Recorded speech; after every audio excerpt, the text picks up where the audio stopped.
On the longest day of that summer, a soldier ran the length of the throne room in Pine Hall and shouted that the filth had fallen again. It had come out of a clear sky. It had come out of a clear sky the day before that, and the day before that, going back further than anyone in the room wanted to say out loud. This time, it had come down on the southwest of the capital, across the noble district first, and then spread on down the hill into the streets where everybody else lived. A second man came in behind him with the rest of it. Sickness was moving through the lower city faster than the clerks could count it. There were not enough doctors. There were not enough alchemists. The priests had been working without sleep for days, and there were not enough of those either. And then the line the report always ended on, the line every report in that kingdom ended on, because it was the only line that had ever made the throne move. If this continues, it will reach the nobles. Harold Price did not move. He sat with both hands flat on the arms of his throne and looked past every man in the room, at the window. Sweat ran down the side of his face, and he did not wipe it away. He did not blink. They waited for him to complain. That was the shape of these mornings. A report, then the king saying what a nuisance it all was, then the instruction that the noble district be seen to first. The soldiers had heard it enough times to know the answer before the question finished. Nothing came. One of them dropped to a knee at the foot of the dais and held it. "Your Majesty, your orders." Another got to within 3 steps of the throne and stopped there, because nobody in that palace had ever found out what happened to a man who touched the king. He asked carefully whether His Majesty was unwell. Harold had already understood it. That was the thing none of them had. He had been looking out of that window a full minute before the first soldier came through the door, and somewhere in that minute, he had recognized what was being done to his city, and it had taken his voice out of him like a hand. Then the light went out of the room. Not the way it goes when a cloud crosses. Cloud shadow slides. This came down over the window like a lid, top to bottom, and the white marble of the floor turned the color of a bruise, and the heat that had been sitting on that room all morning drained out of it until a man's breath showed. The king spoke. He was not speaking to anybody. He asked what that was, in the flat voice of a man asking about something in his own house that had no business being there. Then he asked the other thing, and every man in that room heard it, and it was the last full sentence he ever got out of himself. He wanted to know what it was they had made an enemy of. Every head in the room turned to the window. There was a mountain in it, not a cloud shaped like one, a mountain with its own trees still standing on it, black pines pointing down out of the underside as though the ground had been lifted whole and had not yet been told. Dirt came off it in sheets, and the sheets broke apart and became weather. A river had been carried up with it, and the river was still trying to fall, coming off one flank in a white rope that never reached anything. It filled the window. Then it was wider than the window, and men were running to the other windows along the gallery and finding it there as well. It was turning as it came, slowly, the way a thing turns when nothing is holding it. And Harold was 10 years old again, in the long gallery on the east side of that same palace, being walked past the founding paintings by a tutor with cold hands, a man on a hill with his palm open, the whole enemy army underneath him in the picture, tiny, faces tipped up. The tutor had called it allegory. The tutor had said the founder's art was a storage art, a quartermaster's trick, and that the painters had made it enormous,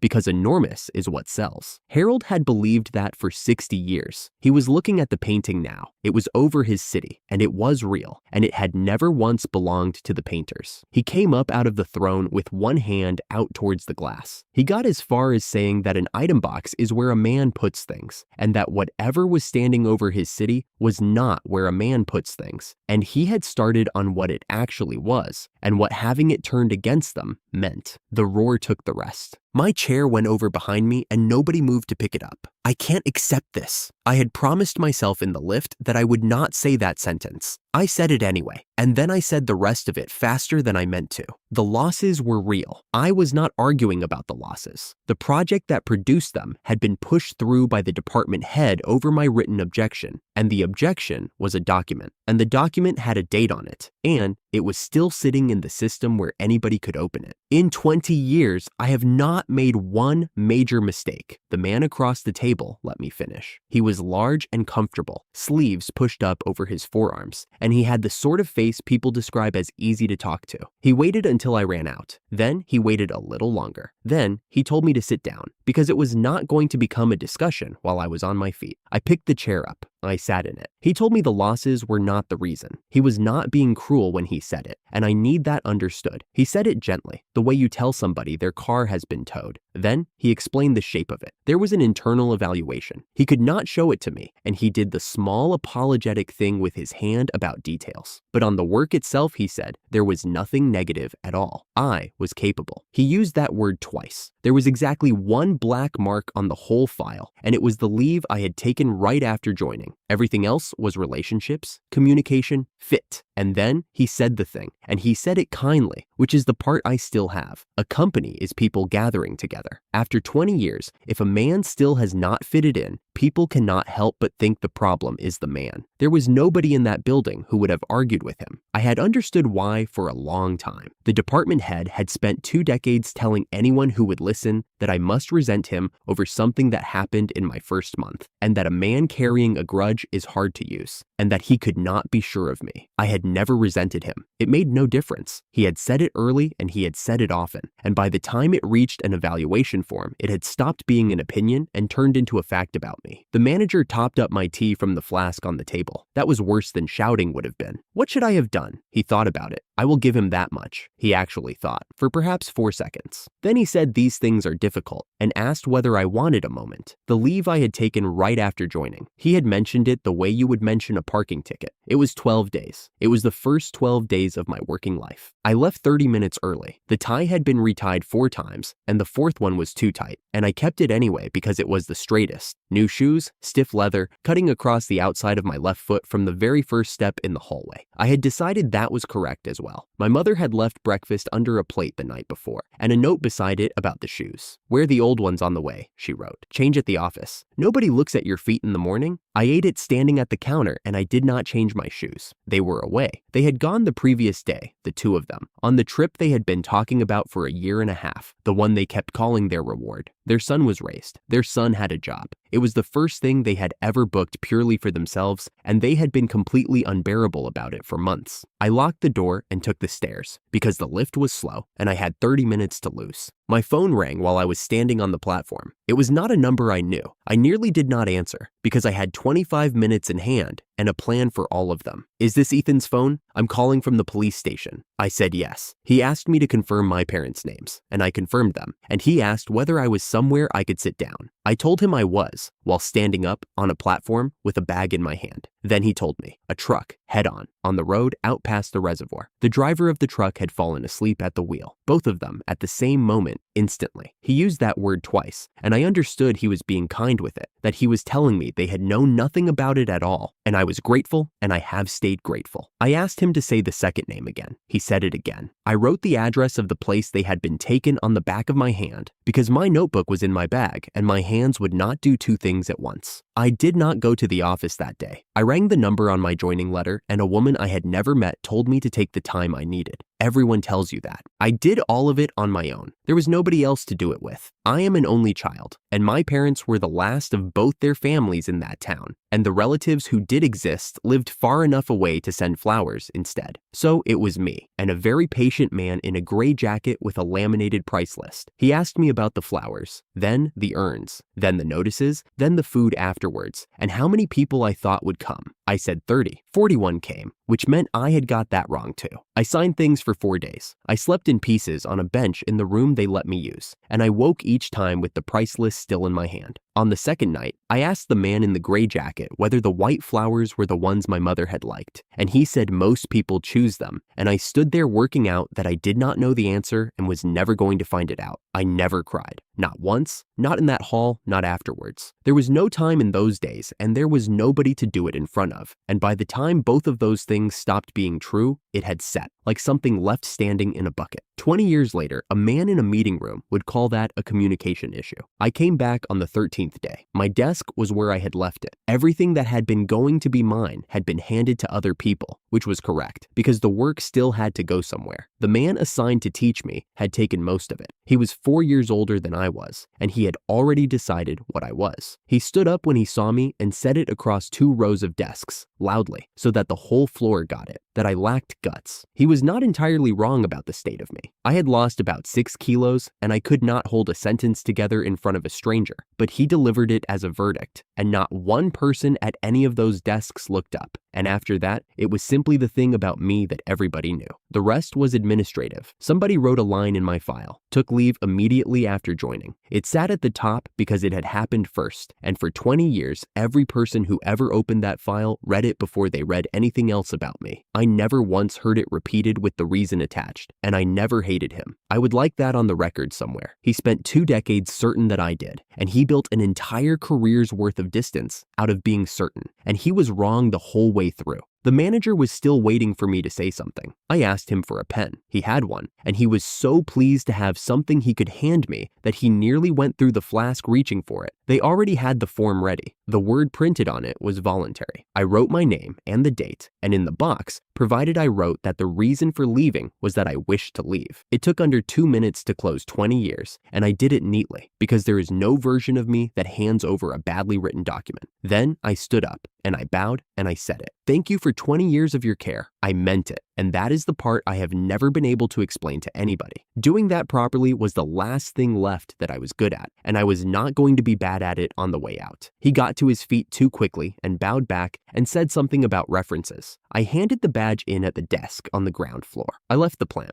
I walked to the station because that is where I had walked at the end of every working day for 20 years, and my legs did not know anything else. The platform was empty, late enough that the board had 4 departures left on it, and 3 of them went the wrong way. The vending machine pushed out heat in a small circle, and I stood in it for a while, and then I carried on walking. About halfway along, I stopped. Nothing had happened to make me stop. There was no thought in it at all. I simply became aware that I had come to a halt, and that the next step was going to require a reason, and I stood there hunting for one and could not produce it. Not one. Not the flat, not the food in it, not a phone that had rung twice in the past year and both times about insurance. I had nothing in my hands. Nobody anywhere was expecting me. I was 42 years old and I was already tired. I do not know how long I stood there. And then there was a bell. Not a bell from the station. A girl's voice with a bell inside it. And it was not coming from any direction. It was simply present, the way your own name is present when you read it on a page. She wanted my soul. She asked for it plainly, the way a child asks for a coin. I turned around. Empty platform, orange lamps. Nobody at all. She told me she could feel a good soul coming loose from that world of mine. She said if I was willing, and then she said please, twice, and then she began to say something about her own, and the word never arrived. I laughed. I want that recorded accurately, because it was the only laugh I got out of that entire day. A man is put out of the place he gave 20 years to,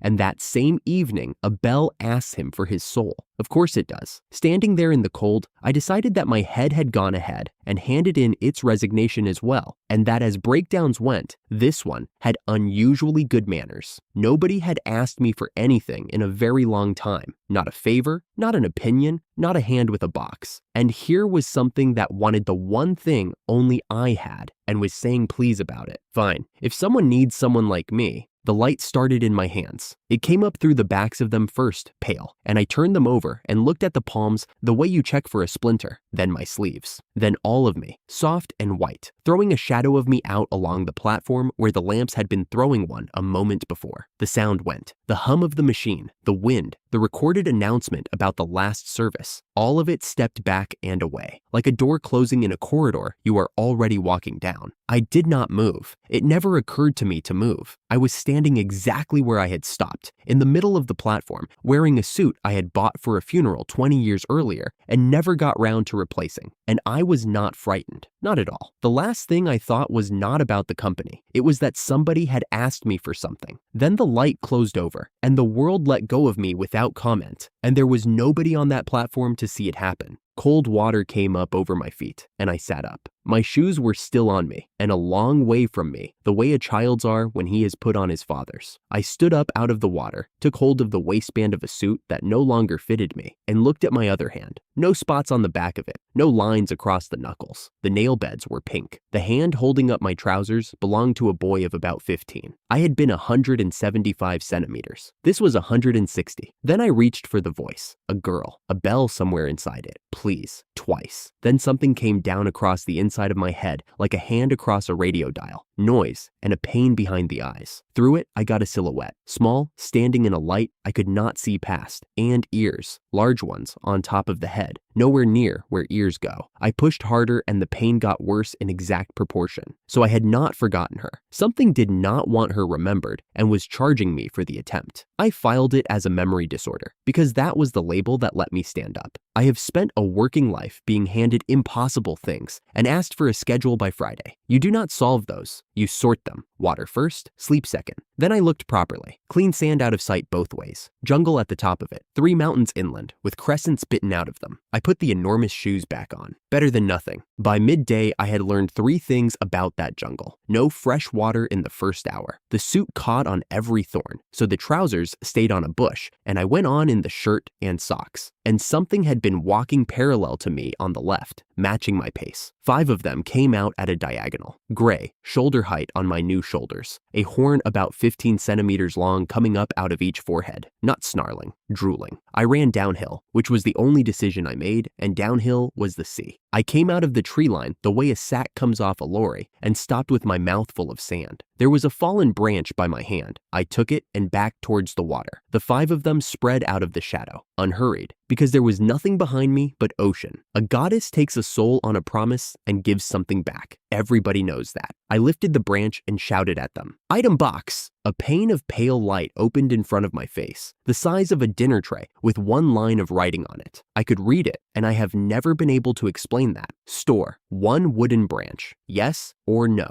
Nothing else happened. The wolves kept coming at a walk. The pane hung there, patient, polite, waiting for me to reach a decision about the branch. I read it again. It still said the branch. Useless. You useless, useless goddess. Then I set my feet, because there was nothing else to set. I informed 5 fantasy animals out loud that they were dealing with the invincible 42-year-old. My hands shook hard enough that the branch tapped my knee the whole time. The lead one came out in front and looked at me for a second. Then it turned its head and looked past me, out at the water, and held that look far longer than it had held me. It swept the whole bay. It barked once, and all 5 went back into the trees. I won, I told the empty beach, sitting down where I stood. That was not true in any respect, and it took a day to find out how untrue. I gave myself an hour to shake, then went to work, because work is what I have instead of nerve. I pointed at the sand and said the words, and a bathtub of beach was not there anymore. So the ability was real. It was a filing clerk, and I had been using it as a weapon. I could not drink the sea, and I could not go back into the forest. I sat down and said aloud that what I would really like was to drink that. The pane opened. Store seawater and take out drinking water. Yes or no? I said yes fast enough to hurt my throat. 30 meters out, a whirlpool turned itself on, and a list came back, sorted. Drinking water, salt, shells and fish, split into what I could eat and what I could not. 1/2 gram of iron. At the bottom, 1 scale with a name against it. The name meant nothing to me, and I was thirsty, so I went past. Item box, drinking water. It came out of nothing into my cupped hands, and I drank until my jaw ached. Then I apologized out loud to a goddess I had insulted twice that afternoon. Nothing answered. Nothing had answered all day, and I noticed that. Then I sat very still, because something had gone past me while I was drinking. I never touched that water. I did not say how much or how far. I thought vaguely about out there. That was the whole instruction. I stood up and faced the trees. I put my hand out at them the way you point at a shelf in a shop. I measured nothing. I pictured a lane going in, about that wide and about that far, and said it under my breath. Item box. There was no crash. That is the part I could not get over. A kilometer of forest makes no sound when it stops being there. What I heard was air going in to fill the gap. 1 long inward breath from the whole coast, and then birds, thousands of them, coming up off a tree line with a brand new edge. In front of me, there was a corridor, 10 meters across at my feet and 10 meters across as far as I could follow it, dead straight, floored with bare wet earth and steaming root holes. A kilometer inland, a bright slot of sky. Halfway along it, standing in the open with nothing over them anymore, were 5 wolves. They looked at me. They looked up at where the trees had been. One walked backwards into another. Then all 5 broke and ran, and not one made a sound. I would like to report that I took this well. I punched the air with both fists and shouted something at the sky about the otherworld speciality finally arriving. Then I ran, in socks, down the middle of a kilometer of ground that had been a forest a minute earlier, laughing, unable to stop. It stored a branch. It also stored a forest. The only difference between those 2 jobs was what I could picture. By full dark, the inventory was obscene. 120 logs of one wood and 25 of another. 300 kilos of vine. 34 eggs off something the box called a rockfowl. Over 1,000 liters of drinking water and climbing, because the whirlpool never closed. Nothing in there aged either. I fed the suit back in, pictured it smaller, and got a shirt and trousers that fitted a boy. It would not do buttons, and the sandals I made out of shoe leather and bark were hideous. Then, mostly to hear a voice, I said it would be convenient if the thing built me a house. It did not answer. Nothing had, all day. Then the sky went out. I got my hands up and hit a wall an arm's length away, then went round it in the dark with both palms flat. 4 walls, square, 4 paces across, and not a joint anywhere. No seam, no nail, no grain. It had taken 120 logs and made one object out of them. There was no door, and it took 4 seconds to work out that I did not need one. I could store the whole house to get out and put it back to get in. Nothing with teeth was opening that. I laid sticks and leaves over the top so I would not suffocate, and lay down on wood that had never been a tree. Something howled a long way inland. I told myself, seriously, that falling deeply asleep here would be dangerous. I was asleep in under a minute. The roar came up through the floor before it came in through the roof. I was on my feet with no memory of standing. I put the house in the box, the walls went, and the morning arrived all at once, sandals on. I turned round and faced the sea. It was standing up out of the water, 30 kilometers out, and the distance did not help. 3 kilometers of it were above the surface, and that was not the whole of it. It kept coming up. Water ran off its back in sheets that would be rivers anywhere else. I remembered where I had seen the name. Bottom of a list, under half a gram of iron, 1 scale. It saw me. I know how that sounds. At that range, at first light, with the sun in my eyes. It saw me. Then it spoke, with no sound, inside my skull, in a voice that did not need to be loud. It told me it was not going to let me escape. Then it used a title. The title was mine, and I had never heard it in my life. Apostle of Basti. The sea stopped being flat. Ripples, then swell, then a white line running the width of the bay and getting taller. The sky went from clear to black in the time it took me to turn round. Thunder came in over the top. The sand moved under my feet. None of that was the attack. All of that was it getting ready. I ran. I opened a path in front of me with the box and kept it narrow, an arm's width, because a corridor a kilometer wide is a signature, and I did not want to sign anything. Behind me, it filled its mouth with something round and blue and swallowed it. Then everything stopped. The thunder, the wind, the water noise, and there is no such thing as a silent coast, and that one was silent. I looked back. Every part of me was telling me not to,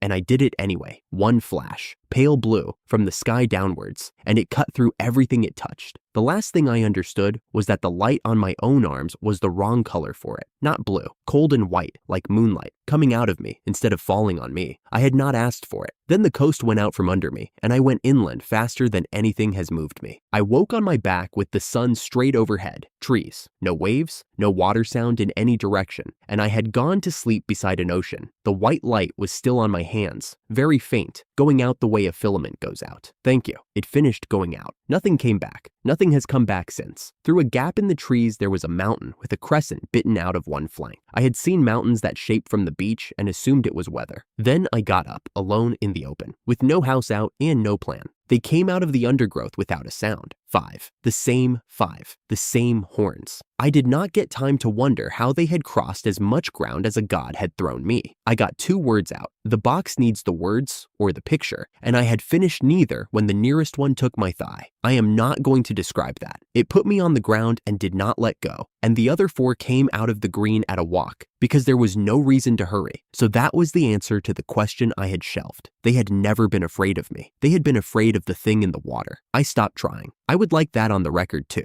Not that I fought, that I stopped. An arrow came out of the trees and went through the neck of the one that had me. It let go. 2 more arrived so quietly that I heard the second land before I heard anything leave a bough. 2 wolves went down and stayed down. The last 2 ran. Somebody dropped out of a tree from about 6 meters up and walked over like he was crossing a car park, 15 at the outside, and shorter than me, and I was 160 centimeters of borrowed boy. Brown skin, red hair standing straight up, hide clothes, a bow taller than he was. He crouched, looked at the leg, and pulled a face. Yeah, you're not walking on that. Hang on. He got my arm across his shoulders and took most of my weight without being asked. Sorry, hurts, right? I'm Brett, Hunter. There's a village just down there, so stay awake for me. I had to look at the trees for a moment. Then he stopped and told me cheerfully that a forest wolf bite goes bad. He had a gourd about 15 centimeters long. What came out of it was green and thick, and when it went into the bite, it sizzled. Steam came off my leg. It hurt more than the wolf had, and I made a noise with no words in it. Right, disinfecting done, he told my shoulder, already reaching for something else. Now this. The next thing was brown, and it had a smell. I asked what it was. It's poop. That was the whole answer. Then, spreading it across my back, he explained. Monster droppings, burnt scented wood and soil. Blood carries out here, and there are things that follow it. Hunter's trick. He did not need it himself, having a search art, but no sense being casual.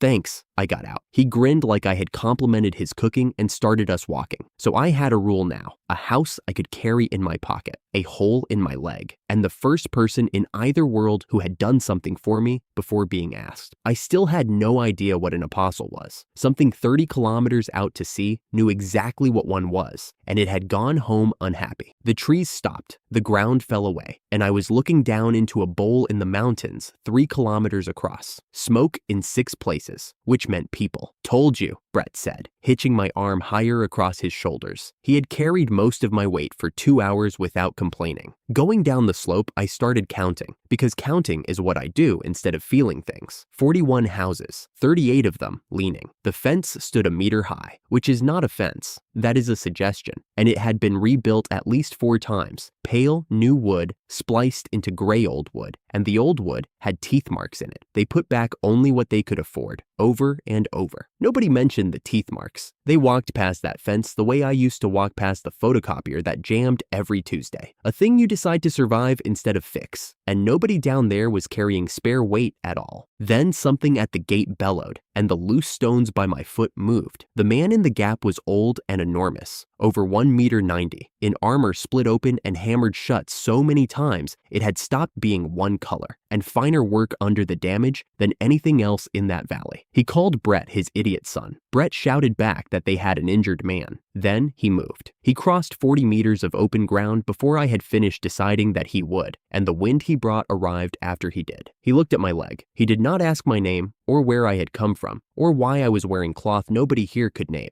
This won't do. Then he picked me up, both arms, the way you carry a bride over a doorstep in front of the whole village. He informed me, at volume, that I stank. I told him it was dung, and his son's fault. He laughed the whole way and ran the whole way. The biggest house in the village was still a wreck, just a bigger one. Dustin Rockhart, I got the name later, in pieces, shouted at it for somebody called Blake, and the shutters rattled. The man who came out was his exact opposite. Slender, silver hair past the shoulders, a robe worn thin at the cuffs and spotless. Back room, he said, and leave that jacket at the far end of the yard. So my first conversation in a human settlement was 3 people agreeing to put me downwind. Blake came back with an old man in a collared white coat, bent at the spine, hands trembling steadily, and a young woman in a white hood straight from setting the village barrier. Kurt and Diane. Kurt held a hand above my chest, said one word, and his palm lit up. An old man made his hand glow in a shed, and I nearly disgraced myself. The wound would close by tomorrow if I did not run on it. Then he turned to the room instead of to me. The blood is the problem. He has lost more than he can spare. He needs feeding for a few days. And the room went quiet. The particular quiet of a room where everybody has done the same sum and got the same answer. Brett said it. He would go up the mountain at first light and bring something down. Blake refused before the sentence finished. Things from the coast were moving inland ahead of whatever had made that roaring,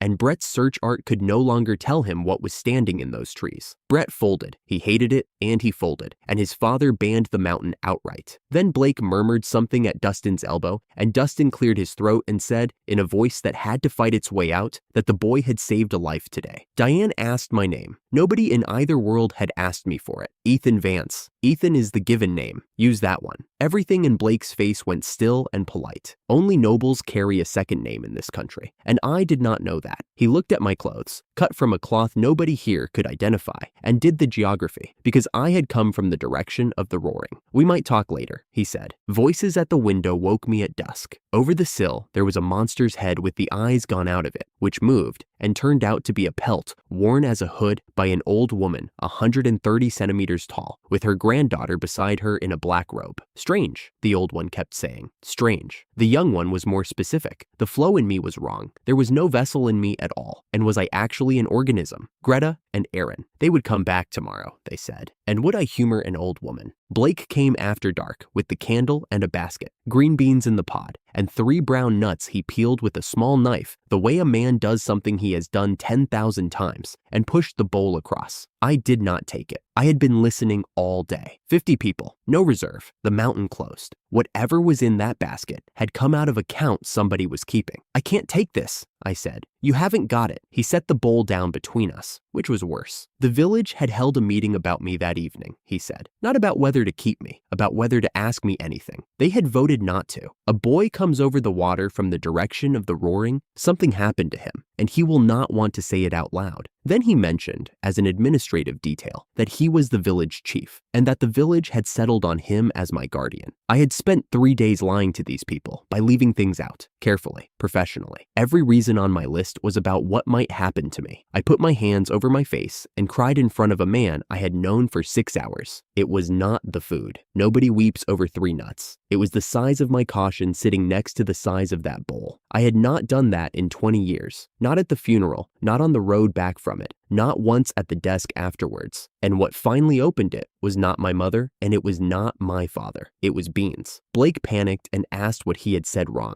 I wiped my face and said the sentence I had spent 3 days not saying. Do you know what an item box is? The knife stopped halfway round the nut. It started again at once, and it was already too late. Reading hands across a table was most of what I ever did. Ah, yes. Everybody knows that one. Everybody. He told it the way you tell it to a child. Long ago, this continent belonged to monsters. A party crossed onto it over a bridge of light, drove them into the high ground, and made the forest into land people could live on. Then the monsters came back under an ogre king. There was a girl in that party, silver-haired, and she held the art called storage box. She set whole finished forts down wherever the line had to hold. They sealed the ogre king in the western mountains, unified the continent, and cut her family name over the gate of the country they built out of it. Price, 2,000 years old, and I was lying in a grass sack while a man explained that it had been founded on my ability. I asked whether anybody used the storage box now. Nobody has been granted it in 2,000 years. There was a second half to that story, he said, the half they do not tell children. Then he set the knife down, opened the door, and called Dustin's name into the yard. Dustin came in with the tea and sat on the floor because nothing in the room would have held him. He was 3 sentences into a demonstration of his own shoulders when Blake said his name. Just the name, once. And the volume went out of the man like water out of a cracked jug. He had been the strongest knight in the Price Kingdom. He gave it flatly, the way you give a job title on a form. After that, for 25 years, he was the thing the crown sent when it did not want a record. Wars he did not believe in. He did not describe any of it, and I did not ask. I asked why he kept doing it. Because his mother and father lived in a good house in the capital, paid for by the crown. Guests. Everybody used that word, and everybody knew what it was doing. They died of ordinary things in the end. One winter, 3 months apart. And after that, the crown had nothing left to hold. That was when a young man out of the royal archive found him between the shelves. A librarian, 24, who had read every record the kingdom kept and reached a conclusion about it. Dustin says he asked one question and then waited. You hate this country, don't you? Nobody spoke for a while. Nobody had ever asked me anything, Dustin said. 25 years of orders, not one question. 200 people walked out of the Price Kingdom 15 winters ago. Knights who would not do it anymore, their families, kitchen staff, and a baby. He pulled from under a fallen wall on the road, then pursuit, then the mountains, then 15 winters. 50 are alive. I looked at the man with the peeling knife. You're the librarian. He did not answer directly. He had counted 200 out through that gate, he said, and counted them again every spring since. It was not a number that goes up. I had counted 41 houses that afternoon and filed them under village. They were not a village. They were what was left of a column of people walking away from a country that had made every one of them. Here is something I did not see. I learned it later from a cook. It happened in the capital that same season, and it belongs here because of what it answered. There was an orphanage in the lower city. The old knight had founded it out of his own pay, and his name was cut into the stone over the door. You cannot punish a man who is not in your country. You can punish his name.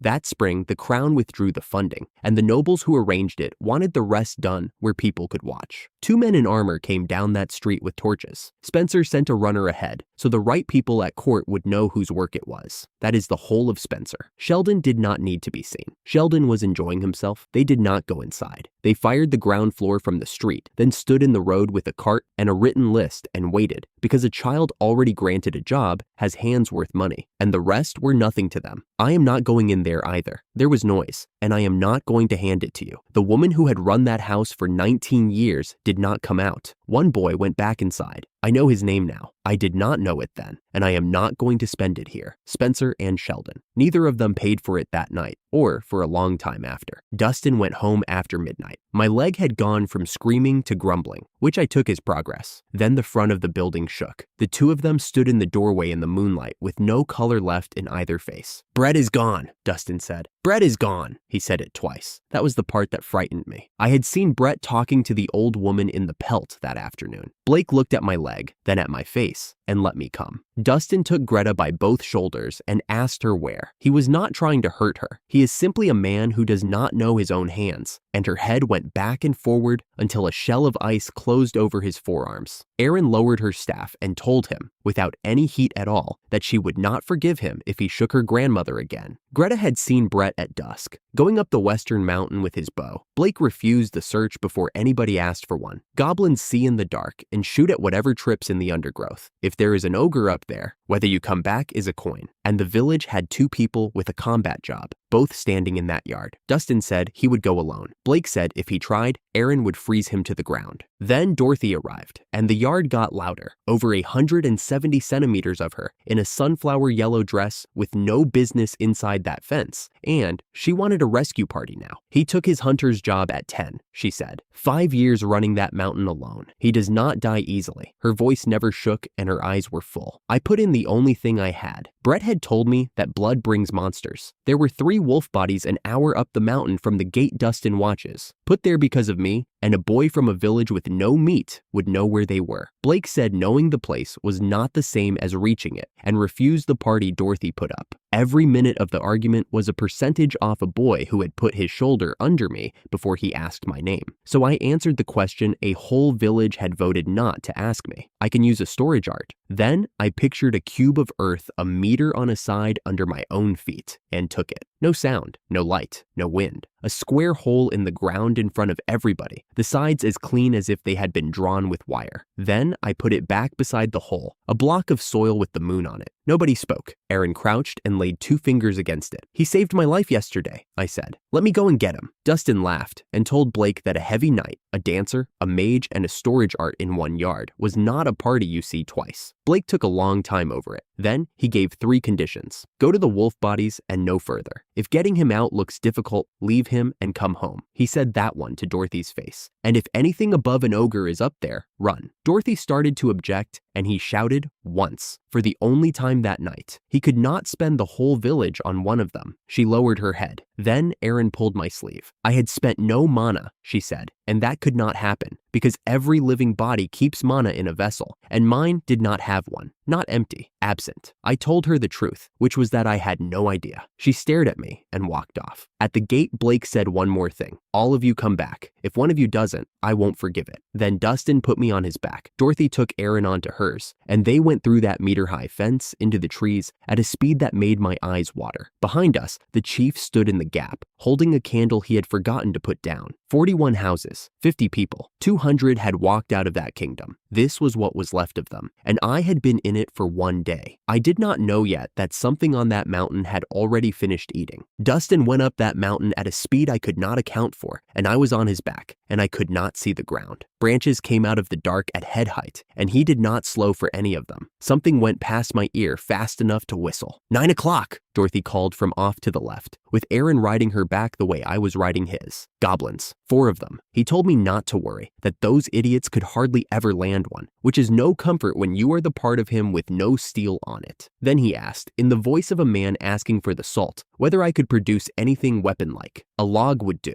I gave him a log, 1.5 meters of tree, out of nothing beside his shoulder, caught one-handed without slowing. He said the name of the thing as he swung, Triumphant Dragon. The air in front of him turned into something with a head. It went through the forest. The forest went down in a lane 40 meters long, and 4 goblins stopped being anywhere. The backwash put me 3 meters off his shoulders. A lump of mana, Aaron said. It flew off. Arts, he told me, while I got the leaves out of my mouth. You push the mana in your body into a shape you can picture and shout the name, because saying it aloud makes the shape hold. Jobs and arts come down from the goddess, Basti. I filed the name and got nothing further out of it. An hour up, we found the place where the 3 wolves had been. Something had eaten them down to a shape you had to guess at, and the ground was pressed flat in a ring much wider than the bodies were. Whatever did, it had not been hurried and had not been interrupted. I had brought us here. I had told a room full of frightened people that a hungry boy would go where the meat was. Dustin filled his lungs and bellowed for his stupid son. Dorothy hit him with her strength up, and the sound was like a door closing. And then she asked whether he was trying to tell every monster on the mountain where we were standing, at a volume that told every monster on the mountain where we were standing. Brett came out of the branches over our heads. He dropped, landed easy, and looked at us as though we were the emergency. Dad, what are you all doing up here? Dorothy got 2 words into "we have come to fetch you" before he shushed her with both hands. No good. I have been found. He was already backing away. Get out. On your own. Now. Nobody moved because nobody had understood him yet. Then the mountain rang. One sound, and it went through the ear like a gong struck flat against it. Under the ringing, there were footfalls, 4 of them in a pattern, heavy, closing at a speed that did not match the weight. I knew that, not this one. Something on its level, 30 kilometers out to sea, that had looked at me and known what I was. I have had a quiet voice my whole life. I heard myself scream that it was a land god beast and that we had to run. The trees at the top of the clearing went over in a line, and it came through the gap, 4 meters at the shoulder. A bull. If a bull had been built by somebody who had only ever had one described to him, it walked on its fists, and the fists had fingers. Under the hide, the whole body pulsed slow, dark red, the way a stove looks through the grate. Brett backed up a step. I thought it was an ox. What is that? Erin's voice went up for the first time since I met her. It is joined to the earth's mana. Hitting that is like hitting the ground. Then it spoke without using its mouth. It put itself inside our heads, all 5 of us at once, and it was delighted with itself. It had felt the sea snake, and it had felt the goddess, and come across to look, and it had found a body to wear on the way in. Now it had found me, and the word it used for that was the word a man uses at a fruit machine. My soul was going home with it, and somebody called Taram was going to be pleased. It said that name as though we ought to know it. None of us did. How disgusting, Dorothy said. Dustin had gone down on one knee. 25 years of being pointed at things, and he was looking at this one the way you look at weather. That is not a monster. His voice dropped into the register he kept for the truth. That is death. Its eyes had not left me since it came through the trees. So I did the geometry. It took about 1.5 seconds. The village was downhill and behind us, 50 people asleep in a basin 3 kilometers across, and anything that missed us up here went that way. It wants me, I shouted. All of you get back. Get away from me. Then I ran up the mountain, away from the houses, on a leg that had been bitten open the day before. Here is the part I would rather not write down. That was not brave. It was easy. The arithmetic came out clean because there was nothing on my side of it. 50 people down there, 1 of me, and 42 years of failing to name a single person who would have had to be told. I have never rated my own life very highly, and that night was the first time it was ever useful, and I noticed myself noticing that, while I ran, with something not far off relief. I was not trying to die. I would like that on the record. I was trying to live, and to take the thing hunting me somewhere, it could only reach me. Behind me, it stood up. It came off its fists onto 2 legs and kept going up. and when it stopped, there was 10 meters of it against the sky.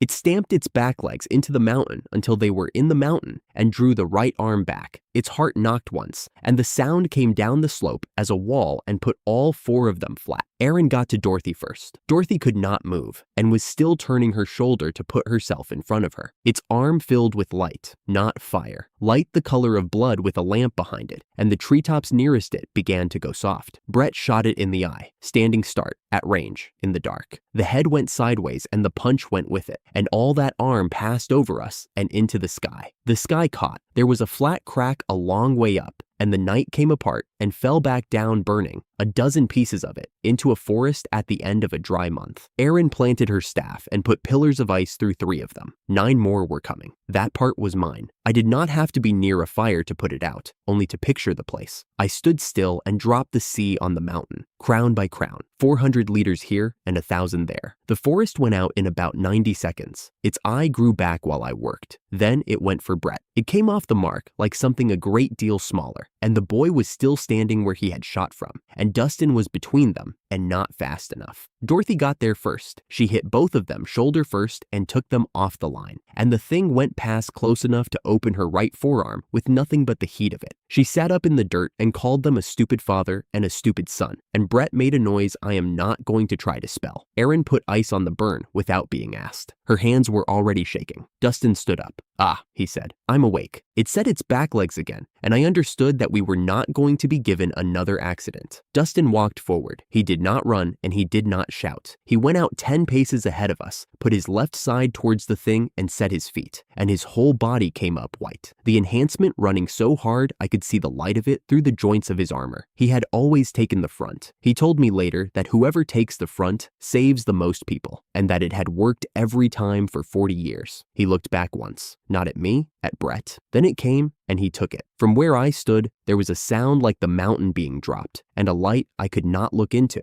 and then the light went out. He was still standing. That was the first thing. The old man was still standing. The left sleeve of his armor was empty. Erin was moving before anybody spoke. She got ice onto the shoulder and the bleeding stopped. I was doing something else. On that beach, the box had refused a fish that was still moving, and taken a dead wolf without complaint, so an arm was not going to trouble it. And this world has healing arts in it, so I stored it. I did not look at it, and I am not going to describe it. It went into the box between the seawater and the salt, and the box put the name of it in my head the way it names everything. I read that name once and never again. Brett got to his father. Dustin put his one hand flat on the boy's head and pushed him off, then pressed the same hand flat against his own breastplate and held it there, and his face did something for about half a second. I asked him if he was all right. He grinned and said nothing at all. Here is a thing I worked out standing in a burnt forest, which is a stupid place to work anything out. He had told me he carried a baby out from under a fallen wall on the road out of that kingdom. He had never mentioned that the baby had red hair. Then the ground shook again, and we ran. Dorothy carried Dustin. Brett carried Erin. I came last, and I had eaten nothing since the day before, having refused a bowl of beans out of arithmetic, and it was starting to show. It came through the trees behind us at a walk. Erin, I could barely get it out. The water, same as before. She gave me the water, and I gave it everything. 100,000 liters of cold sea out of the box across the top of the slope, and it took the legs out from under the thing and rolled it back through its own footprints. Then I gathered up every liter that had missed, put it back in the box, and dropped it again. Infinite water pressure. Hell, I called it in my head while I ran. It worked twice. On the third pass, its heart came up like an engine. Its body went past hot into something else, and the sea hit it and turned to steam.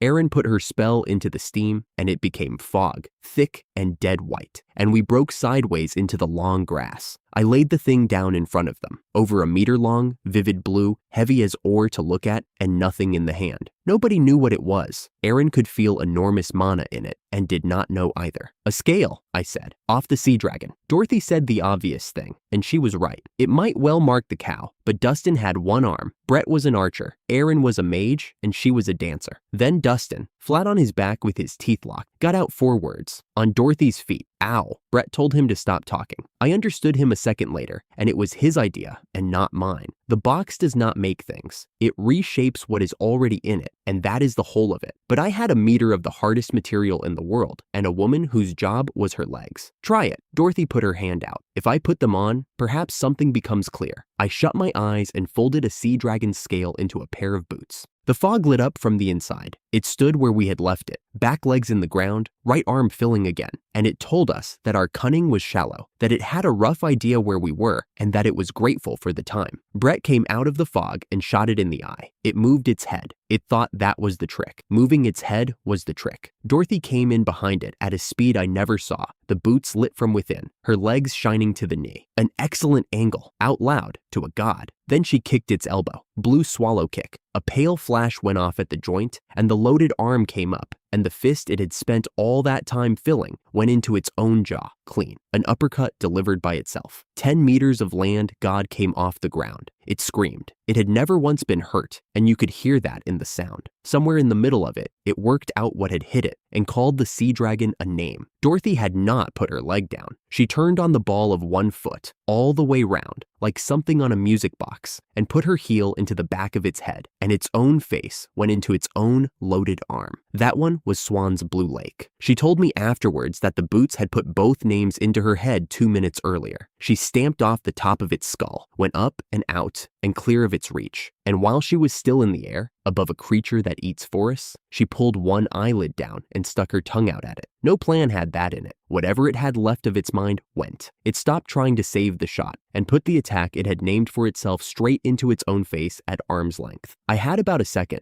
I remembered, out of a documentary I half watched in a rented flat, that they flood a rocket pad with water because water eats the shock. So I put a steel dome over it and filled the dome with water. It did not hold. To be accurate, it did not hold at all. The dome went white, swelled and burst. The mountain lifted, and I went into the air with Brett's arm across my chest, but it was smaller. Set against that first punch, it was nothing. The smoke came off it in sheets, and the thing underneath was still standing. Most of one side of its head was gone, and it was not growing back. That was new. Everything else we had done to it had simply undone. Dorothy came out of the smoke on one foot. The right boot had crumbled off her, nothing left but blue dust round the ankle, and the foot underneath had taken all of it. She said it was nothing serious, then said, "Never mind her. Look at that." I started to apologize. She waved me off. It screamed again, and this time the scream knocked nobody over. Then it went down and began tearing at its own sides, and legs came out of it that did not belong to it. It shrank, 10 meters down to about 2 while we watched. The black going out of the hide and leaving it white, and the weight that had been sitting on my chest since the clearing lifted straight off. Erin got it first. "It is being thrown out," she said. "The body is not its own." Dustin came up the slope with his one arm. Erin told him not to move, and he did not listen. He stood over the small white thing for a while. "That is an ox demon. There is one of those in the founding story. It is not supposed to be an animal that exists." I had been told half of that story 2 nights before, and never the other half. It was talking to itself now. It had rushed. It should have stayed and let itself settle into the body it stole, the way the sea snake had, and then it would have been praised. Then it decided it was not going home humiliated, and it looked at Dorothy. What came out of it was fire in a way that fire usually is not. I put water in front of it, and the water was gone before it landed. Erin took the next of it and made a wall, ice from the ground to twice her own height, and stood behind it with her eyes shut and her staff planted. The flame ate into the ice and kept coming. Her nose started to bleed. Her hands went past shaking into something worse. She did not move, so I worked Brett's arrows into the box. The surviving boot off Dorothy's other foot, taken apart, every scale fused into one head. More spear than arrow, then a bow near enough 10 meters long, because Brett asked for 3 times his own. It took 3 of them to fire it. Dustin got under it and set it. One arm, one foot stamped into the ground, and the other braced behind him, holding the thing overhead like a man holding a gate shut. Dorothy took the string with her strength up and hauled it back, and told Brett that if he missed, she would never forgive him. Then she said, in a completely different voice, that she believed in him. Brett put everything into it. His whole body went red, and the red came out of him into the head of the arrow and off the other side blue. He said something while he was drawing, that when he was 10, the goddess told him what his hands were for, running the forest, shooting the beasts, holding up the people he loved. He had been waiting a while on the 3rd one. Then he told it to drop dead and let go. Wolf Fang Pierce. It left the string as a wolf, blue, the size of a cart, and it went through Aaron's wall without slowing, through the fire without noticing, and through the white thing on the ground from the mouth to the back of it. It fell over, and whatever was inside, it went out. The last thing it put in our heads was not meant for us. It was a name. It called for Taram, the way a man calls for somebody who was supposed to be watching. Then the noise stopped. By the time we had Erin off her feet, the body was not on the ground anymore. Something had dragged itself away up the mountain, and none of us had the legs left to follow it. We went up that mountain with 4 people who could fight and 1 who could carry things. We came down with 5. 1 had no left arm. 1 could not put her right foot on the ground. The one who held the wall up had to be carried, and she was furious about it. Dustin pressed his hand flat against his breastplate again, the way you check a door you have already locked. He saw me looking. He grinned and said nothing, and I let him have it. In the basin below us, 50 people were asleep and had heard none of it. We had killed a God's servant with borrowed water, a scale off something worse, and a boy who had been waiting since he was 10.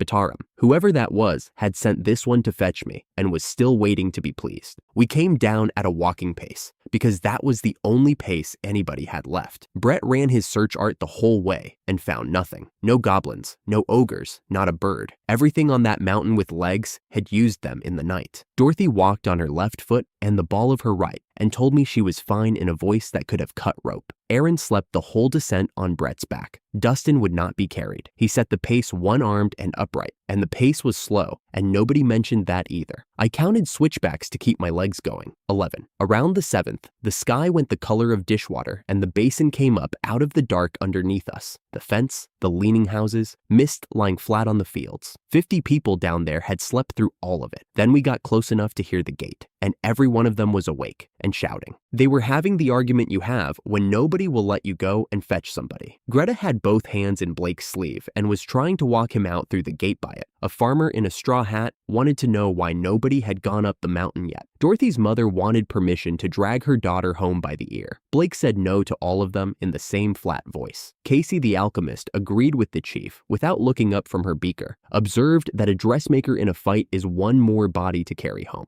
and had her collar taken hold of. Nora, who wears a small flower in her hair, pushed the pair of them apart and said nothing. Then the lookout shouted, and it stopped. Dorothy went through that gate like she had never been tired in her life. They cheered, she waved, her legs went, and Diane caught her. Then her mother came through the crowd like weather, and Dorothy, who the night before had taunted a god from midair with her tongue out, made a noise I can only write down as a squeak and tried to get behind me. I am 160 centimeters. It did not work. Blake got 2 steps further and stopped because he had seen the left side of Dustin's armor. Diane looked at the ice packed into the shoulder and went white round the mouth. I got in first. I have the arm. It is in storage. Can it go back on? She made me say it twice, then said yes, which is how I ended up on a crate telling 30 people my name and that a goddess called Basti had taken me out of another world and put me on their beach. 2 of them believed it. Somebody at the back asked whether the monster had got to my head. Fine. I have presented to that face, so I put a table there and covered it. Sunfruit in a heap, whole fish in rows and still cold, eggs, mushrooms the size of a fist. The farmer in the straw hat took his hat off. Somebody said illusion, so I walked to the square and built the rest of it. 20 meters of open kitchen, 3 meters to the roof beam, no walls, because I have tried walls, and the box will not close a room. 4 cooking stations with stone tops, torch brackets down both sides, 15 tables, 4 places at each, a bench at every place. And I did the benches last because I had to work out how a bench goes together. Then the water, a pitcher on every table, a cup at every place, and I filled all of them. Nothing clever in it. Seawater goes in, and whatever the box does to a thing while it holds, it takes out the salt and the silt and the smell. And what comes back is only water. They had been drinking boiled river, all of them, all their lives. A man lifted his cup, looked into it, held it up to the torch to check that it was really that color, and drank. Then he stood holding it in both hands and would not put it down. His wife drank hers and started crying, and was embarrassed about crying, and then stopped being embarrassed. It went down the row of tables one at a time, people going quiet over a cup of water. Not the fish, the water. I had the whole sea in my pocket, and I had expected the fish to do it. Gideon arrived at a run, which does not suit the biggest man in the village, knives under one arm, and went straight past me to the fish. Ocean fish. Nobody in a royal kitchen ever handed me one this fresh. Blake told the village that Gideon can see the quality of a thing by looking at it, and that Gideon said the food was clean. That did more than my speech. He cooked egg soup, chopped fine, and simmered soft, because half the village could not manage anything heavier. Kurt had a dozen of them lying down in the clinic from the winter, and I sat at one of my own tables with a bowl in front of me and ate. And for the first time since I got here, I was not taking it out of somebody else's mouth. Diane asked if she could try, hands behind her back like a girl at an interview. Kurt told her it would take everything she had. She said she knew. I cleaned the wound out first. The box will not touch a living thing, but ash is not alive, and neither is burnt cloth. Then I put the arm into her hands and looked at the ceiling, because I said on that mountain I would not describe it. What I watched was the empty sleeve stop being empty. She knelt with both hands out, and white light came off them in a sheet, and it went on and on. Her nose ran. Her arms shook. Nobody spoke. The scorched pauldron settled. The sleeve filled from the shoulder down, and at the end of it, the fingers opened and closed. Dustin looked at his own hand for a while. Then he made a fist with it and bellowed loud enough to lift the roof, and the hall went up with him.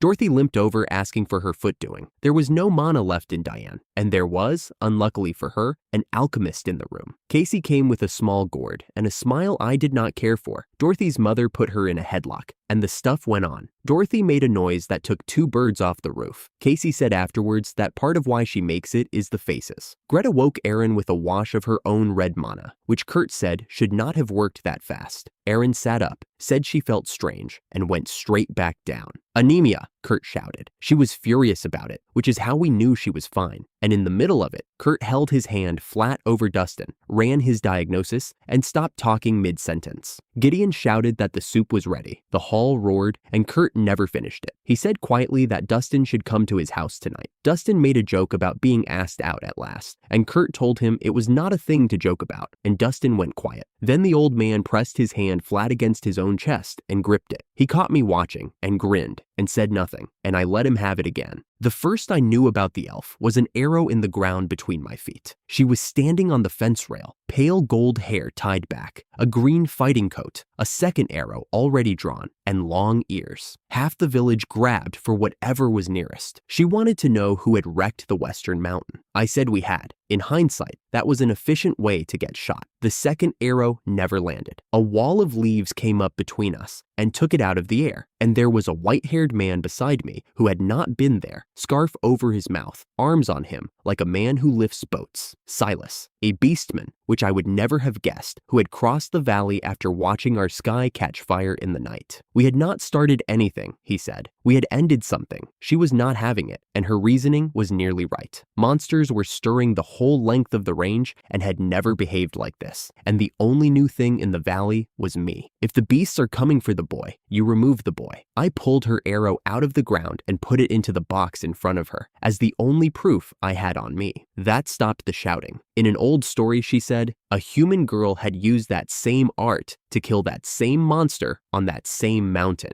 Blake said nothing. I still had no answer for her. What I had was a headache. My head does that whenever I try to remember the first morning on the beach. And this time, something came loose. Protect our beloved children and the world, I said. That is what she told me. Word for word, that is all of it. The bow came down. Neither of them moved. Silas pulled the scarf off his mouth and asked me to say it again, and I did. No human had ever said those words out loud in front of him. They are not written anywhere a human is permitted to read them, he said, and the second half of that sentence is the half his people are never included in. The elf apologized to me and used my name to do it. Hers was Fiona. Gideon fed the whole village that night, and afterwards, nobody wanted to go home. So I stood up in my own hall and asked for something. I said the elves might be people. I said that if a goddess had asked me to protect her beloved children, and I could not tell which ones she meant, the safe assumption was all of them, and I asked whether the village would consider peace. The hall went to stone. Blake gave me the history. Elves and beastmen can use the abilities monsters use. So 1,000 years ago, a church nation put it in writing that they were half monster, and the continent has believed it since. It is a conjecture and has never been more than that. Dustin listened with his new hand flat on the table and said he had no reply to it. Silas said his people were made by both of the gods who made the world and claimed by neither. I did not ask for the second god's name. Then the room answered, and it was not arguing doctrine. A farmer and his wife had lost their son in a border fight with demi-humans. A woman 2 tables along had watched her hometown burn. Somebody's husband walked out of the south gate 11 years ago, and there had never been a body. None of them shouted at me, and that was the part I was not ready for. They told me one after another, calmly, what it had cost them, and waited to see what I had that could stand against it. I had a principle. They had funerals. Nora did not say one word all evening, but when I said the word elf, her face changed, and it stayed changed, and she watched me for the rest of it. Fiona stood up at the end of it and thanked me. I have never met a human who felt kindly towards elves. I am glad to have met one. Then she explained gently, the way you explain a thing to somebody you have decided not to hurt. Elves live a very long time. The people in her village remember the wars because they were standing in them. 800 years does not come apart in one evening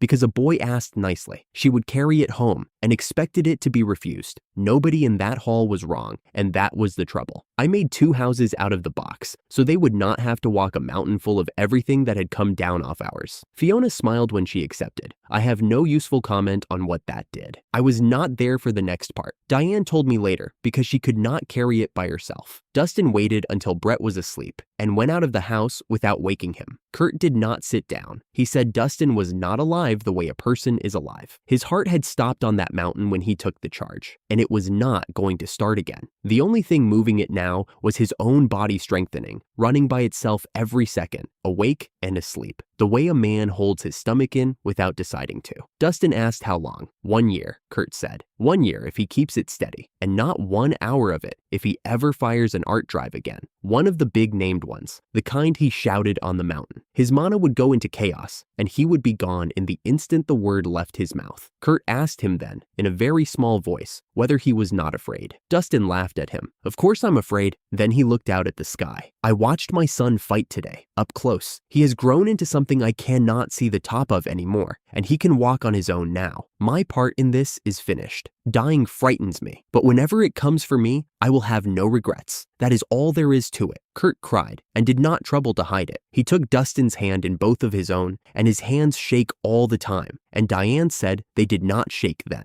No matter what happens, never fire an art drive again. Promise me. Dustin squeezed back and said he understood. Diane was on the other side of the door with both hands over her mouth so they would not hear her. She stayed until it was over, then went back to bed and lay in the dark. And neither of those 2 men has ever known she was standing there. 10 of them came to the gate in the morning to see 2 demi-humans off. I counted, because I always count. Blake, Kurt, Diane, Greta, Gideon, and Casey for reasons nobody wanted to ask about. Dorothy's mother, an old herder from up the mountain with no reason to hate anybody, and the farmer and his wife, whose son died fighting demi-humans, standing at the front. A week ago, not one of them would have put a hand out. Erin told Fiona she had been asleep for the part where she was saved and would like to thank her anyway. Dorothy said straight out that she had spent the walk down the mountain expecting an arrow in her back, that she was sorry, and would they be friends? They shook on it. Silas runs goods over the range and brings back seed. He offered to bring the seed here, on condition that he gets to trade with whatever this village turns into now that I am in it. Blake said yes before he had finished the sentence and handed the negotiation to me, because I am the one with the box. They went south together, Silas walking her through the bad country because he claims nothing in it is quick enough to notice him. I was still watching the road when Dorothy planted herself in front of me in a dress I had never seen before. She drew a breath the whole gate could hear. Ethan Vance, marry me. Somebody dropped a bucket. She had reasons, and she listed them in order. I could feed a household out of empty air. I was plainly going to be somebody. She intended to live in a castle with a golden carriage outside it, and saw no sense in waiting for a better offer. I am, on the inside, a grown man. I have chaired meetings. I have been shouted at by professionals. I stood in the morning sun with my mouth open and produced nothing at all, and behind me, the entire village began to laugh. I said no to Dorothy on the walk back from the gate, and she informed me she would be asking again after the harvest. She has decided this is a negotiation. I have decided it is not. Only one of us is enjoying it. Blake had put my name on the village roll the night of the feast, and nobody mentioned it. So I found out when a woman asked me to look at her roof and then apologized for troubling a guest. The village had voted itself a rebuilding program, and I was the tool it would be done with. So I worked. Frames, flattened ground, drainage down the east side. And because that valley had been turning soil with sharpened wood for generations, I made them iron. 10 hoes, 10 plows, 10 shovels, 10 axes, and spares, out of ore that had been sitting in the box since the mountain came apart. I borrowed an old blade to copy the fitting and got the angle wrong twice. When the first one went into the ground, it made a short, clean bite of a sound, and a man laughed out loud at his own field. I was pleased with those hoes. I would like that on the record. Greta came round to humor an old woman, which is how she put it. She held a hand flat on my chest until Aaron got bored, then told me that every living thing here carries a vessel that holds mana, that I do not have one, and that when I open the box, she can see mana moving anyway. Where it comes from, neither of us could say. I thought of a name. My head went tight the way it does now, and I kept it behind my teeth. Erin watched from under her grandmother's elbow and said nothing, which is a habit of hers. Dustin told me at the ditch that he cannot fire an art drive anymore. His mana got scrambled on the mountain and will not hold a shape. Brett offered to take over the defense of the village personally, and Dustin laughed at him with his whole chest, and his hand went flat against his own chest while he did it. I have stopped asking about that. The plan moved to walls and towers. 8 days after that, the lookout on the south side started shouting. Fiona came out of the tree line at a walk she could not keep up. There were 2 goblin arrows in her, and she was carrying her bow in a hand that had stopped closing properly. Brett went over the fence. Dorothy went over it ahead of him and got there first. Goblins moved in the grass behind her. Brett put 2 shafts into the ground in front of them, and they went back into the trees, which told me they had been following a wounded thing and not hunting a village. Dorothy carried her in. Blake was giving instructions before they reached the gate. Water, cloth, the alchemist, the healer, Kurt out of the clinic. Casey came at a trot with a gourd in each hand, and because I had seen what her medicine did to Dorothy's foot, I asked whether this would hurt. She would not use the screaming one on somebody this close to dying, she told me, and sounded let down about it. The antidote worked inside a minute, and her color came back while I watched. Her eyes opened, found the ring of human faces above her, and the first thing she did, with a working mouth, was apologize. "I am sorry. I did not know where else to go." Then she passed out again. She slept until the sun was low. The 4 of us finished early and sat in that room like people waiting outside a surgery. Erin dozed against her shoulder. Diane told her twice not to sit up, and she sat up. Then she told us. Her chief had given an order for my death. She had argued against it in front of the whole village, not cleverly, she said, just loudly. And the chief ruled that human ideas had got into her and put her out. That is the entire crime. She argued for a human. Dorothy asked where she had been going. There had been nowhere. She walked north because north was where the only people who had ever used the word friend in front of her happened to be standing. Brett wanted to know if the elves were coming. "They are not," she said, and then corrected herself. "They cannot. Fewer of them are born every generation. Fewer come out of the blessing holding a job. And a village that spends its job holders on a war stops working inside one lifetime. They were not driven into the mountains by defeat. They were driven there by arithmetic." I asked how she knew the detail of it. She had been the scout. Then, politely, the way you explain a local custom. Scouts go out alone because scouts are the ones a village can afford to lose. She apologized for a second thing after that, which was that she had been listening to us through the air, using a friend she did not introduce. I asked Blake to let her stay. He said no, and he did not take long over it. Half the people in that basin had arrived with nothing because of elves, and no ruling of his would make them share a well with one. He was not testing me. He had no clean option, and he told me so.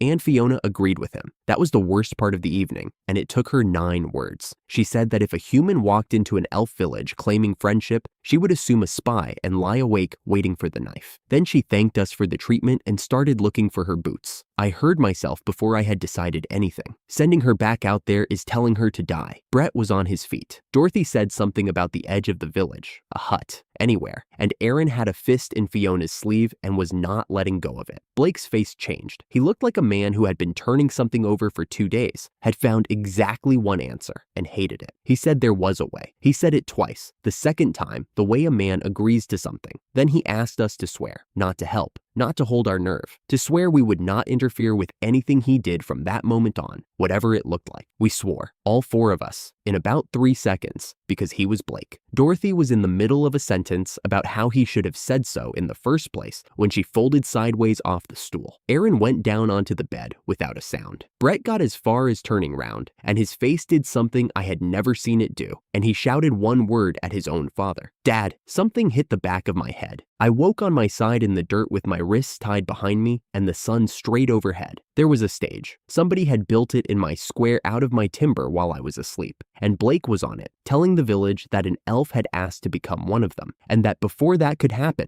there would be a purification. She was at his feet, roped hand and foot, on her side, looking at nothing. I reached for the box. A shadow crouched over me, green hair, no eyes anywhere in it, and something went into my arm. Nerve poison. Casey said it the way she talks about weather. You are the dangerous one. Watch quietly from there. It took 4 seconds. My hands went, then my jaw, then the band of muscle across my chest, so that breathing became something I had to remember to do. The edges of my sight went to water. My skull split down the middle. My eyes still worked. That was the whole inventory, so I used them. I looked at the crowd, and the crowd was holding hoes, not sharpened wood, iron. 10 hoes, 10 shovels, 10 axes, and the spares, in the hands of people I had measured them for. Near the front was the one with the knot left in the shaft, because I had thought the knot was pretty. A woman held it up against her shoulder, the way you hold a thing you have been told to hold. I made every one of those. Villagers went up one at a time and said what elves had done to them. Parents. A hometown burned while the man was away in the capital. A husband who never came back. Not one of them was lying. Dorothy got her shoulders into the rope and it started to give, and then her own mother put a knee in her back and folded her flat. A dressmaker, holding her daughter down in the dirt with both hands, saying nothing. Aaron got 1 syllable of a spell out, and Greta went red from the inside and it died in the air. Aaron begged her by name. Greta did not answer. Brett was face down under his father's forearm, 2 paces from me, crying with rage. Say something, old man. Say one thing. Dustin looked at the stage. His mouth did not open. Her parents died when she was small, and the village took her in, which is a generous way of describing what happened next. The adults discussed her over her head while she stood there, the way you discuss a tool you are not sure you need. A criminal's daughter. No sense feeding her. Somebody said they were short of fighters, so they would wait and see, and if she came out of the blessing with nothing useful, they could settle it then. She was old enough to follow the sentence. She was not old enough to know she was allowed to mind. So she was good. She carried the water nobody wanted to carry. She cleaned the places nobody would clean. She learned every rule in that village and never broke one. And she stopped crying early because crying annoyed them. And being annoying was the one thing she could not afford. On her 10th birthday, the blessing came. And it came in wrong. The chief had been smiling when he told her to say it out loud. He was not smiling afterwards. She does not remember crossing the room. She remembers the wall and being on the floor at the foot of it, apologizing over and over for a thing she had not chosen and could not give back. A tall man leaned down and spoke into the chief's ear, and the thundercloud stacking over the clearing came apart without breaking. The order was that she go below and never appear in his sight again. She counted at first. She lost the count somewhere in the 2nd year, and after that, she measured time by how many times the air hole went cold. 20 years, probably more. A hand pushed food through a gap twice a day, and she talked to it until it stopped coming at the same hours, and then she stopped talking. The light arrived in the 4th or 5th of those winters, small, glowing, with wings. It sat in the air hole and studied her, and when she put her hand up, it was gone before her fingers were halfway. Months later, it came back and asked from the hole whether it could come in out of the rain. It sat on her knee and complained about the cold. Then it said her knee was not right and asked to borrow her chest instead. And it went in against her collarbone and said, "There, warm." She held it and thought she had gone mad and decided she did not mind. His name is Finn. Years later, he taught her to shoot because his air goes where her arrow needs to go, and the village let her out on the strength of it. Being useful turned out to be a thing she was extremely good at. She did not call him, not on that stage, with 50 people closing in, because they would have killed him alongside her, and then she would not have been able to rest. She thought about him being told, whether he would shout at her, whether he would go quiet instead, whether he would cry, and that one stopped her breathing for a second. Then she totaled herself up, the way she had been taught to, and found she had come out ahead. She had made friends, 4 of them. That was more than she had ever been promised, so she was satisfied, and she hoped this bought something for somebody. She could hear us screaming her name. She thanked us without moving her mouth. I was 20 paces away on my side, with drool running out of the corner of my mouth, and my eyes, the only part of me still taking orders. A farmer went up the steps with a hoe. He was one of the 3 who had spoken. He got it over his shoulder with both hands, and the square went quiet enough to hear the wood creak. He brought it down into the boards beside her head. The noise went off the fence and came back. He did not let go of the handle. He stood over her, bent double, shaking so hard the shaft knocked against the stage, and he said he could not do it. Behind him, a shovel hit the ground. ground, then an axe, then a sound I am not going to forget, which was 30 pieces of iron being set down in the dirt at the same time by people who had carried them there to use. An old man at the front went down onto his knees. I hated her, not her, all of them, and her, both. I do not know how to say it right. They took my family, every one of them, in one night, and I have said out loud every night for 11 years, every single night, that if I ever got one of them in front of me, I would do it. I swore it. I swore it to them. He had to stop and find a breath. And she is right there. She is tied up and she said sorry to us. And I cannot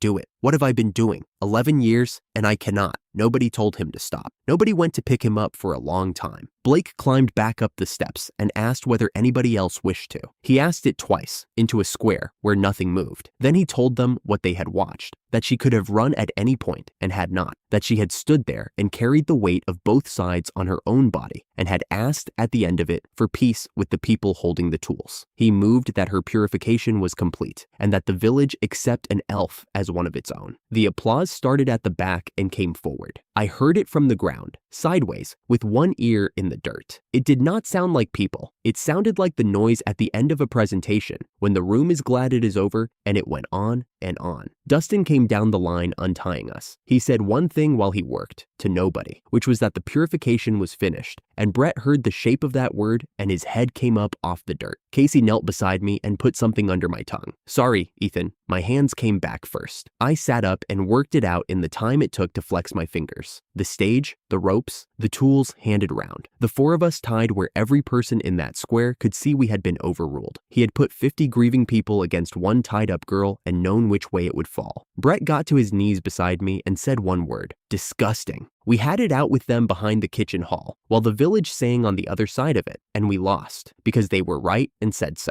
Blake did not defend himself. He agreed with every word Brett threw at him, item by item, then asked what the alternative had been. Nobody had one. It was her walking south in the dark. Dorothy slapped him, open hand, full weight, hard enough to turn his head. Nobody stopped her, and nobody mentioned it afterwards. Casey pushed her fringe out of the way and looked at the four of us. He has to stand in front of every one of those faces tomorrow morning, she said. You only have to be disgusted. Erin found the words for the rest of it. She said she did not know whether we were supposed to be happy. Dorothy said she felt the same. Brett would not look at his father, and his father did not make him. Fiona came round the corner untied with somebody's shawl over her shoulders and rope marks on both wrists, and asked us not to hate the village on her account. She asked it as an actual request, which is the only reason it worked. He was still awake, candle on the table, a pot of bean tea going cold beside it, hands flat on the wood, not doing anything at all. I sat down opposite him and said that next time he needed something like that, he could tell me, and I would hold still for it. He poured me a cup and said he could not promise that. If I had known, I would have performed, and if I performed, the square would have performed back, and the whole thing only stood up because everybody in it believed it. I asked whether he had known it would work. No.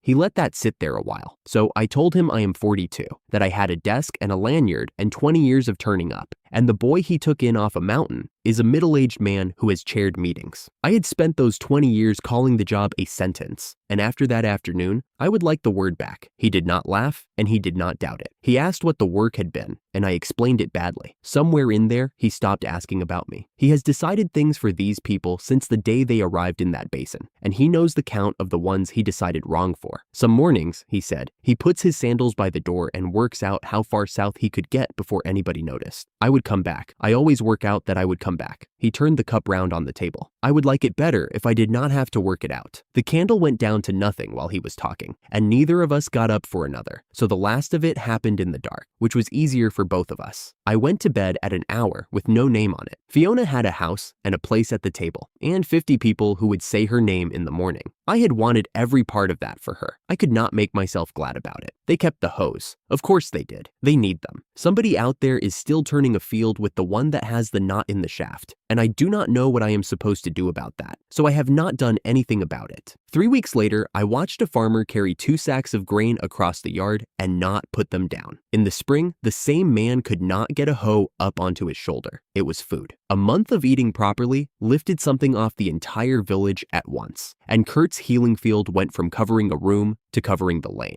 because hardly anybody needed it anymore. Brett explained the rest from the fence rail, chewing a stalk. Everybody in this world gets a job. A job is a floor to stand on. Strength, stamina, how fast you improve, and a person with a job any job, can put down a goblin or two and walk home to dinner. A person without one cannot. They were being held under, he said. Now they are not. There is a word for a person with no job. Brett said it the way a doctor reads out a result. I laughed, made a note to ask Blake what mine was, and did not ask anybody for another month. The word is unemployed. By the end of that week, the village had outgrown its own fence, so I moved the line out to 2.5 kilometers until the ground ran up against the feet of the mountains on 3 sides. The box does not make things out of nothing. It fuses. It had already put 120 logs into one house with no joints, so I saw no reason it would refuse trees that were still standing. I walked the new line over 2 days and took every trunk on it, trunk into trunk, and left every root where it was. What came up was a wall 2 men thick and still alive, green along the top, growing. We put towers where the branches forked and strung crossbows and ballistas with rubber boiled out of wallow tree resin. It meant a man with no job and bad knees could stand a watch and hit something. Nora Reed's ground. I still do not know how. She came down the ramp with us, did not say one word all afternoon, and when I had taken out as much earth as the roof would forgive, she put her hand up flat, and I stopped. 3 chambers, 1 cold for meat and milk, 1 frozen hard, 1 dark and dry at a single steady temperature for grain and seed. Erin walked into the 3rd and turned round once. The old one was a cupboard, she said. She holds the cold herself, and cooling several hundred meters bores her. I asked how long the chambers would keep if she were away for a season. She thought about it, said a while, and went up for her supper. I stayed down there with the lamp and worked out how to line the walls so the cold would hold longer with nobody at all. The old soup kitchen became the meeting hall, and Gideon moved into the back of it. He asked for a fermentation store next, and I agreed before he finished the sentence, because he had already fainted once that week at the sight of the food room. Over lunch, he owned up to an art that puts the worth of a meal into whoever eats it, and the better the recipe, the more it gives them.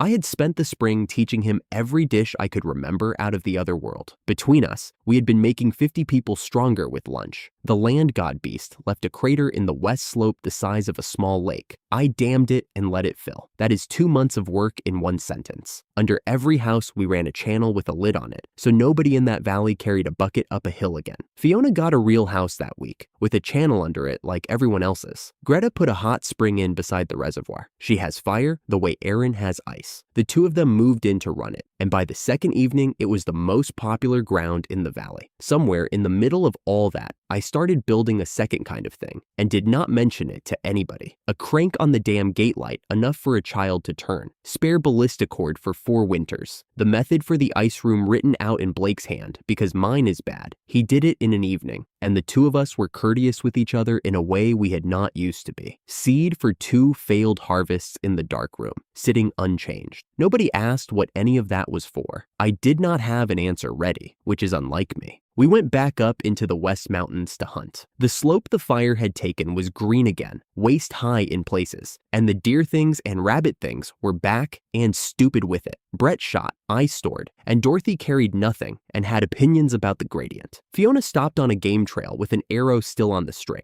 Are these mountains always this poor in ogres? Nobody answered, so she laid it out. 2 months since the fire. The animals have come back, so the ground is not poisoned and the water is fine, but there are no ogres and no goblins, and nothing anywhere to say there ever were. No bodies, no droppings, not one track. Brett went up a tree and put his search out over the whole mountain. Nothing, he called down. Whole mountain. Not one of them. Dorothy said that when the animals in a place change that much, somebody eventually gets handed the bill. Brett told her she worried like a grandmother and went to collect his arrows. I asked Fiona whether the goblins could have gone south to her people. She said no. The trees down there turn a stranger away without him ever knowing he has been turned, and there is a guard rotation that works with them. Then she looked pleased and said she liked that a human had thought to ask. Silas came up the south road 4 days later and stopped a long way short of the gate to make sure he had the right valley. We traded in the gateway. He brought seeds and cuttings out of the south and took salted fish and dried meat. And then I put a sack of salt on top and told him it was not part of the exchange. The sea belongs to the dragon, so everywhere else digs its salt out of rock and counts it by the spoon. We can pull ours out of the water forever. He tried to refuse it twice, and then took it with both hands. While he was packing, he mentioned that the East Mountains have gone quiet. He used to count ogres in dozens on a crossing. This time, he saw one small band the whole way, and they were moving. We made an agreement standing up, without paper. If this village is ever in trouble, he comes. If anything goes wrong in the east, he comes here first and brings whoever will walk with him. He shook my hand like a door closing. Then I went back through my own gate and put the thought where I put things I cannot act on. Greta had been working on me for 2 months, sing-song about it. That evening, she had me open the box and shut it 8 times while she stood with her hand out flat and her head tipped back. Then she stopped singing. Everything alive in this world carries a vessel that holds mana. Hers, Aaron's, a deer, a stalk of grass. Mine is not damaged, she said, and it is not hiding. It was never built. And every time I open that box, mana moves. She can see it go. It is real. It is spent, and it is not coming out of me. Somebody is paying for you, she said, and then she asked me who.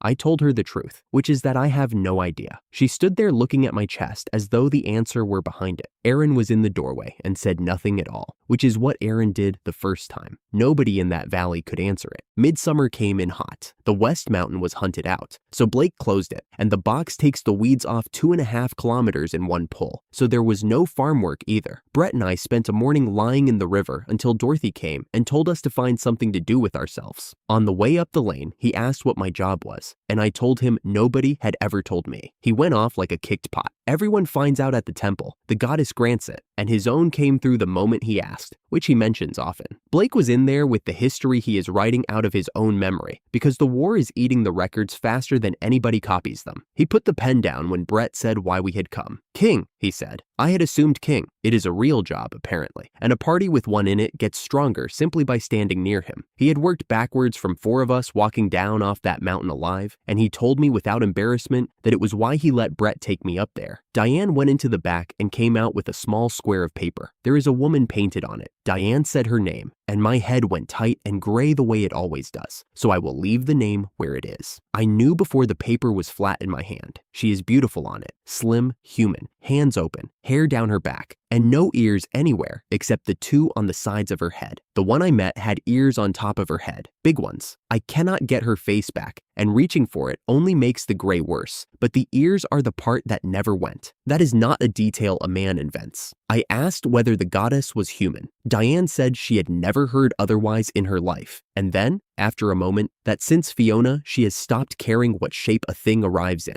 Blake asked me not to say it outside the valley, and when I asked why, he told me there are people 2 countries east of here who would kill me for that sentence, and go to bed pleased with the day's work. He said it in the voice he uses to ask whether there is more tea. That was worse than shouting. The statue stands about 1.5 meters, dark wood, the same woman as the paper. Only clergy go into that room. Diane took me in anyway, and I stopped 2 paces inside the door. It was cold in there, not drafty, cold. Nothing in that room felt holy, and something in it felt like being looked at. I knelt anyway, because she was waiting, and because I do not insult other people's gods on a feeling. She told me to hold the paper and close my eyes. So I thanked her, properly, not the way you talk in a temple, for the box, which has fed 50 people, for setting me down on a beach instead of in the water, for whatever it cost to get me off that shore alive, because it cost somebody something. I told her I had not been necessary to anyone for a very long time, and that here I was. The light came up in front of me like a lamp carried into a room from a long way off, and then it was not far off at all, and it was the size of a person. There was a woman standing in it, slim, human, hands open. The woman off the paper. Who are you? Not a bell. Nothing in it like a bell. You are not something I created. I tried to answer her. I got as far as my name. A filthy outsider, she said, trampling into the world we made. Then I was burning. Not flame and not on the skin. All of me at once and from the inside, in the bones of my hands, behind my eyes, in my teeth. I could not get enough air to make a sound with. I have been bitten through the leg by a wolf, and I would take that twice over before this. Disappear.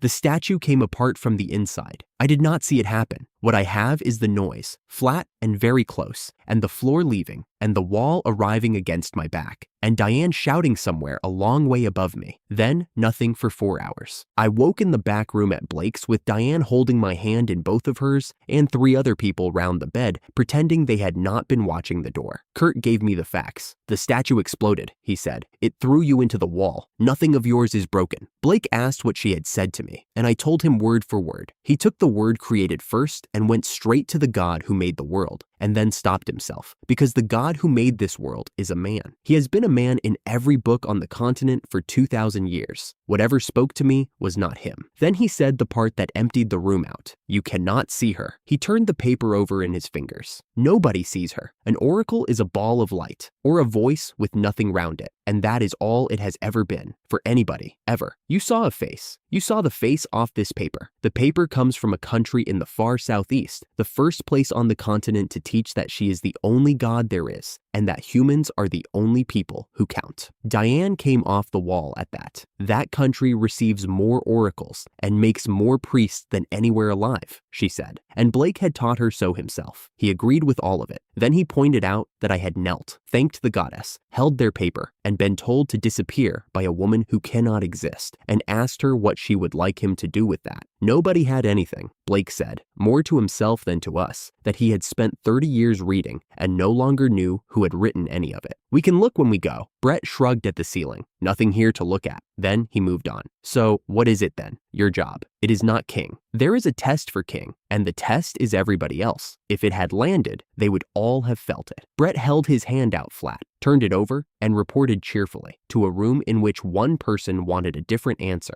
that he felt nothing whatsoever. Nobody could give me another reading. The oracle had gone through. It had answered. It had looked at me and put down, unemployed. Diane said quickly that it did not mean anything about me. Blake said the reading had been interrupted and might not have finished, which was kind, and which he did not believe while he was saying it. Brett had to hold the doorframe. I was 42 years old. I had crossed 2 worlds, buried 1 life, walled a village with a living forest, and put running water under every house inside it, and a god had looked at the whole of it and filed me as unemployed. I did not sleep much that night. It was not the job keeping me awake. The harvest came in fat, and 8 days after it, Brett got bored and said we should go north. Nobody went north. The range runs up toward the capital and holds orcs and minotaurs, too strong to be worth the arrows, and Blake had said no to it for years. He said yes that morning and attached a condition, and the condition had green hair and a fringe you could not see through. Casey called up the slope from a long way behind us. Go on ahead. Leave your big sister on a hill. Brett told her the hill did not care that she was nearly 30, then suggested she give her bag to me, since I was the only person present with no job and no excuse. We stopped to let her catch up. That was when the shadow came over the rock and took her. It was a crow the size of a cart, 3 legs folded under it, and it had both her shoulders, and it was 40 meters up before anyone finished shouting. Aaron's ice went after it and missed Casey by an arm, and the crow rolled off the ice and let go of her. Dorothy hit the ground with both feet, went up after her, and caught her. Fiona took the wing with 1 arrow, and the bird went down through the trees with a noise like a barn falling over. 3 minotaurs stood round the bird when we got there, over 2 meters each, and one was already dragging it by a leg. Between them and the crow was a boy. He came up to my chest, black wings, folded wrong and shaking, and a sword held at an angle that would have broken his own wrists, and he was screaming at all 3 of them to get back. We took them apart in under a minute. Brett shot the one that ran with the boy under its arm.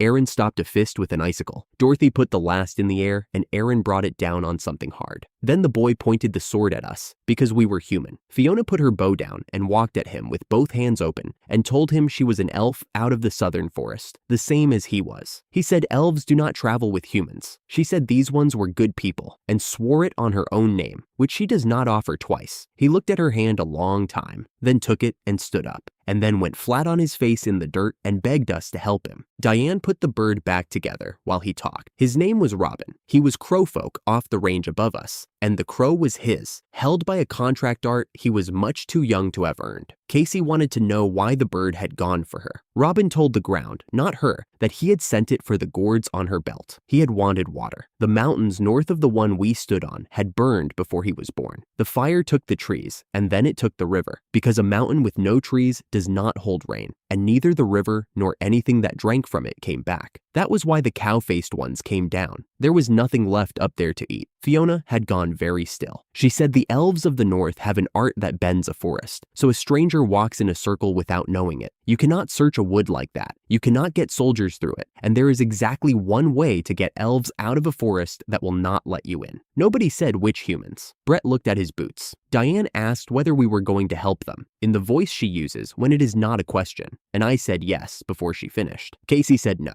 not to helping, to free. Trade, she said, is a different word. Trade then. We went the rest of the way through the air, 4 of us on Fiona's wind, and 3 in a sling of vine under the bird. I counted 9 gray ridges and stopped counting. The soil had gone down those slopes in the first big rain after the fire, and there is no getting soil back up a mountain. Robin pointed at a spire with smoke coming off it and shouted that it was his. Then the air went out from under us, and the sky turned over. I woke tied at the wrists on a wet floor with everybody round me except Fiona. I could have taken the wall out. The second thing you do in somebody's house matters more than the first. So when the chief came down the stairs, I told him we had come to trade food, and when he did not believe it, I put 2 barrels of drinking water and 1 of salt on the floor of my own cell, out of nothing, in front of 9 armed people who had never seen it done. Somebody dropped a spear. Casey announced that it was mine and not the village's, which was the only reason I was allowed to give it away, and she looked at the ceiling while she said it. His name was Roland. He thanked me for his son and had us cut loose, and Fiona came down to meet us from a guest room, because a demi-human gets one, and I got the floor. On the stairs, I asked about ogres. Not one on the range in 2 months, he said, and he had stopped calling that good news. His house was on top of the spire, built like a temple, and there was nothing in it but swept boards. The people who brought us up were gaunt in the way where you stop noticing faces and start noticing wrists. Roland put a sword on the floor between us. It was longer than his son. It was called Nightcleave. It had gone from chief to chief for 11 generations, and he wanted as much food for it as it would buy. Robin protested, and his voice cracked in the middle of it. Roland did not look at him. He said the sword had never once filled anybody's stomach. Casey leaned over and told me pleasantly to take it. I put my hand flat on the scabbard and pushed it back across the boards. Keep it. I would rather cut you a river. Nobody moved. Roland asked me to say it again. I said it again, and he went on looking at me as if I had made a noise rather than a sentence. So I explained it. The mountain still gets water. It falls every winter and comes off bare stone in a day because there is no channel left to hold it. I could lift the stone out of a line down the whole north face, set the sides so they hold, and pour my own water in at the top to start it moving. And after that, the snow would do it every year for as long as the mountain stood. Then I said the part I had not known I was going to say until it was out. Humans burned this mountain. I did not, and I never met the men who did. And neither of those facts is worth anything to a child who has never seen running water. So it was not a gift. It was a payment, and it was late. The room stayed quiet a long time. Roland sat with his hands flat on his knees. A woman at the back asked what we wanted for it, and I said nothing, and that made it worse rather than better. Then she said, not bitterly, more the way somebody reads out a rule, that nobody had ever given them anything. Roland said the river would take days, and his people were hungry today. Casey opened her mouth, and Diane got there first, and put her cup down on the boards. I will eat less for a month. Can we send them what I do not eat? Dorothy said she knew what hunger was. Brett shrugged that before I turned up, it had been dried meat every second day. Erin said she was in. Fiona said, as a demi-human, then stopped and said no, as a person. Casey did the arithmetic out loud, said 7 people for 1 month was the ceiling, and wrote it in a book. Roland did not thank us. He put both palms flat on the boards and his head down and stayed like that, and his son cried, and I looked at the wall until it was over. Then a man came through the screen and said the cow-faced ones were through the line, and then, in a different voice, that there was something else in the air behind them. Roland went to the window and the color went out of his face. We cleared the minotaurs off the line in about 10 minutes, and it did not matter at all. The thing behind them came down out of the sun,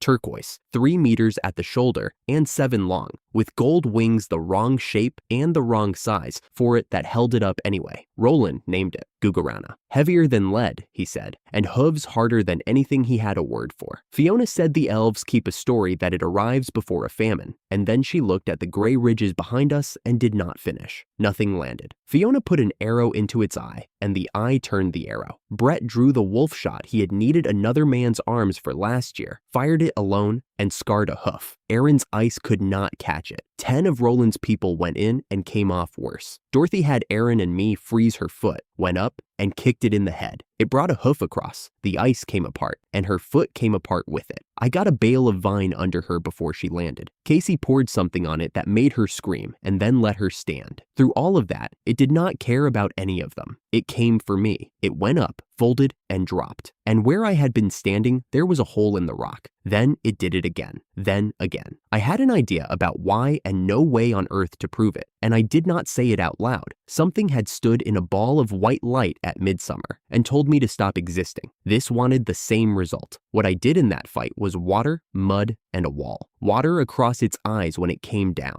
Mud under it so it could not set its feet. A wall which it went through. Fiona ran dry. She stood there with the bow down and said she was sorry, to me, twice. Then Robin dropped out of the air onto her arm and said there was something in the store behind the house. Go, I said. We will hold it. I was not there. Fiona gave me the shape of it that night, and Robin filled in the rest. Robin had the key to it on a cord round his neck. Inside were scrolls and boxes, plates with food dried onto them, bottles, and a mattress with an elf on it who had not washed in a very long time. He sat up when the light came in and looked at Fiona. Sylvia, he said. Then, no, you're too young. What Marcus saw in that doorway was not a stranger. It was a face he had last seen with rain on it 150 years ago. And for one breath, the arithmetic did not apply, and she was alive, and everything after her had been a bad dream he was waking out of. Then he counted the years. The way you count coins you already know you do not have, and the door was only a door. And the girl in it was young, and he knew whose mouth that was and whose it was not. He called her the coward's girl. Robin got down on the floor and asked him for the sword. Marcus said he would not lend his best work to that blood. Fiona put her forehead on the ground and asked anyway, and he came off the mattress and told her that an elf does not put her head down, ever, and shoved her hard enough to sit her in a heap of scrolls. Robin was shouting. Marcus was not finished. Her father had been a coward who could not carry what his wife had done. Her mother had been worse, and he would lift no finger for anything that came out of the pair of them. Fiona got up and put her head on the ground again. She apologized for both of them. She had never seen their faces. She was told they were dead before she could talk, and she was raised in the chief's house doing chores with nobody ever saying their names to her. If he wanted the rest of it out of her, he could take it afterwards, but there were people on the cliff dying now. His ears moved. He stopped talking. Then he pulled a bundle from under the mattress and put a rapier into her hands. Pale green, very light, the wrong sort of beautiful for that room. He said it had been made for her mother and never collected, and that she should go and kill the thing. Roland said he would put every drop of his mana into one cut and asked us to collect his bones. I asked, what about Robin? He said somebody had to, and went. We gave him everything we had left. I shouted the thing down and put a wall of water across its face. Brett emptied himself into the eye it had already lost, and Aaron poured out the last of hers and froze it to the ground. Roland drew from a standing start, faster than I could follow, and the blade went into its neck and stopped inside it. Then the beast lit gold all over and threw everyone off it at once, and Roland went across the rock without his sword. Diane told me flatly that she can mend a wound and cannot put back what is spent. The thing climbed, folded, and started down at him. He was on his back and could not lift his head. Fiona came over the rock with the green blade out and hit it in the side hard enough to move it off its line, and Dorothy got Roland out from under it on a bad foot. It turned on her. Casey threw me a gourd and said nothing at all for once, and I put it into the thing's face, and it screamed, which it had not done all afternoon. Fiona went up its shoulder to the hole the chief's sword had opened, put the rapier in, and sent her wind in behind the blade. The head came off. 3 meters of it came down on the rock and stayed there. Roland could not stand, and Diane went down the line of wounded. A filthy elf walked out of the rocks, scratching his stomach, and announced that hide and seek was over, and every crowfolk on that cliff straightened up. He gave us his name himself, Marcus. He had forged the green rapier and the fan the clan uses to hold the sky, and he was the only elf alive who works iron, because elves cannot take heat or metal and are not supposed to want to.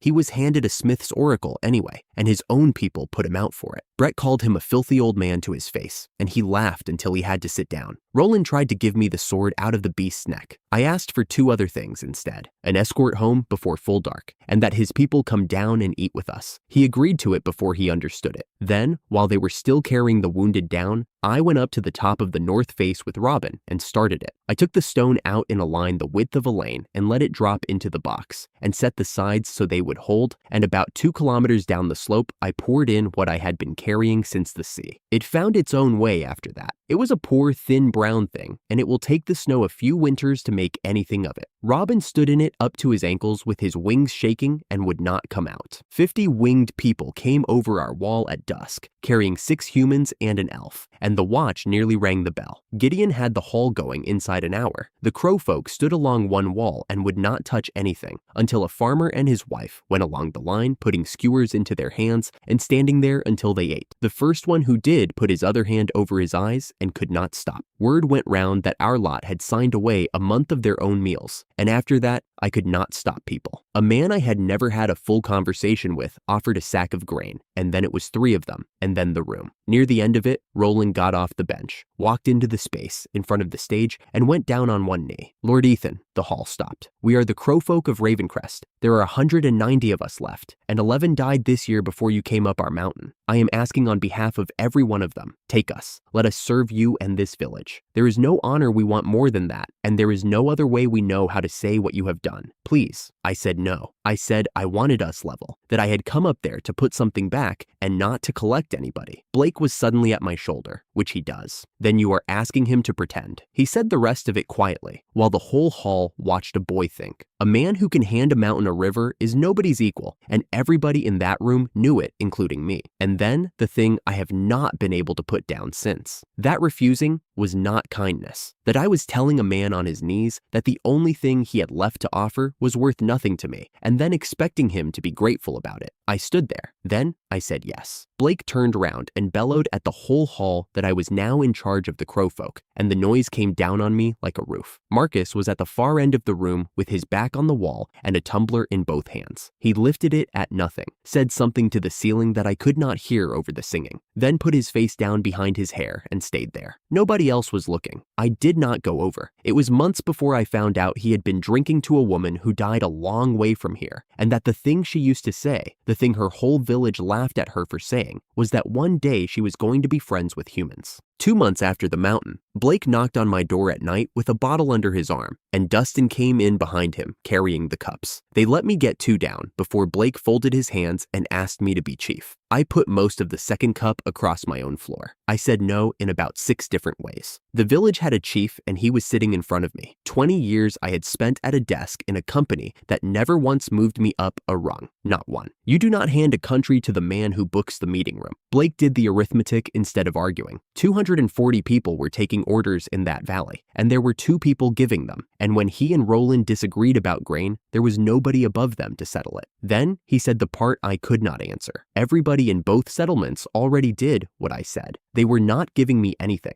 only writing down a thing that had already happened. Dustin put his hand flat on my head like I was a dog. "You will not be doing it alone," he told me. I said yes. "In name only," I said, which is what you say when you have already lost. Behind me, Blake put his hand up, and Dustin slapped it. Neither of them pretended otherwise. Blake had spent 15 years hunting for a way out of that job, and Dustin was nobody's second anymore. Then he wanted the name changed. Being called Chief Blake of Blake Village, he said, made him sound like a man in love with himself. Dustin suggested naming it after me, and I said no. Blake suggested his own name could stay in it somewhere, which was worse. So we threw words about until one came out of me that I did not remember choosing. Bubastis. Blake said it twice, liked the shape of it, and that was a country named. The handover was 10 days later, with the doors open and the whole valley inside. Blake read 4 sentences off a sheet of paper, handed me the sheet, and sat down. I had not written anything, so I told them what I actually wanted, that I did not care what anybody had decided I was, because it would not change the plan by a day. One country, humans in it and demi-humans in it, out of the same pots and in the same fields, with nobody at the back of the room. If it took the rest of my life, it took the rest of my life. Brett shouted, "Of course!" from the middle, which is as much speech as Brett has ever needed. Fiona, 2 paces from the stage, said it to nobody. Let us aim for it together. And then, because it was going well, I ruined it. Somebody near the front asked how old I was. Fair question. I look about 16. I told them I was 42,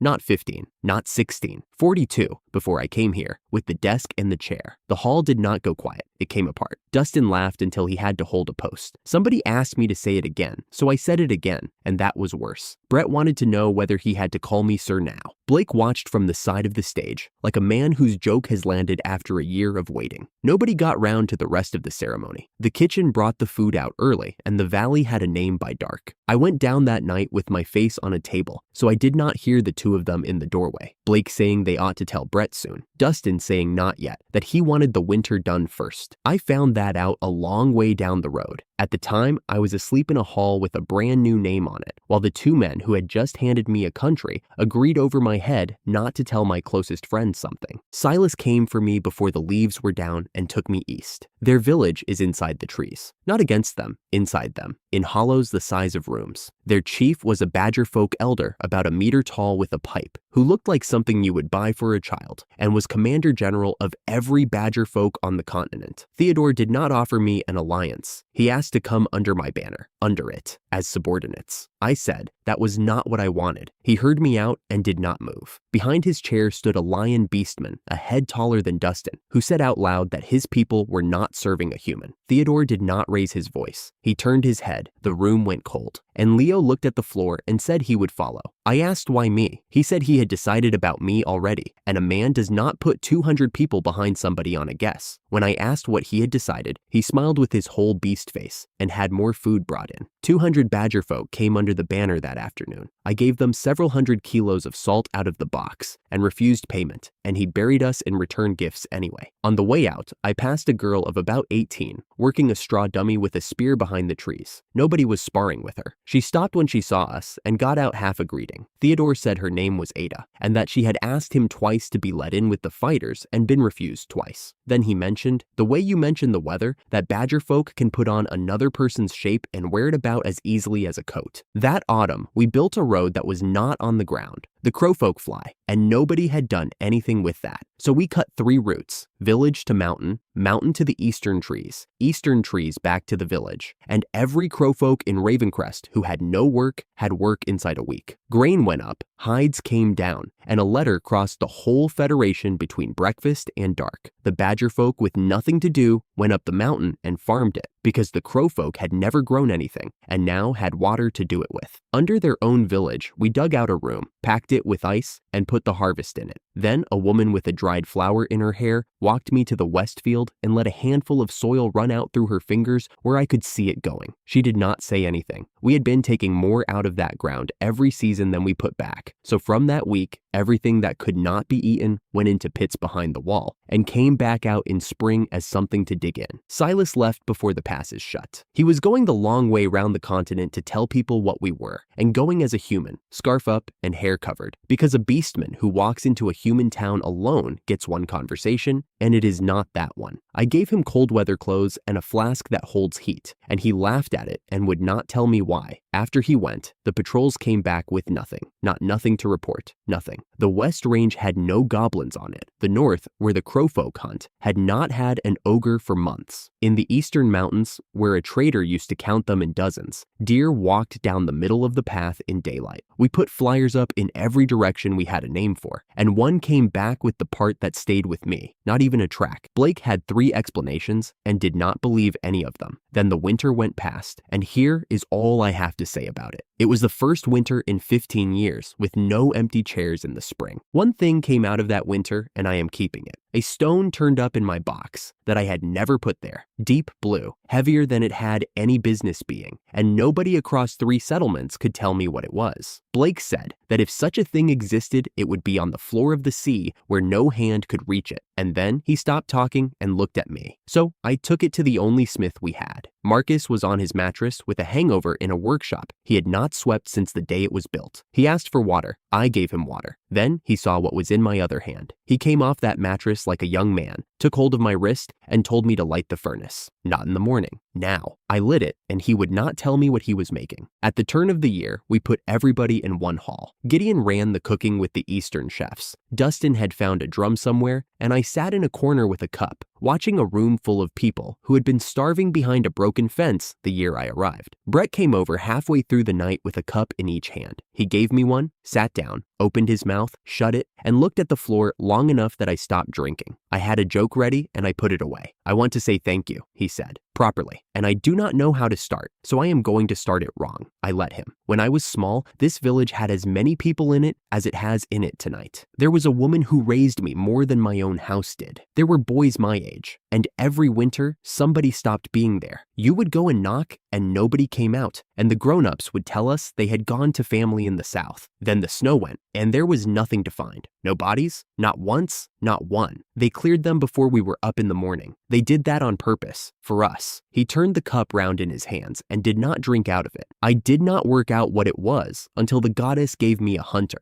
That is the day I understood it. It was not a sickness and it was not a curse. There was no food. That is all it ever was. They were starving, and the grown-ups let us go on thinking people had moved away. I asked him how many. I should not have. He counted it out loud, badly, the way you count a thing you have counted 100 times before. 15 winters, about 200 people. I asked my father to make me strong and he did it. Blake taught me to hunt, and I got good at it. It was never enough. Every year, whatever I did, there were still gaps at the table. That is the part I could never get past. Then he put both hands flat on his knees, and I looked at them, and they were not steady. When it turns cold, my hands start doing this. On the bow. Years, it has been like that. Because I know what the shot is. If I miss, that is not a deer that got away. That is somebody who does not eat, and then somebody who is not there. And I do not find out which one until the spring. He got it all out, and then cried without making any noise, the way men do when they have never practiced. And I did the wrong thing with it, because I have a head that measures and cannot switch it off. I put the time I had been in that valley against 15 winters and worked out how many of those 200 had gone in the year before I arrived. Then 2 years. Then which of them I would have had if the sea had put me down further north, or if I had spent 1 month less being useless on a beach. I got to somewhere between 20 and 40 people, and I made myself stop, and I could not stop. An hour earlier, I had been quietly pleased with myself about a road made out of birds. Brett wiped his face on his arm and finished it. Since you came, I am not afraid of the winter. That is what I came over to say. I am not afraid of drawing either. I do not stand there thinking somebody dies if I miss, because I know you will handle it. That is a stupid thing to be able to think, and I get to think it. He put his right hand out. There was a thing I wanted to say to him that I have never got out of my mouth in either of my lives, so I told him he had it backwards. When a boy with no job and nothing in his hands said he wanted to feed demi-humans, the first person to say yes every time was Brett. Then I took his hand. Together, I said, until nobody else goes. We drank on it with our hands still locked, and by the end, we were both laughing and making a bad job of that too.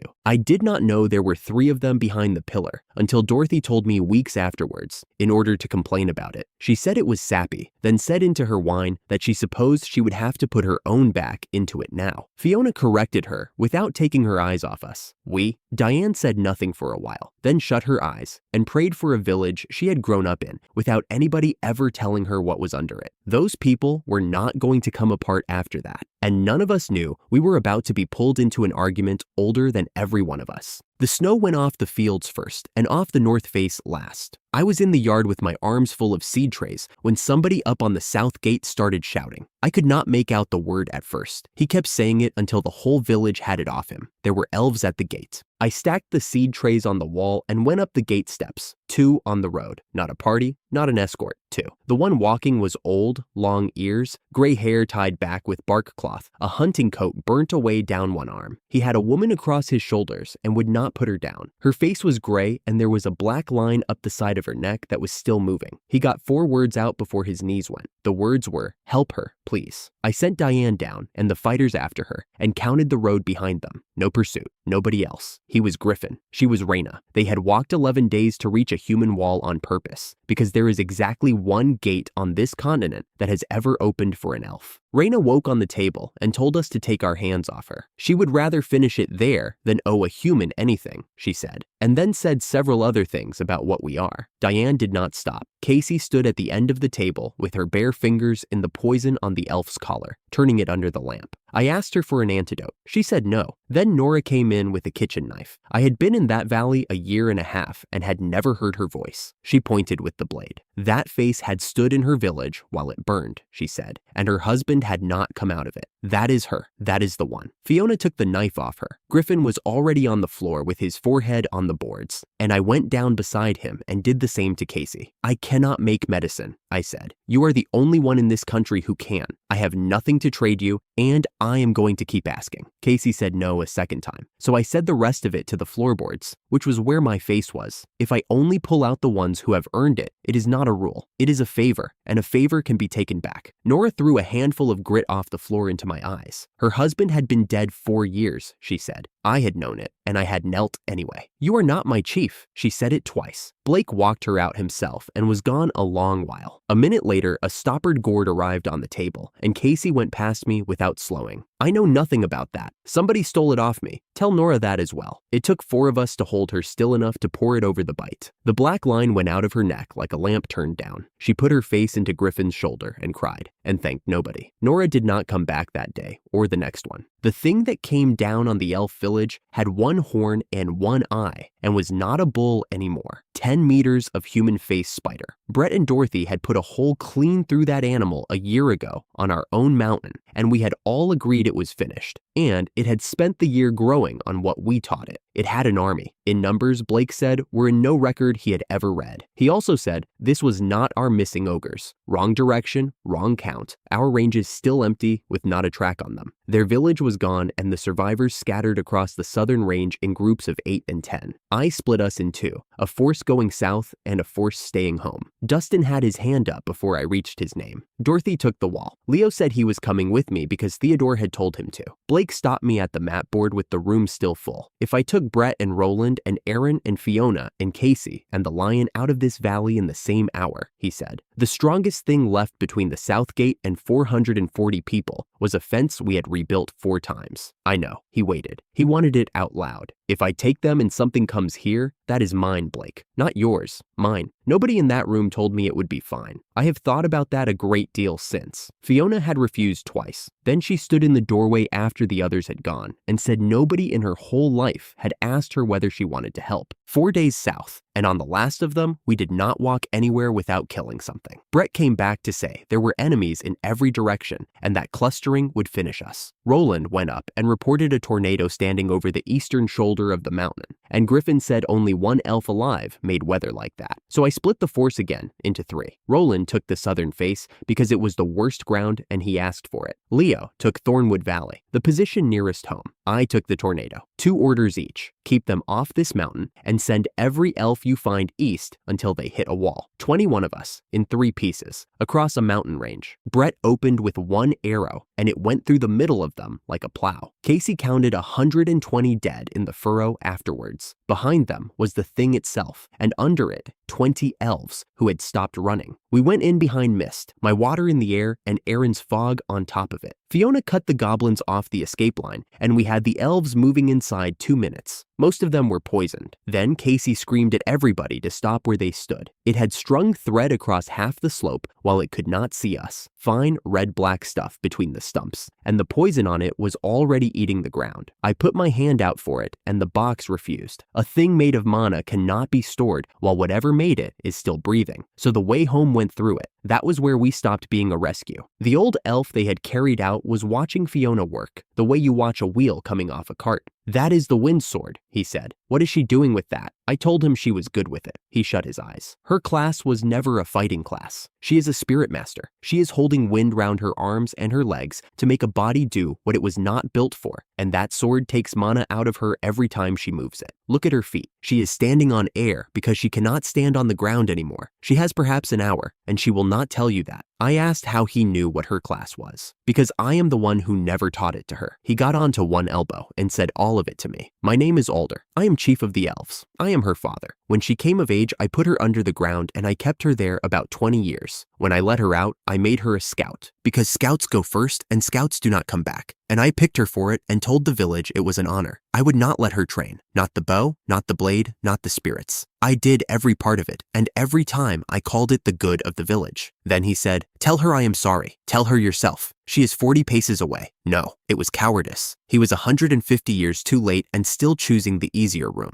And I did not argue, because I had 100 people to get off a mountain, and taking his confession myself was faster. A tall elf had been standing behind him the whole time, with blood dried down one sleeve. "Dorian, you are chief of the elves." Dorian tried twice before anything came out. "Understood, chief." And then, quietly, "No, father." It was the only time he ever said it, and the old man had a minute left to hear it in. I gave him my name and said I would get his people off that mountain. "Forgive me for not believing in you," he said, and put his hand up. What came out of it was a small winged thing made of light, a thunder spirit called Bolt, and it swore at him and told him this would kill him. He agreed, and then gave it everything he had at once. There was no ceremony. An old man went gray. The light went up, and by the time Dorian had both arms under him, he was already gone. The light went up and dragged a cloud out of a clear sky until it stood over that mountain like a lid. Then it came down as a dragon with 8 heads. Every hair on my arms was was up before the first head landed. The slope printed white, then black, then white again. The noise was not thunder the way we get it at home, one roll and then quiet. It was continuous, 8 mouths working the ground at once, and I could feel it in my teeth. Goblins went off that hillside in rows, not dozens, thousands. The heat crossed the hollow in one push, and the wounded elves turned their faces from it together, at the same moment, like grass. The thing at the bottom of the slope answered by driving its own goblins up the hill, hundreds of them, climbing over each other, catching the heads on their own bodies. Then, when enough of its own army was dead, it opened its mouth and let out everything they had been in one gray beam that went the whole length of the dragon and out the far end. The cloud came apart, the light fell into the trees below us and did not come back up. Thousands dead, and it did not matter. He spent 150 years and bought us about 4 minutes. Leo told me his end of it long afterwards. Once, because he had run out of other people to tell, 100 goblins in front of him, and behind them, a thing 3 meters tall with an iron block that broke 4 trees getting to him, and 4 more swinging at where he had been. He let it hit an afterimage, got underneath, and put the heel of one hand in, and it went out over the trees and did not land in the valley. What he told me was not the fight. He had spent the whole winter deciding whether a human could be believed, and he finished deciding in that valley with his palms still ringing, and had not enjoyed finding out he had already chosen.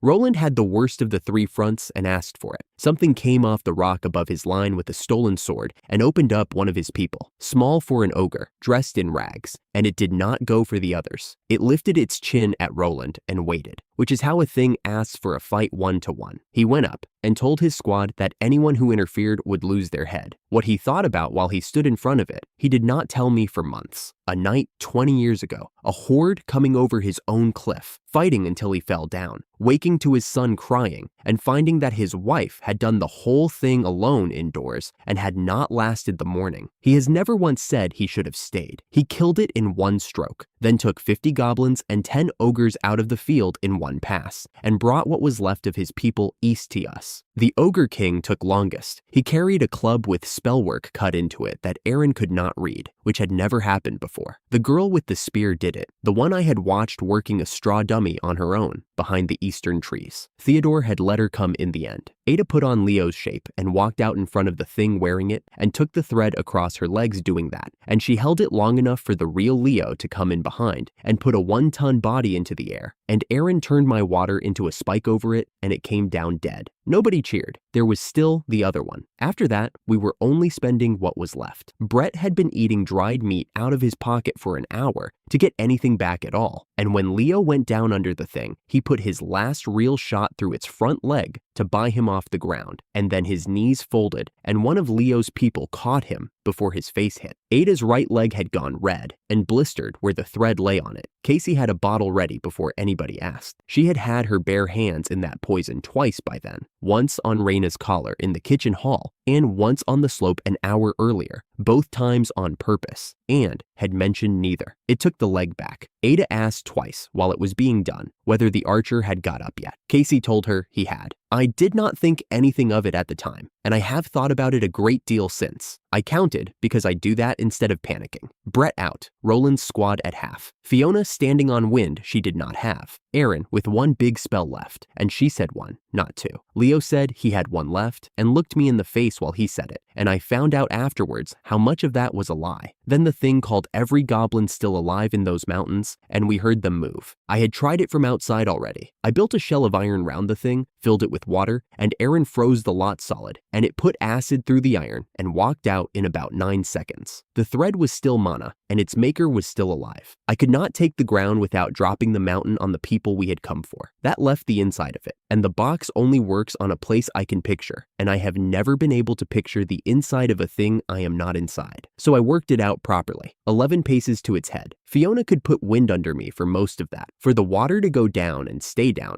I would have to be past the front teeth to about the middle of my chest, which meant my head and my ribs inside its mouth and my legs hanging out of it. 4 seconds for Aaron to reach me after that. Then I worked out what the teeth would be doing during those 4 seconds. I decided to go anyway. I did not tell anybody that part. I told Aaron to hold her spell no matter what she saw, until my signal and not before. She did not ask what I meant. Then, I am trusting all of you, she said, and put both hands out flat. Roland came off the rock and cut the thread away from Leo's legs in one pass. Leo got up with his arms lit gold and drove his palm into the underside of that jaw. The jaw came open. Then I ran. Fiona shouted my name behind me. The wind came under my heels, and I crossed in half the time I had budgeted and went into the shoulders. It was hot in there, and it stank, and I could not see. I found the shape of the space with my hands and opened the box. Hundreds of liters, everything I had left of the sea, all at once, into a closed body. The teeth came down while it was still pouring. I felt them close, and I kept my hand where it was and kept pouring, because stopping was the only thing that could make all of it pointless. Ada's spear went into its side. Fiona put her point up through the throat. Reyna, who had told us she would rather die than take a human hand, put an arrow into the socket of its one eye and screamed at me to finish it. I got one word out. Aaron! She dropped absolute zero into the water inside it. The whole thing went white from the middle outward. It stopped moving in stages. The belly, then the legs, then the head, and the last part to go was the eye. Then there was a statue at the bottom of that slope, with its face turned up at the sky. I came out of it and I did not land. Fiona caught me. Her coat was wet through where she was holding me, and it was not water. She was telling me I was an idiot, and she was right. It is done, I said. That is the revenge for all of them. I heard her say, "Thank you," from a long way off, and I could not work out why she was the one saying it. Then I stopped being awake. The girl was sitting on a high stool with her heels hooked on the rung,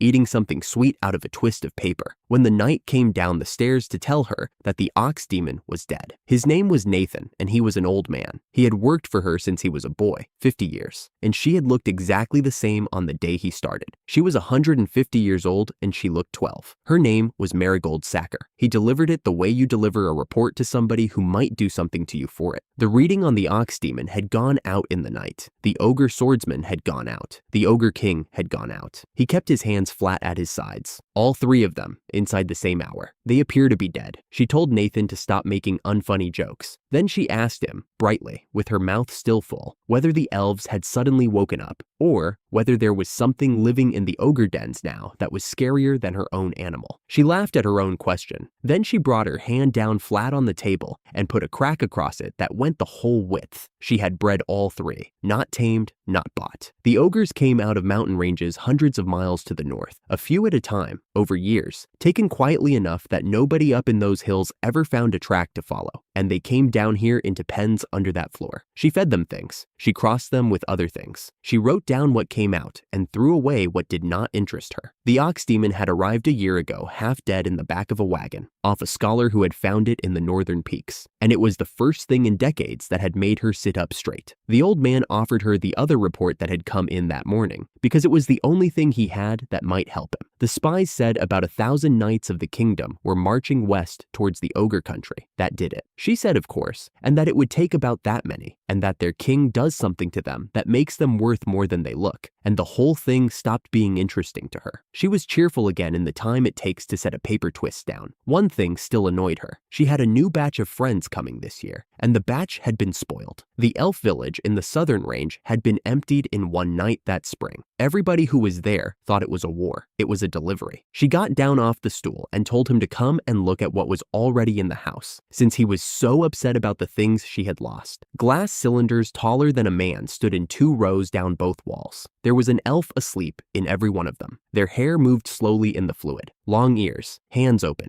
faces gone smooth the way faces go when nothing has happened to them for a very long time. The rows went back further than the lamps reached. She walked along tapping the glass with one painted nail as she went. The way you tap a fence rail on a walk you have taken 1,000 times. She said they had nearly had more friends this year. She said the work is not free, and that progress costs somebody something, and that the somebody is going to be them. And she said it the way you say a thing everybody sensible already agrees with. Then she stopped at one near the end, put her hand flat on the glass, and said the name of the woman inside it, Sylvia. Pale gold hair the color of early dawn drifted loose around that face in the fluid. Long ears. A fine, severe, unsmiling face. If she had opened her eyes, there is no question at all what color they would have been. Behind her, the old man closed his eyes for a moment and got them open again before she turned round. Not one person alive who would have recognized that face ever knew the room existed. It took us 4 days to walk home, and I was upright for 3 of them. them. Diane and Casey had done what they do and then told me, separately, in almost the same words, that I was to stop talking about it. The front of my coat had been cut away and replaced with a panel of somebody else's cloth in a slightly wrong shade, and that is all anybody ever saw of it. 30 elves came with us, walking behind our column with a chief they had not had a week earlier. None of them had ever been inside a human wall. Dorian kept them together, without raising his voice once. Fiona walked on my left the whole way and did not ask me why I kept looking at her. I was carrying a message from a dead man to her, and I had not worked out how to start it. I had 4 days to work it out, and I used none of them. A man screamed in the trees on our right. Brett had an arrow out of the bushes and into a forest wolf before I had turned my head. Then he went into the scrub and came back out of it carrying a farmer. It was Gene. He had been beaten, and he had been crying long enough that his face had stopped working properly. He got a fist into my collar, and he got it out in one piece. "The village," he said. "The kingdom came." Brett did not wait for the rest. He went up into the branches and was 3 trees away before Diane had finished shouting his name, and then he was gone,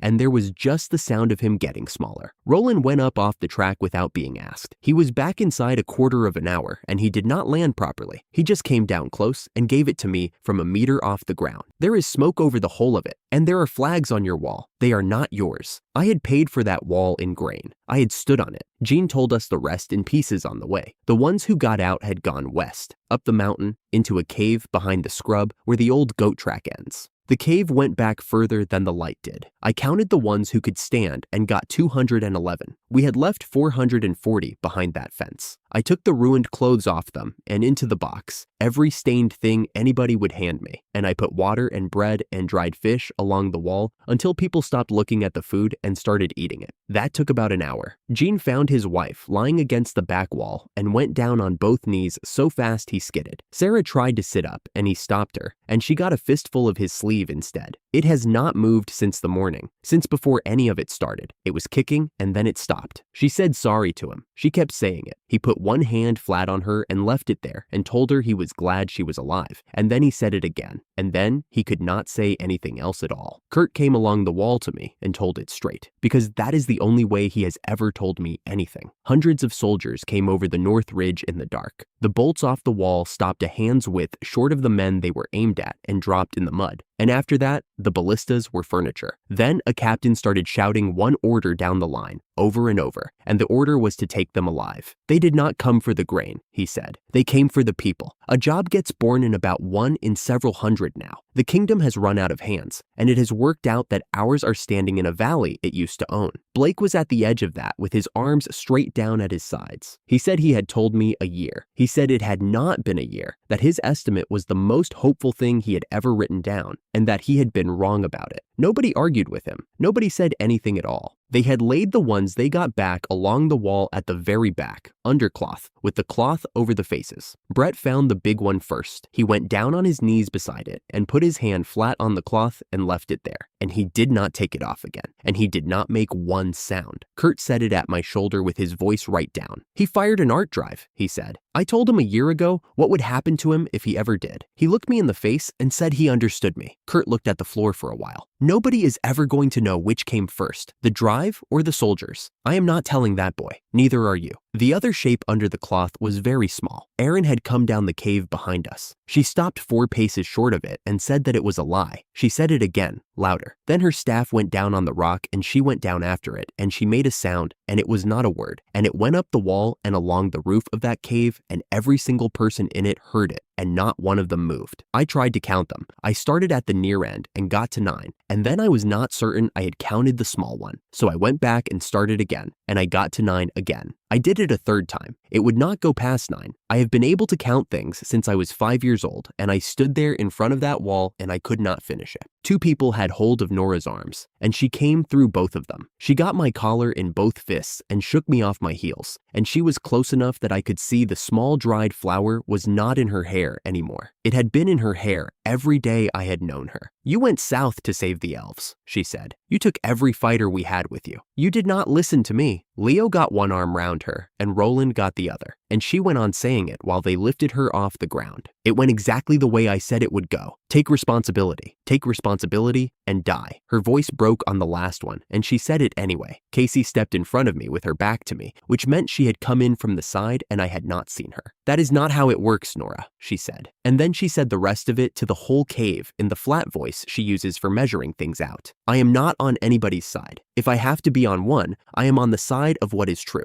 I hate the way he decides things. He decides by trusting that people will turn out decent, and it puts everybody I care about in front of the consequences, every time, and I have said so to his face." She let that sit for a moment. "But if elves had come over that fence, or goblins, this would be his, and I would hand it to him myself. It was not elves. Nobody could read the knights arriving in that particular week, could you?" Nora bit down on her lip and did not have anything to put in the gap. "Then stop, because if you keep putting it on him, I will not stand for it. We are the ones who made him chief. That makes it ours." Roland got his shoulder under Nora's arm. "It is hard to look at his face just now," he said, close to her ear. "Come this way." She let him take her out, and she did not look back at me, and the two of them went off into the dark at the mouth of the cave. Casey did not turn round. "Do not talk to her. Do not be kind to her either. Anything you say now just pushes her further into the corner. If you feel responsible, work out what you are going to do about it, because that is the job." I said thank you. She had already gone, and I do not know whether she heard it. Casey said nobody could have read the timing. In the spring, in a full room, I had said out loud that if something came here while we were away, it would be mine. And not one person in that room had told me I was wrong. Nora had been carried out of a cave still saying it, and nobody, including me, had told her she was wrong either. I let it stand. Every part of the list she gave was a thing I had actually done. Dorothy was not among the 211,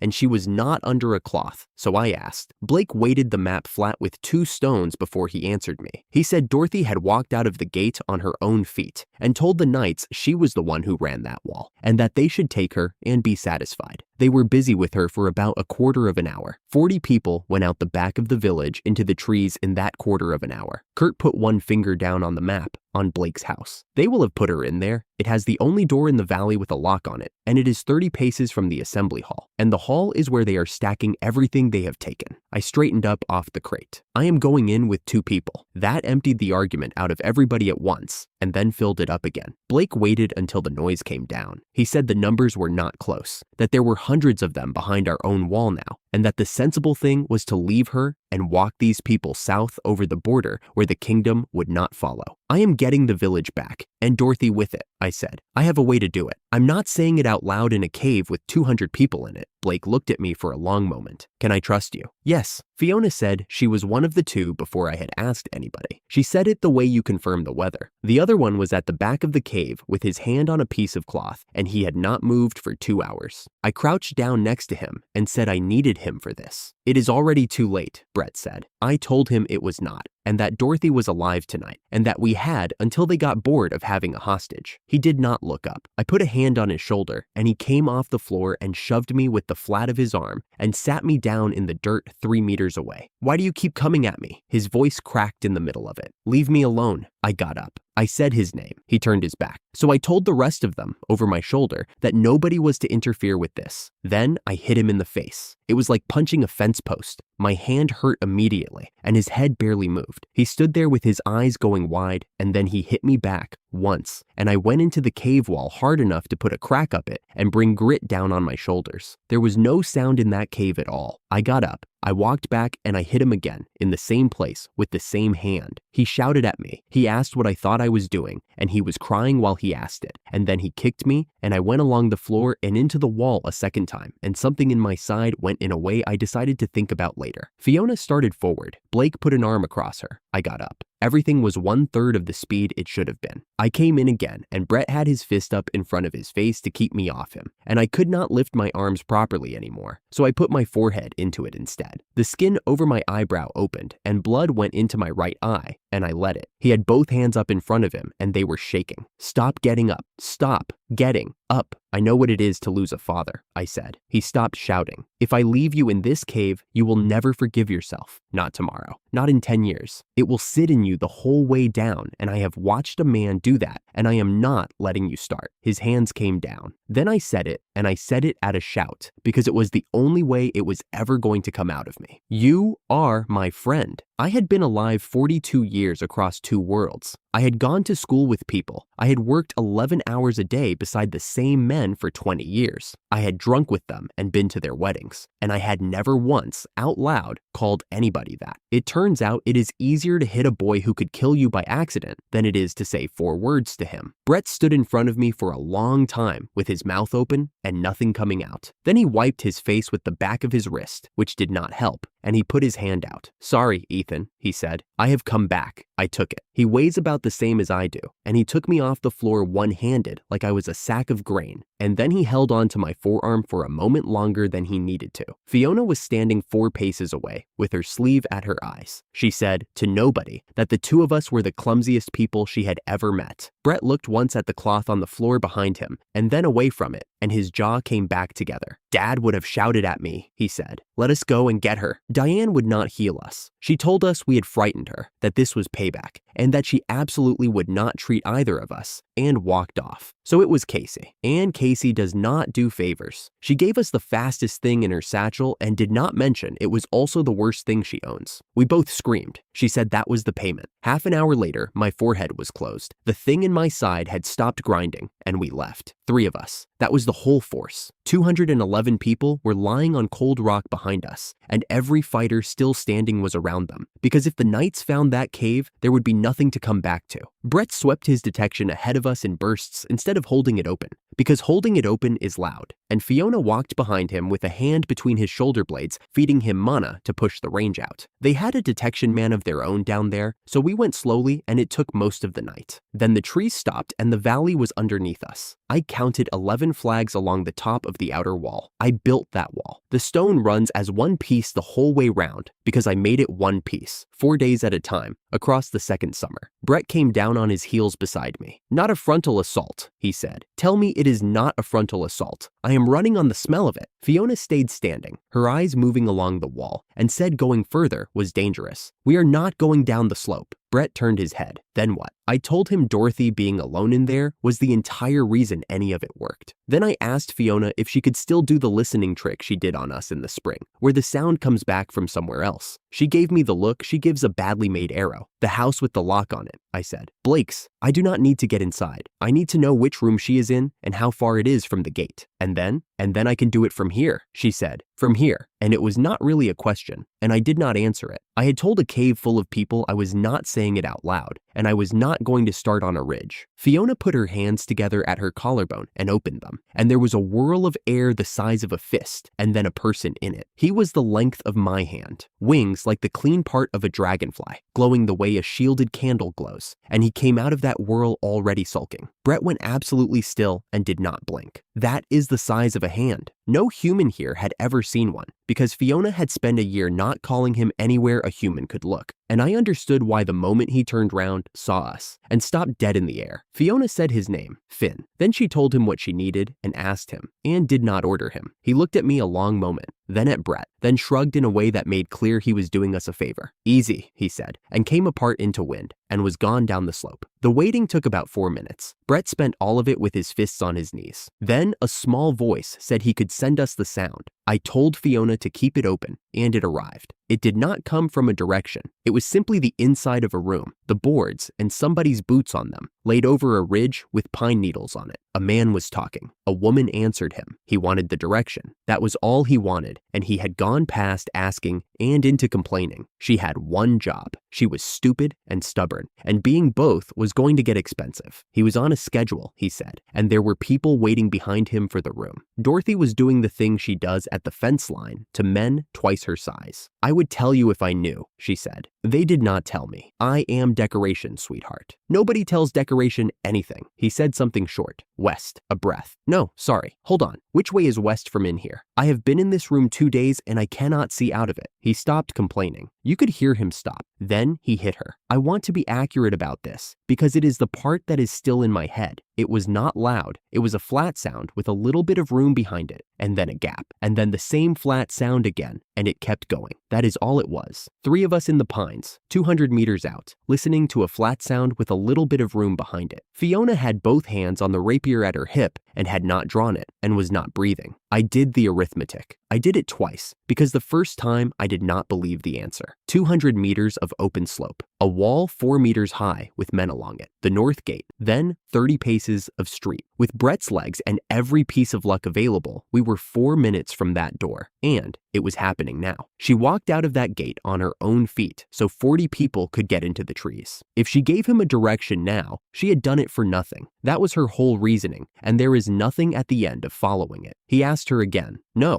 she said. He asked her again. No. Then she said it one more time, and it did not come out properly. And then she screamed his name. Brett! There was a sound beside me like a green stick going. Then the air moved. Red came off him in sheets and went up, and the pine needles lifted off the ground round his boots and traveled sideways in a ring, and Fiona put a hand out to a trunk. 200 meters from anything, on a ridge, in the middle of the night, the air moved. I got in front of him. I do not recommend it. Brett! He did not look at me. Behind his shoulders, a ring of that red was turning over on itself very fast, and the noise was low enough to feel in the teeth. The top of it, I said. Listen, the top half of the house only. She is on the ground floor, and if you take the bottom, you take her with it. I heard you. He stood and he drew, and the whole ridge went the color of a forge. I did not see the arrow. Nobody saw the arrow. The top of Blake's house came off. It went in one piece, and then in no pieces at all. The assembly hall 30 paces behind it went up with it, and a column of dust and burning timber climbed out of the middle of my village into the moonlight. The sound arrived a second later and hit all 3 of us in the chest. Then Brett went down, knees, then face. He had put everything into it at once, and there was nothing left over to stand on. Fiona reached him before he landed, both hands flat on his back, pouring in what she had. Fiona, me too. Got it. She turned one hand over without looking up, and something cold wrapped round both my ankles, a hand's width of moving air under each boot, and the ground stopped being a thing I was standing on. I went off the ridge. 200 meters took about 4 seconds. The slope went under me in one gray blur, and I put both boots down on the top course of my own wall. Nobody looked up. Every man down there was running towards the fire, which was the sensible thing to do, and the last sensible thing any of them did. It is the same art. A block of soil in an old woman's yard, the first night I ever showed a living person what I could do. A dome of steel over a mountainside. 2.5 kilometers of town I laid out myself with a stick and a length of string.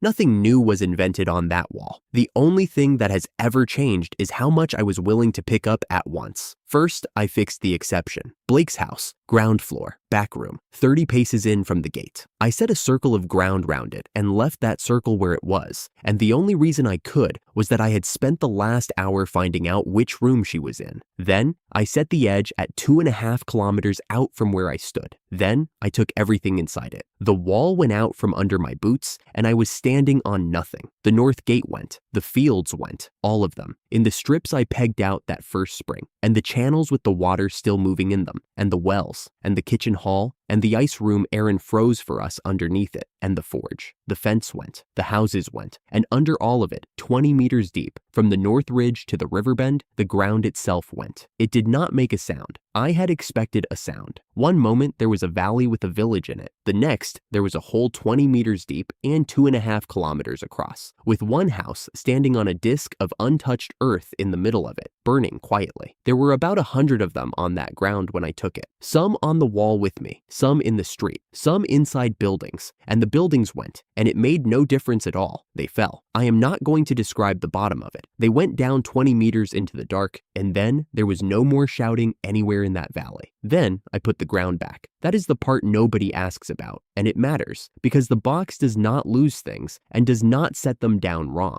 It comes out along the edges you gave it in the order you put it in, to the finger's width. The ground came first and came up under me like the floor of a lift, then the wall under my boots, then the fields, the channels, the wells, the houses. 4 seconds, and the village was standing there in the moonlight looking exactly the way it looked the morning we walked south. The men did not come back. The box does not take people. It never has. I stood on my own wall and listened, and it was properly quiet. No horns, no boots, nobody shouting an order down a line. Away west, the river was going the way it has gone all year, and I could hear it from the top of the wall, which I have never once been able to do. 30 paces in from the gate, on its own disc of ground, with the top of it gone and the rest burning, Blake's house was standing exactly where I left it. Fiona came down the slope with Brett's arm over her shoulders and a hand's width of wind under both of them and set him on his feet beside me. The front door opened. He came out with his armor half on, one arm through, the straps hanging, no helm. 40s, heavy through the shoulders, a broad flat face with small eyes. He stopped 2 paces clear of the doorway and stood looking at a field where 440 people used to live, and you could watch him refuse it. He shouted for his men, ranks first and then names. Nothing came back, so he arrived at an explanation instead. Illusion. Badger folk trickery, he said, out loud, to the empty grass, and he ordered it dropped. Then he saw the 3 of us, and he was pleased. That is the thing I remember. Then he looked at Fiona and used a word for her people I have only ever seen written down. Fiona moved her hand and the air went across the grass at him edge first. It stopped a hand's width short of his chest and slid away. He had a wall, not a shield in his fist, an art, a thing he switched on and left on. And while it was on, nothing reached him. It was what Kurt described to us in the cave, and he had stood behind it his whole life, and it showed. Then he got a proper look at Brett, at the red hair standing straight up,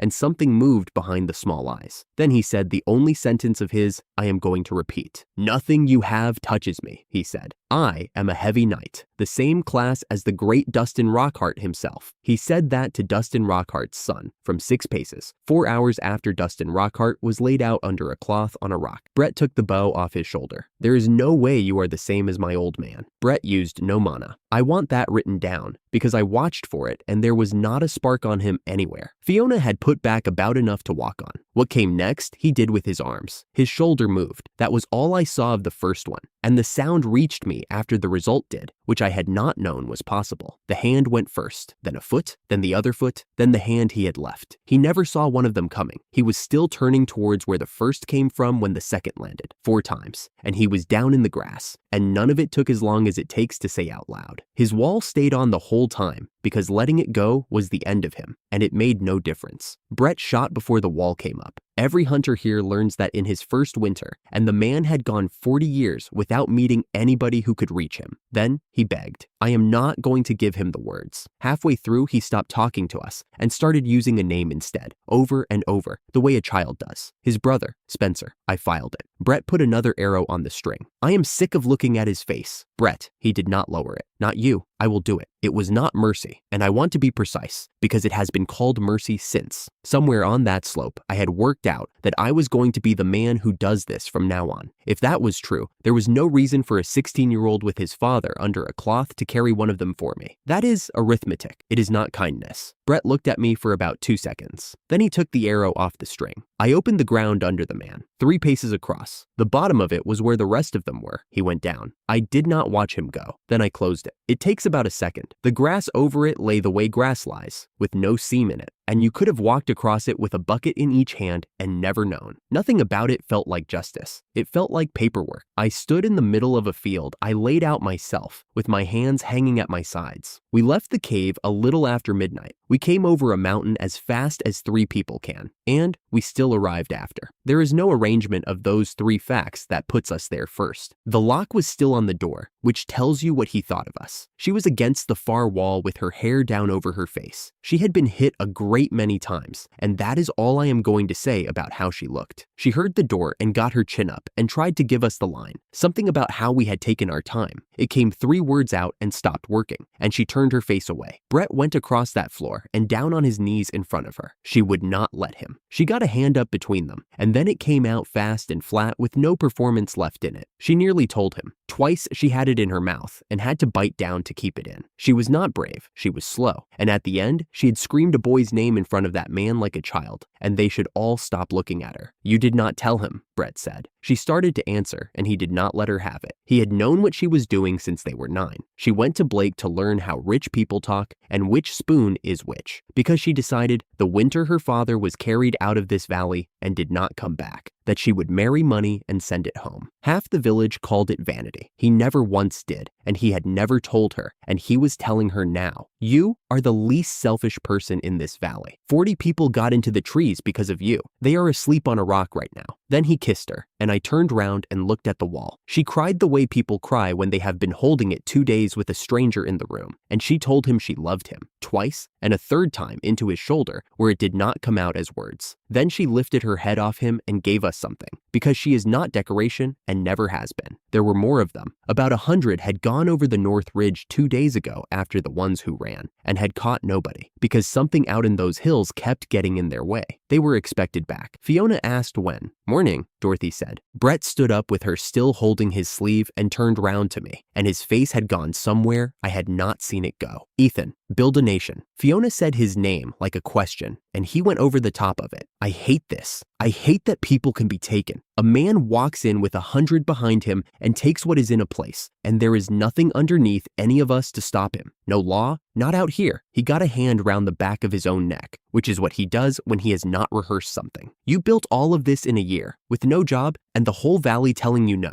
Then the rest came fast, before it could go wrong in his mouth. "So build a country. People will come to kill you for it. Let them come. I will be the knight who keeps you alive in it." I want to say what was in my head, because it was not noble. My mother and my father died on the morning of my first day at that job, before I ever got to the building. I buried them on the leave I was entitled to, and the week I came back, a man 4 years older than me stood up in front of the whole floor and called me gutless. I never corrected him. 20 years, 11 hours a day, never promoted, not once, not one grade. And the conclusion I drew from all that evidence was that the problem was me. So I had my hand halfway up to say the thing I always say, which is that somebody better should do it. And I did not say it. I wanted it, that was all. I have wanted almost nothing in my whole life, and for the first time in 42 years, I could not find one reason why I was not allowed to want this. "All right," I said, "we will build it." I said the rest of it to the hole in the roof. A country where a human and an elf sit at one table and eat the same food, and nobody comes over the ridge in the dark for either of them. Where nobody starves in a winter because nobody bothered counting. Where what happened here does not happen anywhere I can reach. And then, because a man who has never asked for anything ought to ask for something large, I will become king. The light started at my hands. It came up out of the backs of them and along inside my sleeves, and then it was coming off all of me at once, off my shoulders and the ends of my hair. It was not lamp-colored and not fire-colored. It was the color the moon is. It went up through the hole where the roof had been and traveled along the underside of the smoke. Fiona took a step back. Brett did not. Dorothy pushed herself up off the wall to see it. The timber over our heads was still burning, and I could not see it anymore. Then somebody spoke inside my head, and I knew the voice. I had not heard it since a beach. "Blessings on the heart that will not bend, and on the soul that loves without asking first who it is loving. Turn ideals into fact. Turn recklessness into courage. I give you the power to make impossible things happen." Then she gave me a job. "Not king," she said, "emperor." Nobody has held it in 2,000 years. It came with 2 arts. The first is called tax revenue. It takes a small part of the strength of every person who has accepted me and holds it. Not asked for, not felt. A portion off the top from everyone who has decided I am theirs. The second is called reward. It gives it back out. All of it, or any of it, to whoever I choose, whenever I choose. And then she told me the last part, and I did not understand it until much later. It does not check whether they are still alive. Every reading anybody has taken of me says the same thing, and nobody could explain it. I have no vessel. Nothing inside me built to hold mana, which is why I have never learned one art the ordinary way. I worked out what it meant standing in that room, and it is very simple. It was never mine. There was never going to be a vessel, because I was never the one meant to be holding it. It belongs to Brett, and Fiona, and Dorothy on that floor, and Blake, and Kurt, and Casey, and Aaron, and 211 people asleep on rock 4 hours behind me. Every drop of what I am is on loan from people who decided I was worth standing behind. And the reason I have no vessel is that one would only have got in the way. And there are 2 of them lying under cloth on that same rock. One of them taught this valley how to fight. The other was the only person in it who ever noticed what I am. It does not check whether they are still alive. Then she said one more thing, and it was not part of any blessing, and much quieter than the rest of it. "You have never once asked me for anything. I have been waiting a very long time. They came over the North Ridge a little after 5 in the morning, and they were laughing. I counted 98 of them coming down through the mist. 2 days in those hills, and they had caught nobody because something up there kept getting in their way, and none of them ever saw what it was. One of them said the vice captain would have got a direction out of the woman by now, and the rest thought that was funny. I was standing in the third field strip with nothing in my hands. The fire came up in a ring around them, 80 paces across, with nothing under it to burn. It was not mine, and their best mage put ice into it, and the ice went out. They shouted at me to say who I was. I told them I was the chief of this village, and then corrected myself and said the other word. It was the first time I had said it aloud to another living person, and the first people who ever heard it were 98 men who did not live 5 minutes past it. They laughed. "You are too arrogant," I said. Then I took the iron mass out of the box, 3 meters of it, and set my feet the way I had watched an old man set his. Weight back, chin down, elbows in. His own kingdom had forbidden him what I was about to do with it. "Let us go, Dustin." Triumphant Dragon went through them in one motion. Nothing came back over that ridge. I had counted 98 coming down. There was nothing to count afterwards. Then I went back to the fence line because 211 people 4 hours away still did not know any of it had happened. Erin was sitting on the rock at the back with her hand flat on the ice they had packed the 2 of them in,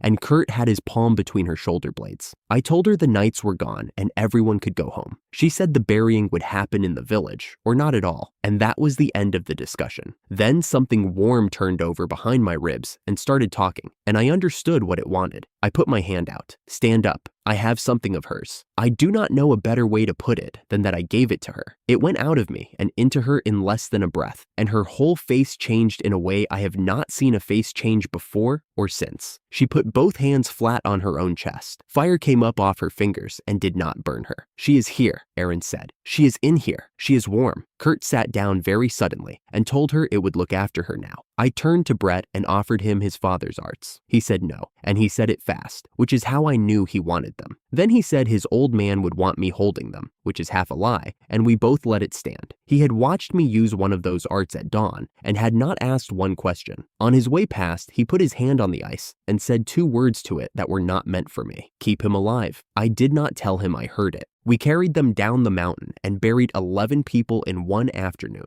9 had been lying under cloth on rock since the night of the attack. The other 2 went in at the end of the row, side by side, because nobody could think of an argument for separating them. Then I stood at the foot of those 2 with the village behind me and said it. "I am making this a country," I said. "Not a village with a wall around it. A country with a name and a written law and people it owes things to. And then I am going to take that kingdom apart, one piece at a time, until there is nothing left of it that can reach anybody standing here." Nobody cheered. I would not have known what to do with it if they had. Casey stood up in the middle of it and did not raise her voice. She asked how I could take a knife out of Nora's hand for wanting the woman who burned her village, and then stand in a hall and be applauded for wanting a kingdom. "Same words," she said. "Only the size is different, and I had picked the size that gets called a revolution." I said I would only go at the rotten parts. She asked who decides which parts are rotten, and whether Nora would be allowed to use that answer about the elf standing 40 paces away. "I do not have a clean answer for you,"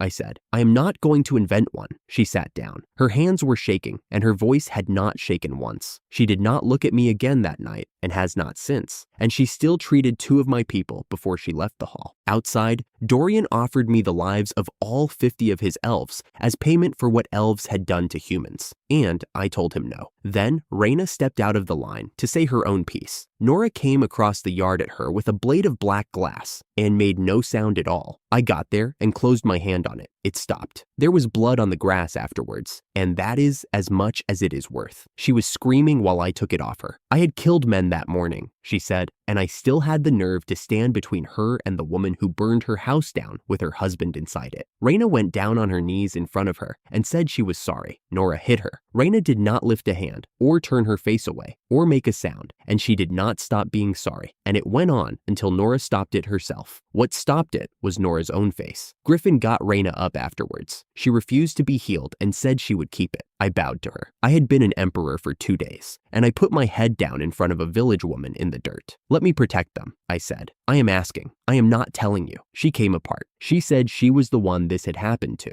that everybody kept talking about the elves, and nobody had asked her anything, and that she should have died in that house with the rest of them. Casey was already moving, with the small dried flower from Nora's hair shut in her fist. Then Nora stopped crying and asked me a question in an ordinary voice, which was worse. "This world you want," she said. "Will it end this? Will it actually stop what happened to me happening to somebody else?" "Yes, I will change a world where lives get taken like that. I am not telling you I think I can. I am telling you I will." She nodded slowly. "Then here is what I want from you," she said. "Not a promise about the good part. Anybody can promise the good part. If that future does not come, if I have to stand and watch this happen to one more woman in your country with your name over the gate, then you will kill every elf you have taken in. All of them. Everyone. And then you will not outlive them by a day." Nobody in that yard said anything. Blake did not. Fiona was close enough to touch me and did not either. I straightened up. "If that day comes, I will do both of those things. Say the whole of it. If the world I have described does not arrive, I will kill every elf under my protection, and then I will follow them. You have my word, and you can hold me to it in front of anybody you like." She said, "Thank you. That is the part I have not been able to put down since." She said thank you, and her shoulders dropped about an inch, and Casey walked her back inside with the flower still in her hand. I have told nobody, not Fiona, not Blake. It went into me the way a figure goes into a ledger, and it has been sitting there since, drawing interest. Blake put both hands flat on the table. "A country held together by one man ends on the day that man does. So bind it to something that outlives me, written law that does not need my mouth, oaths sworn to the country and not to my face, named commands that keep working when the man at the top is dead in a field somewhere." We did it in one night. Fiona took the field command beside me, and I will say plainly that we are together and leave it there. Aaron took the ice and the north, Diane the temple and everything with a sick person in it, Casey medicine and supply, which she accepted without looking up, and Dorothy the wall. Blake became first minister and wrote all of it down, and Kurt got the seat while we were gone. Then the roads. Paved stone out to the crow folk, the badger folk, and the elves, with cargo lines strung on wire between them. Half a day's work. 2 years ago, I could not get a fence to stand up. Last thing before the lamp went out, I put 3 names in order on a sheet of paper, sealed it, and gave it to Blake to open if I stopped coming home.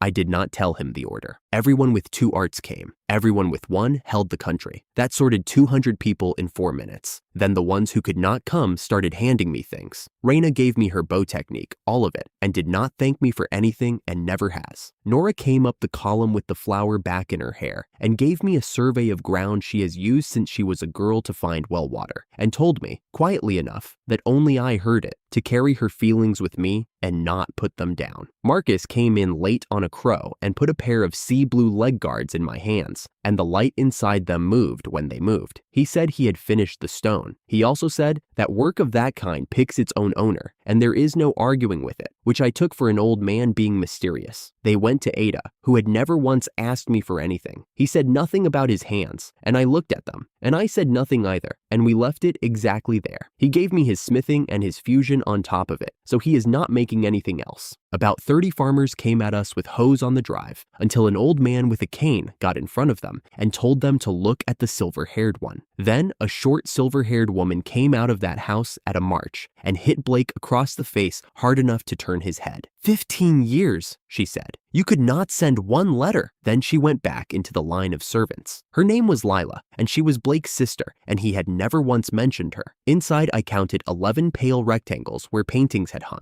and 1 chandelier on a ceiling, wired for 2. They brought tea. It was hot water with something in it. 4 cups between 11 of us, and the same they were giving themselves. Sidney Ashford is 45 and moves like a man of 70. He heard Blake ask him for a revolution, then told us what he had, which was nothing. Every job holder in the territory taken to the capital. The stores emptied by nights. The tax on the rest raised twice in a year, and when he objected to the second one, they broke his leg on his own front steps, and it healed wrong, and that is the cane. He said the country was already finished, that this was the far corner without the king's favor, and the far corner rots first. I put cups and water on the table out of the box. Sidney watched all of it without moving, then asked me, courteously and not seriously at all, to make the mountain go away. He meant the burnt one to the south, which puts sand down on the wind 8 months of the year, into his people's lungs and across his fields. It is also the mountain the elves lived on before somebody set fire to it.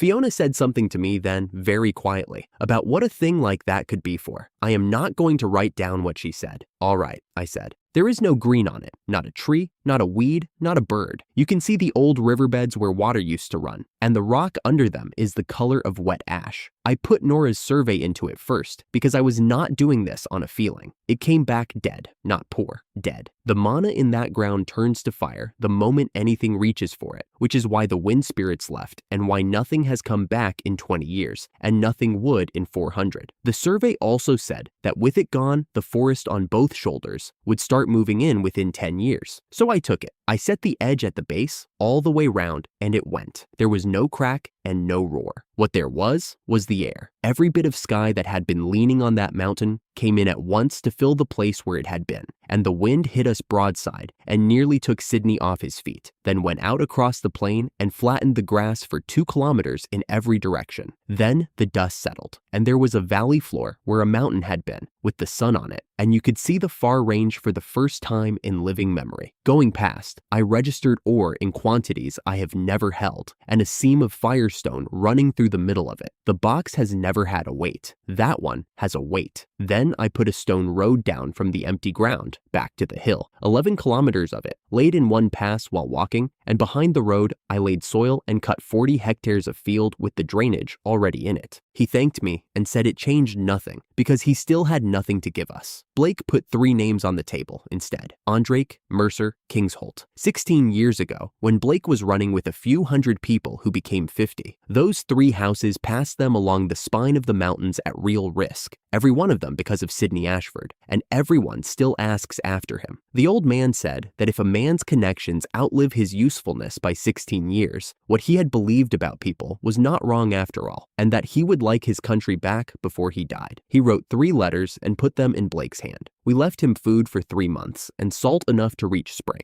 and Lila wrote down every item of it. Blake did the talking at all 3 houses, and I did the work, and none of them begged. Judd Andrake is 80 and cried when he saw Blake alive. The kingdom had taken his cold stores apart to punish him for a vote, and nothing keeps in that valley through a summer. We cut him an ice house into the hillside, filled it, and left salt and preserved stock beside it. He signed before the mortar was dry. Sowen Mercer is a peacock and a genuinely good man, and what had been done to him was water. Wells let go, channels silted to the rim, half his fields gone to salt. We sank 4 wells, cut irrigation off the river, corrected the soil with ground shell, and turned a great deal of ore into plows and spades. He wept in front of his own staff and said the kingdom had become an ugly thing. Ryder Kingsholt has a scar through one eyebrow and a garrison of demi-human soldiers he has been hiding from the capital for 11 years, and he wanted to know whether we would use his people up. We opened him a cellar of things nobody on this continent has tasted, and he lent us the garrison before the second bottle. 4 houses off a dynasty 2,000 years old in 11 days, without killing one person to do it, and every one of them signed for a reason the kingdom had handed me itself. Blake wrote the whole account in the ledger that night. Every gift, every name, every date. He left out the mountain in my pocket, and he left out the promise I made to a widow in a torchlit yard. And I noticed both, and I did not ask him why, and neither of us has mentioned it since. The papers were forged, and it took less than a minute. Silas handed up a certificate and a letter of tribute with a count's seal on it. A soldier laid his palm across both. His hand went a faint green, and he waved us through. Brett said that was anticlimactic. He had been holding his breath since the grass ran out. We came in with 2 carts, food on one. On the other, 8 badger folk sitting up straight with irons on their wrists, because a tribute train hauling nobody would have been the thing people remembered. The irons opened from the inside. It had been their idea. The walls were beautifully painted. That is the part I keep going back to. 10 meters of stone done in color, vines and long-tailed birds, and a woman with her hands held out, and the paint was fresh, which means keeping it fresh is somebody's whole trade. Dorothy said it was magnificent. That was the last light thing anybody said for a while. Casey knew the streets. She had lived in Pine Hall until she was 12, which none of us knew until she said it at the gate. Flat, the way you hand over a password. Guards did not go into the slum, she said. The nobles thought handling it was filthy work, and if it ever became a problem for the capital, they would kill everyone in it, because they are trash. She was not talking about the people in the slum. 2 streets past the poor quarter, the smell changed and did not change back. I am going to do this plainly. The houses were 3 walls and a lean. People sat in the doorways with their arms across their knees, and the arms were the width of a broom handle. Nobody begged at us. Begging costs something. Diane got there first. There was a small shape lying on its side in the dirt halfway down the row, and she was kneeling by it before the rest of us understood what it was. She put 2 fingers under its jaw and held them there a long time. Then she turned it onto its back, folded its hands on its chest, closed its eyes, and stood up. It was a beastman child. It had been there a while. 4 people were sitting within 10 paces of it, and not one of them looked up. Brett got a strip of dried meat out and crouched in front of an old man in the next doorway, and I caught his wrist before it arrived. He cannot chew it, I said, and dried meat would tear him up inside. 20 years of signing off other people's catering left me with about 4 useful facts, and that was one of them. There is a mountain in my box now, and it has a weight, and the water came out from under it easily enough. I put the tumbler in his hands, then a soft roll with chopped greens and tomato in it, broken in half first. He drank 1 mouthful and started shaking. His eyes came up as far as my knees and stopped there. Have I already died? Nobody answered him. He said the water stung and drank the rest of it anyway, and Brett stayed down on his heels the whole time. You are not dead, Brett told him. Eat properly. We went on. Casey walked 10 paces ahead of all of it and did not look into one doorway, which is a thing you can only do if you already know what is in them. At the back of the slum, we put the carts against a wall, and Silas said the operation had started and bent to the first set of irons. The ground opened in a line straight at him. A claw shape came through the dirt from 20 paces out, and Brett killed it in the air a hand's width from Silas's back. Then 15 of them came out of the doorways with iron bars, and in front of them, a Black Panther beastman, a little over 180 centimeters, torn ear, burned scarring up one side of his face into the hairline. He told us to let the demi-humans go. Silas told him twice that we were not slavers. He did not believe a word of it, and looking at our own carts, I could not blame him. Silas asked us to stay out of it. He said he could do it alone without killing anybody. It took under a minute. The panther was fast in a way that made the ground feel like the wrong shape to stand on. Silas took the claws on his tonfa twice, let himself be driven into the open, and then he was not where he had been. And then the man went down on the stones. He got up. Erin asked, without any particular feeling in it, whether she should put him in ice. No, I said, not this one. He had come up out of a hole in the ground to stop 8 strangers being sold, which was more than anybody in that quarter had done for anybody in 20 years. Then Gideon climbed out of the food bundle on the second cart. He had been told to stay 400 kilometers away because his face is known in this city. Dorothy started on him and stopped halfway through the first sentence because the panther had gone completely still. The panther let his hands drop. You are supposed to be dead. Gideon gave him the same words back in the same order. They had each been told the other one was gone by the same 2 men in the same season 20 years ago. His name is Hunter. He has run the Northwest slum for 20 years on money taken off nobles in the dark, and he has been buying weapons with it. Gideon told the first half of it, and Hunter told the rest. Gideon came into this city as a small boy. His father was killed in a war on the eastern border, and his mother walked him west with nothing. She sold everything she owned, one thing at a time, and when there was nothing left, she worked, and went on working past the point where a body comes back. A doctor found her collapsed 2 days short of the capital and understood the whole of it in 4 seconds. She sent her son on ahead with the doctor because she did not want him in the room at the end. Gideon did not work out why until he was 30. The doctor took him to an orphanage in this slum, run by 2 women, Marie and Lucy. Marie put both arms around a filthy child she had never met and told him it was all right now, and Gideon has not been able to say that sentence since. The orphanage had been founded by Dustin Rockhart. Brett did not say one word for the whole rest of it, and I did not look over at him. Dustin came twice a year with books and with money. He pushed into Marie's hands at the door and called the children his own. The year his visits stopped, the state money stopped too. He had voted against the wrong people, and you punish a man like that by starving the thing he loves. Then the war put the price of grain up. Marie took extra work. Lucy went out at night to work and came back in the mornings, and that is all Hunter said about that. So 2 boys went out and fed everybody. Hunter could get up a wall. Gideon could tell by looking whether a thing was food or poison. They brought home what the city threw away, and the orphanage started eating again. Then 2 knights stopped them in the street for scavenging. There was one shove, and Hunter came home with his arm broken in 2 places. Both boys held jobs the law required them to declare, and had not, which is what it had actually been about, and the knights let them go anyway, because it was funny. Hunter named them. The first was Spencer. The second I already knew,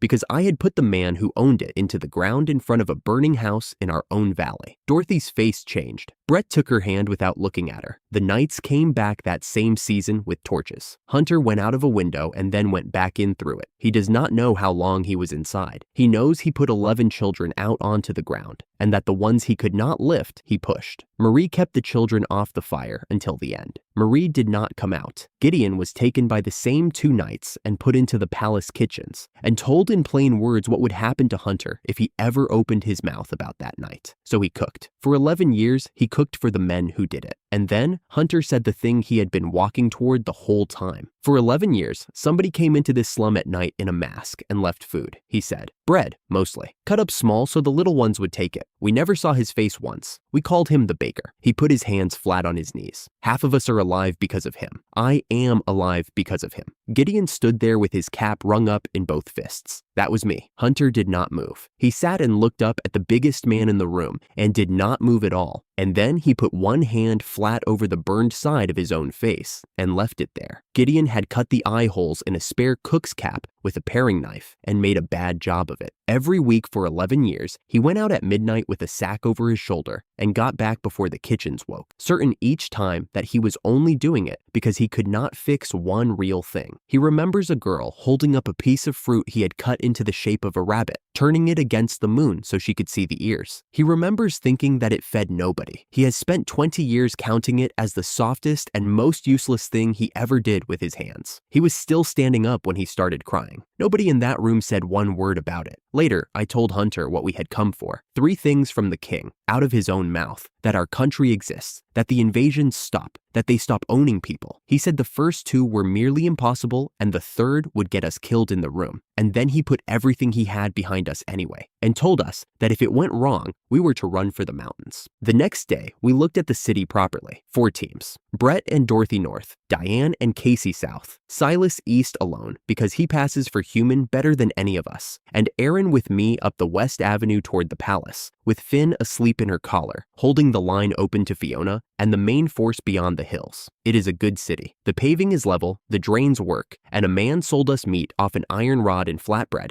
and pushed a second one at Aaron for nothing. In 1 hour on that street, I counted 9 chained demi-humans carrying other people's goods. A line of 4 went past a bakery, past a queue of people waiting to be served, past a man reading a notice board. Nobody looked up, and we walked on, because the moment we did anything, we were 6 strangers in a closed city, and everybody in that slum behind us would pay for it by the evening. Brett came back gray. He had swept the north and got something under the ground. Not a cellar, something deep, with dozens of reactions in it, all different sizes, all of them monsters, all of them full of killing intent and moving at each other. They were fighting, and the reactions were going out one at a time, and then a new one would start up and go out too. He had to stop talking twice. He never got closer than a street and a half and could not tell us what it was. Casey and Diane had gone south. Diane told it in order because she has to. An elf woman went down in the street in front of them under a load, and Diane knelt and healed her, and the woman told her to mind her own business. Then the master came back. He is a big man who paints his face, and he thanked Diane because now he had more to work with. Diane put herself in front of the elf. He let them feel what he was, and Diane put him level with our own front line. Casey talked them out of it. She went into her sing-song, told him they were up from Kingsholt and had never seen anybody who looked like him, admired his color and his arms and the state of his skin,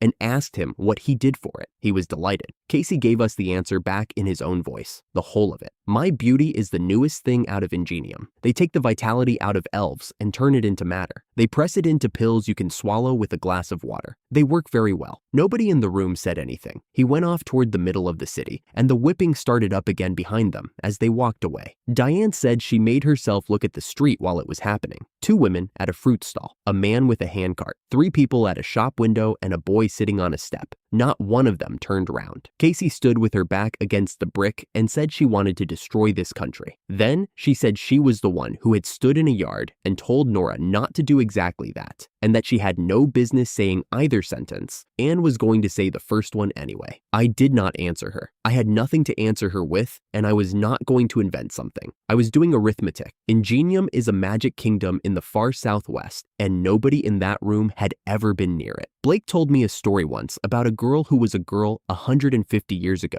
and is still a girl now, and he stopped halfway through and never finished it. The pills are made somewhere else. The man swallowing them lives here. The elves are not being eaten by this kingdom. They are being farmed for a customer, and the king we came here to stand in front of is only the man taking the money. Killing him closes the shop. It does not touch whoever owns the stock. I did not say any of it out loud. I have got very good at not saying things out loud. The next afternoon, the sky came apart in the east. The sound arrived first, and the shake came a half second behind it, and every window on the street rang. Aaron grabbed my sleeve and asked whether that had been Finn's wind. It had not been Finn's wind. Then Silas was in all our heads at once, faint and quick. "Rowena, I am taken. Get outside. Run." I gave the order to fall back to the slum. Too little information, and moving now gets somebody killed. I had Aaron by the wrist and was already running west. Brett said no. It came down the line in his own voice over market noise, going the wrong way. He said we could not get anybody out if we did not know the face. Dorothy went with him. She made him promise to leave the moment he had seen it, and he promised, and I let it happen because there was nothing else I could do. So I listened. The epicenter was calm. Ordinary street noise on that channel. Stalls, a cart, a child. Brett asked a woman at a fruit stall what had happened. She was cheerful about it. She told him it was frightening, was it not? But that it was nothing. It happened all the time. She said it was probably just the princess blowing up some slaves again. Brett did not answer her. I heard coins go down. I heard her call after him that he had paid too much. Then a carriage came alongside them, and a woman's voice, bright and pleasant, wished them a good day and asked whether it was her they were looking for. She said that if they did not run, it would be dangerous. She said it kindly. Then she opened the carriage door, and Dorothy made a sound I have never heard out of her, and I knew what was in that doorway before anybody said it. Silas, chained, burned. Brett moved, and she was behind them before the sound of her being in front of them had finished. I heard Brett shout Dorothy's name once, not a warning, an instruction. Then the channel filled with noise and went out. Finn came in through the ceiling as a whirl of dust, put himself down on my palm, and said Silas was alive and badly hurt, and had made him leave. Dorothy came back on the line 11 minutes later. She was outside the city, down in a field east of the wall with nothing broken, because Brett had thrown her clear before he took it, and she was crying the way children cry, with no shape to it. It took her 3 tries to get the sentence out. He pushed her east and he guarded, and then there was the light, and then there was nothing standing where he had been. She kept repeating the last word he gave her over and over. Run. Hunter told me what we were dealing with while I stood there. Rowena Price, first princess. She reads a lie off the way your body makes it, well enough that people say she is reading your mind. She takes any technique she has seen once and keeps it. She hunts demi-humans for entertainment. She is almost never in the capital, and she was in the capital. Blake came through from the main force and told me to get hold of myself in those words. Nobody knows those 2 are ours. Get in front of the king fast enough, and there is nothing for him to hold over us. Go tonight blind, and we lose the rest. I took one breath. I had said a word out loud once, in a field at 5 in the morning, to men who did not live 5 minutes past hearing it. I was not going to make a liar of myself in a cellar. I want them back before anything else, I said. That is what I want. We are not doing it. Then I gave them the change. The rescue is postponed. We stop scouting. We go to the palace and ask the king for the 3 things with our own mouths, in his house, in front of his court. And if the talking stops, it stops on our word and not on his. I told them that when I put my hand out, they were to put something in it and not ask me what for. Nobody argued. Dorothy was still crying somewhere outside the wall, and Finn was still carrying it into the room, and I did not tell him to stop. Blake came back down the line before anybody had sat down again. The operation continues, he said. He did not soften it, and I did not need him to. I told him he was right. Then I told him how. I was going in on my own. I gave the reasons in order, because reasons given in order are harder to argue with. Diane was walking the last of the slum children east. Hunter's people knew every roof in the northwest quarter, and not one stone of the palace. Casey had a face a slave master could describe to a clerk. Aaron could have cleared that courtyard, and would have had to, and 2 of us were already gone. So I said the other thing out loud, so nobody would have to ask. We were not going after Silas and Brett tonight. I still wanted them back before anything else. We were still not doing it. It was not easier the second time. Dorothy had been picked up out of a field east of the wall by 2 of the crowfolk an hour after Finn carried her voice into that room. She was with the main force, and she was not sleeping. That was the best news anybody anybody had. Hunter put a coat down on the crate for me, plain and well-made, and cut in no style anybody in that city would recognize. It fitted. Neither of us said anything about that. They went west through a drain he had kept clear for 20 years. I went up the stairs on my own. Pine Hall keeps 3 shifts on that wall and never lets it stand empty. A magic unit, a shooting unit, and a unit whose whole job is holding the sanctuary up. The Badger folk had the rotation written out to the quarter hour. I went over as a crow. A crow on a city wall is furniture. I came down a pace behind the first man and took the mana out of him, and he folded the way a man folds when his legs stop being told anything, and he was breathing when I stepped over him. Then the next, then the 2 at the lantern arguing about somebody's sister, 38 along the western arc, 19 on the north, and then the shift that came on to replace them. I never went above a walking pace. Nobody died on that wall. I would like that written down somewhere. 2 knights crossed their lances at the palace gate and advised me to run along home before a noble saw me. Then one of them explained, the way you explain a thing to a dog, that I would be arrested if I took another step. I gave them my name, told them I ruled the country west of theirs, the one their maps leave empty, and said I had business with Harold Price. They gave me a final warning and put the points on my chest. You are too arrogant, I said. I let it off all at once, with no shape around it. White light, brighter than the morning. The pavement cracked in a ring out to the gateposts and went on cracking after the light had gone. Both men went over backwards and stayed down, and they were not dead. Then the bells. They turned out fast and properly, which I will give them. Swords, spears, gauntlets, greaves, warhammers, short bows, and the long guns this kingdom is so pleased with. 160 men, formed up in about 40 seconds, all of it aimed at one boy standing on cracked stone with his hands down. You could watch the confusion cross them. Where is the rest of it? Where is the army? I said one word. Every piece of metal in that courtyard stopped being there. Swords out of hands, plate off chests, the guns, the bows, the belts, the boots. 160 men standing in a parade square in their underwear on a summer morning,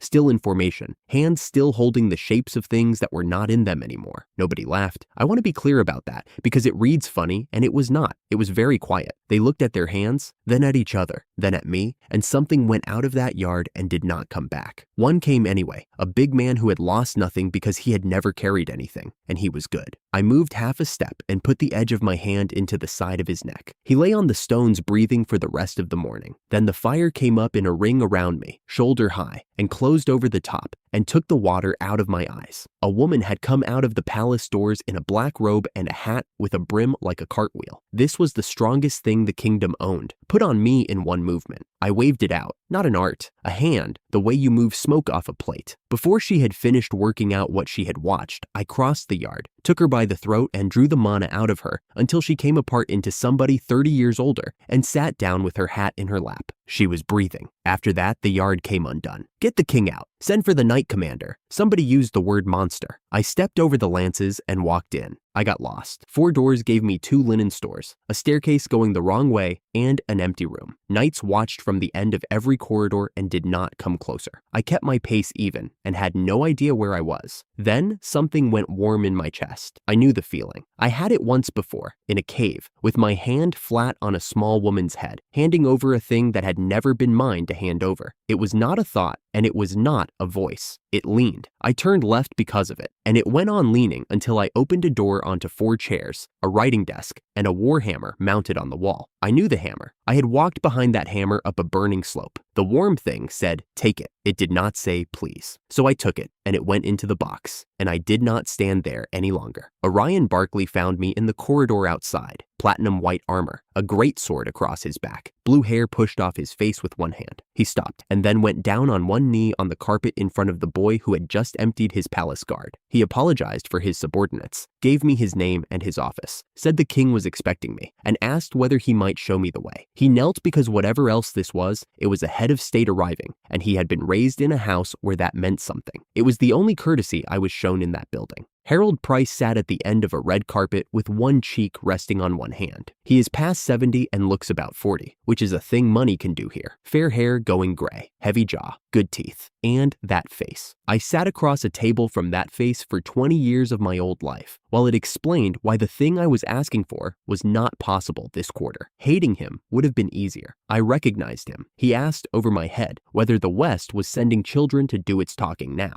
There are 3 things, I said. First, my my country exists. You will say so, on paper, with your seal on it, and you will stop drawing your maps with nothing on the western side. Second, you will stop the invasions, all of them, not only the ones you have already finished. You will sign a peace, and you will keep it. Third, you will stop owning people. Every collar in this kingdom comes off, and nobody puts one on anybody, ever again. Nobody in that hall breathed through the third one. Agree to all three, and there is no war. Refuse any one of them, and there is. I would like your answer now. He laughed. He laughed at the first, told the court the second was charming, and I do not believe the third one reached him at all. It was not refusal. A commoner making a demand did not fit any box he owned, so his head filed it somewhere near a bird hitting a window. Then he explained how many generations of his blood lie under the floor I was standing on. 2,000 years, 3 times. The guards on the dais moved, and I took their equipment off them where they stood. The 2 at his shoulder kept theirs, and so did Orion, because anything with a man's own mana running through it will not go into the box. That had never annoyed me before. Orion came at me with ice and then with fire low and wide across the floor, and I was nearer to trouble than I want written down.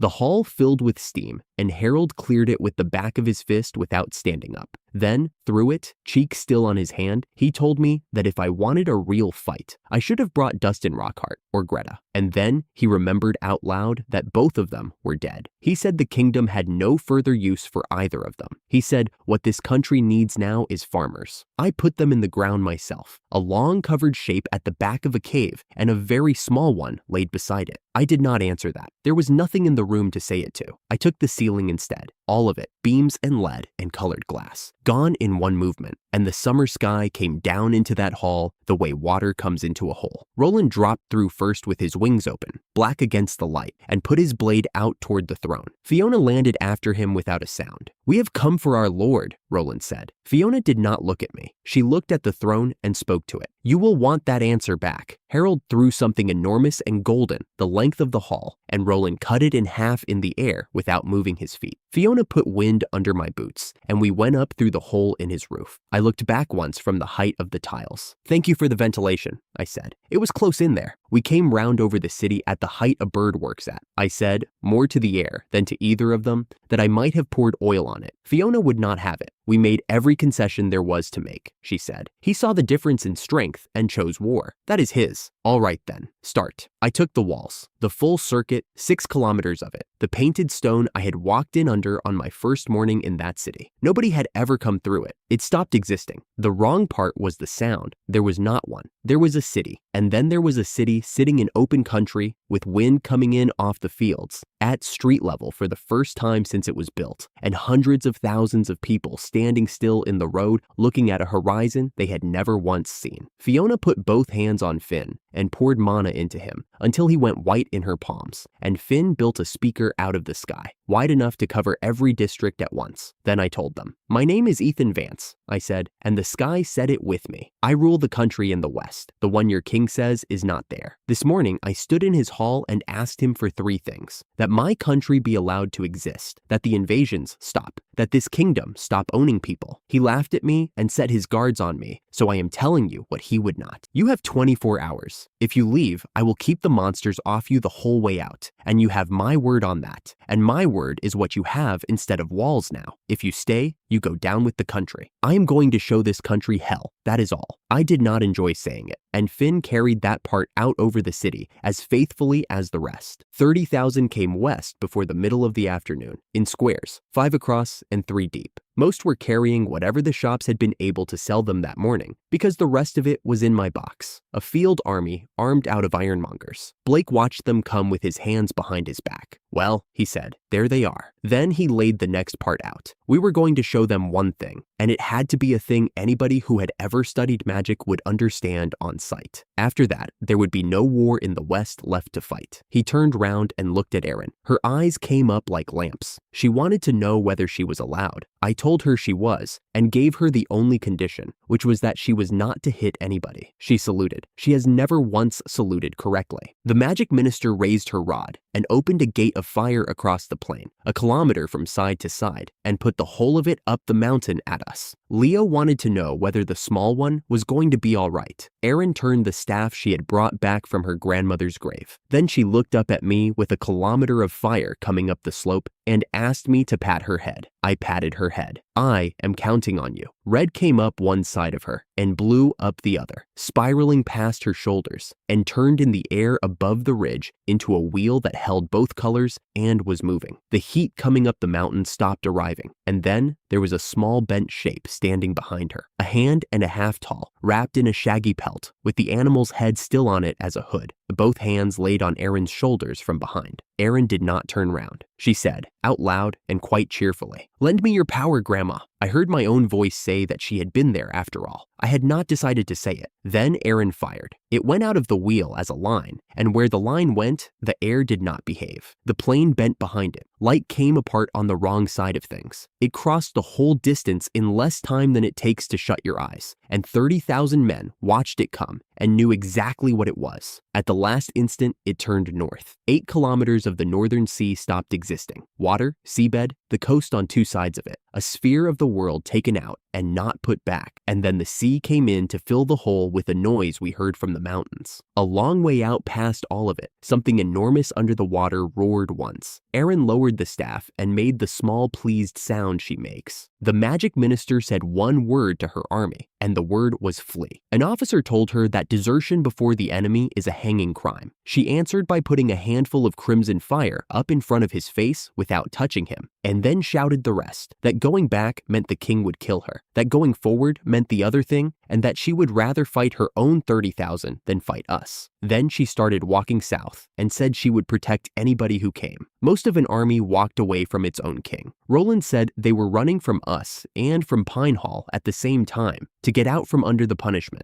So terror politics ends the moment a bigger terror turns up, I said. I went down and landed in front of them with Erin on one arm. They put their weapons down before I had finished speaking. 30,000 men, and the sound of it went out across that plain like a wave. The magic minister dropped her staff, put both hands up, and said they placed themselves under me. Then the light left them. It came out of their bodies in threads, out of 30,000 men at once, and went east across the fields toward the capital, because the king's blessing only sits on the king's subjects, and they had just stopped being his. When it had gone, they were not soldiers of the strongest kingdom on this continent anymore. They were ordinary tired men in borrowed boots, and one goblin would have given the front rank trouble. I told them the terms: prisoners until the war ended. My word that nothing would be done to them, and that I would keep the monsters off them. That was all of it. So I built them a town. I paced the ground out first, because you cannot put a drain in afterwards. Blocks of flats, 4 floors, stairs at both ends, the way they built them where I come from. 60 of them in rows with gaps a cart can turn in. Toilets, plural, with the trenches dug and lined before anything went on top. 11 cooking stations with the fires laid and the pots already on. Water. The grain was theirs to begin with. They had trampled 2 fields flat coming past. So I lifted what was still standing, threshed it, ground it, and put it into hemp sacks at every station. Salt, dried fish, oil. Then I put the wall of Pine Hall round the lot of it, the whole circuit, out of the box, and set down in a square with 4 gates, north, south, east, and west. 200 years of the finest defensive work on this continent, standing round a prison camp full of the men who used to be safe behind it. It took under an hour, and most of that was the drains. They watched me do it, all 30,000, and I heard a man in the second row ask his friend whether he was awake. Then we fed them. I went down the line myself with a ladle because I wanted to see their faces while I did it. Some of these men burned my valley. Not all of them, and I will never know which, but the arithmetic is not difficult. Somewhere in that queue were men who had stood outside a farmhouse in the dark and used torches, and I put stew in their bowls and told them to eat properly and moved on to the next one. I did not forgive anybody. Nobody in that line asked me to. 30,000 hungry men on an open plain is a massacre waiting for somebody to start it, and that is a true reason, and it is not the reason. I have seen what a country turns into once it decides some of its people can be left outside in the dark. I was not going to run one of those. Leo stayed to hold the gates. Roland stayed for the sky. Blake had the next operation ready before I got my boots off, and it was not a battle. It was to make the city want to leave. Casey brought me a stoppered jar with a finger of something brown in the bottom, held up between 2 fingers. Ox demon thread and a tentacle thing, she said. Raw, you would be dead in under 3 minutes. Dilute it 10,000 times, and it is nothing at all. Eyes itch, nose runs, tears will not stop, and no healer alive can find it. because it is not a poison and it is not an illness. The body only gets confused about itself. She smiled at the jar. Nobody dies. I built it that way on purpose. Then she told me to mix it through compost, so they would blame the filth. Nobody in that tent thanked her. I watched it not happen, and I did not do it either. I sat on the air over that city for about 4 minutes with the jar in my hand. Then I mixed it, 10,000 parts to 1,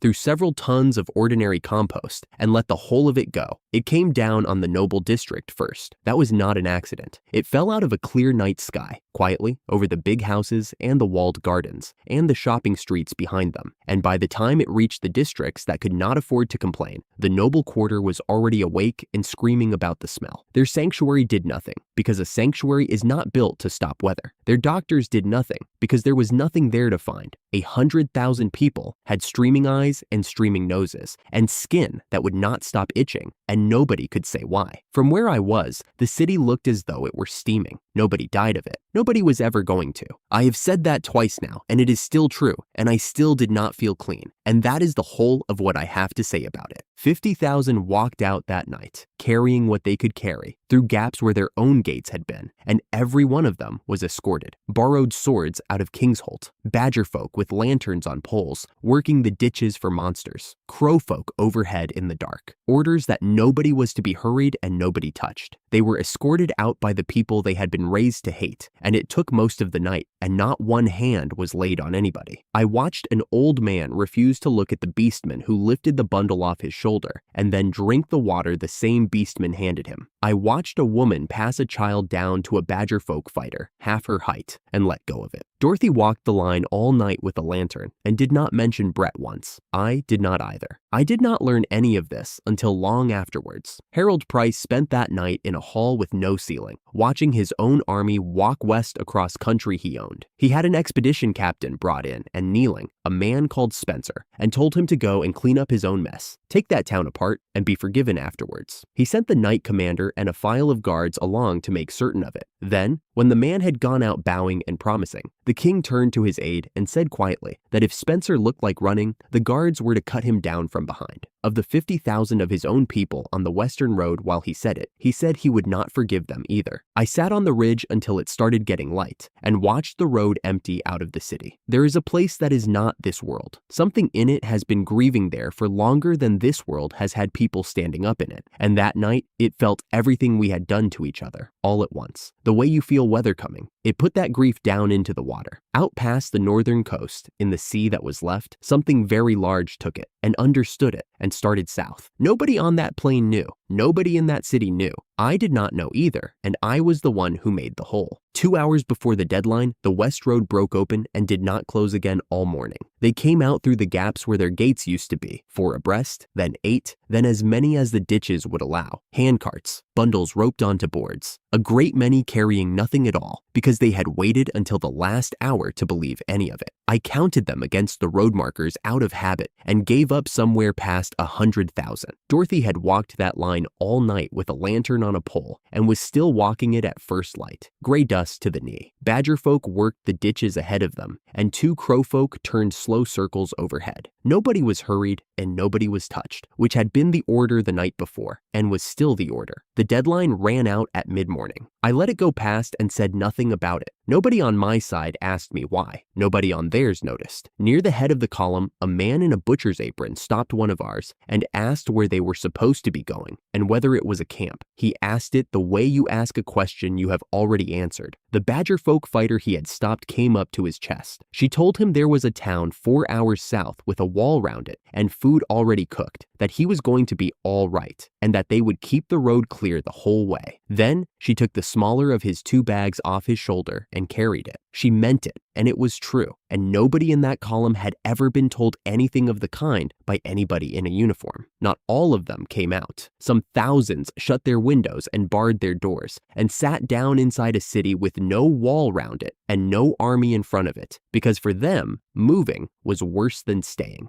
I counted the ones who left. I have never had a number for the other ones. I did not learn the next part until long afterwards. It came from 4 men standing close enough to hear it. The night order was drawn up south of the capital, out past the gold grain, watching several 100,000 of their own people walk away west. An order came down from the palace while they stood there, 1 line long. Fleeing citizens were to be shot in the back. The night commander read it and did not pass it on. Orion Barclay was the man who had gone down on one knee to me on a palace carpet the day before. He turned to the royal guards behind him and told them that no man under his hand would touch a refugee, that morning or ever, and that if the crown wanted somebody answerable, the crown could have him, by name, alone, and could leave every other man on that field out of it. Then he faced front and did not explain himself. He had already worked out that the country was finished. He got there the previous afternoon, watching 30,000 of his own sidewalk west, and he made his arrangements in his own head and told nobody. Keep the oath to the people in front of him, then go down with the place. He was the best man in that kingdom, and he had been standing on the wrong side of the field for about 10 years, and he knew it. 3 paces to his left, an expedition captain called Spencer was having the opposite thought and saying it out loud because he never in his life had one he kept to himself. He wanted to know whether this was not a heavy crime. The king had given an order, he pointed out, and the order had not been carried out, and a thing like that could be carried to the palace by somebody. He worked the rest through in front of witnesses. Report the commander. Shake the commander's chair. A squad leader who hands the crown a traitor does not stay one. He rubbed his hands while he did the arithmetic. Nobody ever reported Orion Barclay. The man who was going to do it did not live long enough. At midday, a soldier ran the length of that hall and shouted that the filth had fallen again. It was the same report they had been carrying up that carpet for days, in the same order, and it ended on the same line, because that was the only line which had ever made the throne move. If this continues, it will reach the nobles. There was no ceiling over the hall anymore. Nobody mentioned that either. Harold Price did not move. He sat with both hands flat on the arms of the throne and looked past every man in the room at the window,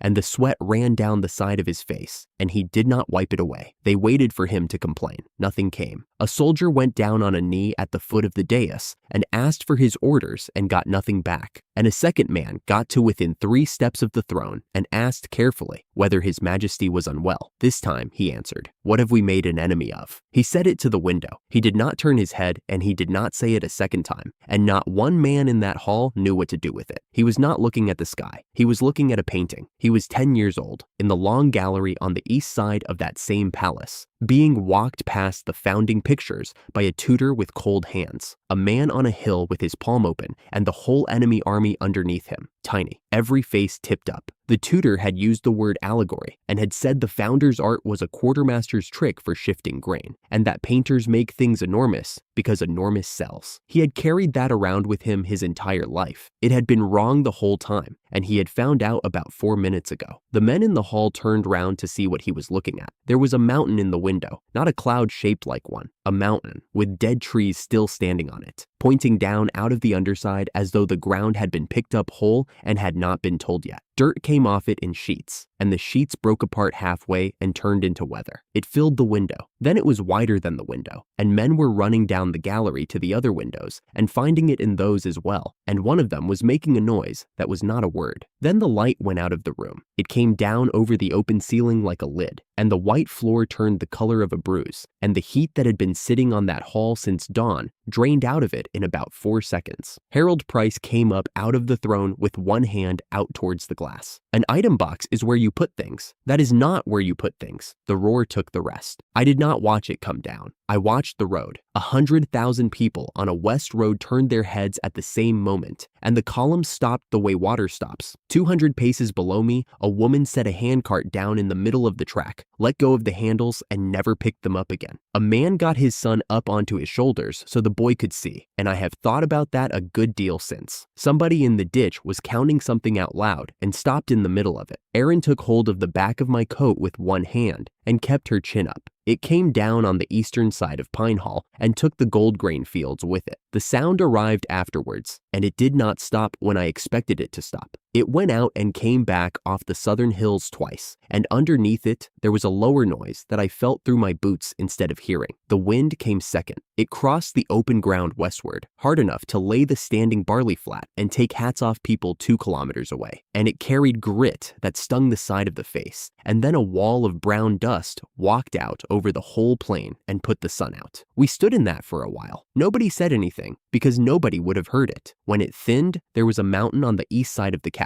20 years ago, that kingdom set fire to that mountain to drive the people living on it out into the open, and burned everything standing on it down to the rock, and left it there. I took it out of the ground on a clear afternoon, a long way south of here, and put it in the box. And in all the days since, nobody had asked me what it was for, and I had never once said. The palace was still standing when the dust came off it. That was not luck. I put it where I put it. Fiona went past me to the edge of the ridge and knelt down in the grit. She put her hands together, not the way people in this country do it, fists closed and chin up. The elves do it with the fingers straight and the head all the way down, and she held it for a long time. She was not praying for the city. She was praying for her own, who had been on that mountain when the fire went up it, and for the trees, and for the birds, and for every living thing that had ever had a nest on it. She said some of their names out loud. That was the one moment in this whole account where I had the chance to count something and chose not to. Then she stood up and drew the rapier. Pale green, very fine, made by an exile whose hands do not work anymore. He made it for her mother. Her mother was dead before Fiona could walk,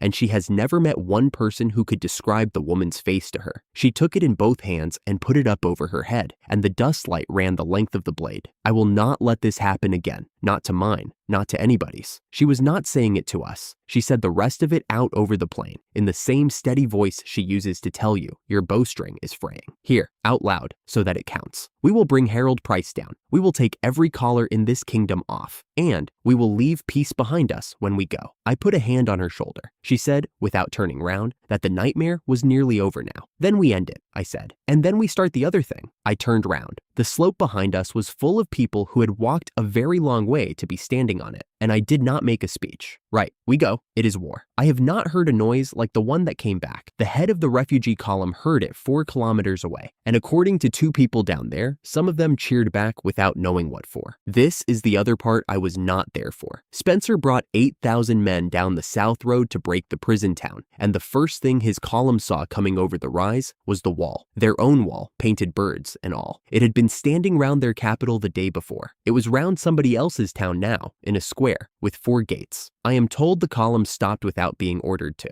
Spencer ordered a charge anyway. He intended to leave as soon as it turned into a mess, and he had already sketched that plan out loud to 2 people. Leo came out of the south gate first, 2 meters of lion beastmen at a dead run, roaring, and the ground opened along a line 30 paces to the left of the front rank and stayed open. Roland came off the top of the wall with his wings shut and put a second one 30 paces to the right. Neither of them touched a man. That was the point, and every soldier on that field understood it inside 2 seconds. Leo said one thing, and 8,000 people heard it. Step forward if you want to die. Spencer surrendered in under a minute. His men took slightly longer, and then not much longer. Rope was short. They tied the officers and the ones who looked like they might matter, left the rest sitting in rows on the grass with their kit in a heap, and started counting heads for dinner because the pots behind that wall were already on. I got the next part from 4 people, separately, and they did not agree on anything in it except the end. Robin is Roland's son. He is about 12. His wings are still too small to carry him further than a roof, and he had spent that whole afternoon fetching rope from the stores to the gate because nobody would give him anything better to do, and he had asked 4 times. Spencer had a knife hidden in his underclothes. He had cut his own rope some minutes before, and then sat still with his hands behind his back, waiting for somebody small to walk past him. He took the boy from behind and put the knife against his throat. Roland had been watching the officers. He said that once, afterwards, and has not said it again. According to all 4 accounts, the boy spoke first. I am a swordsman of the crowfolk, Robin said. I do not cry and I do not scream. Then, with the blade still where it was, in the same flat little voice, my father is here. He is going to kill you. You should not have done this in front of the crowfolk. Spencer told him what he was about to do to him,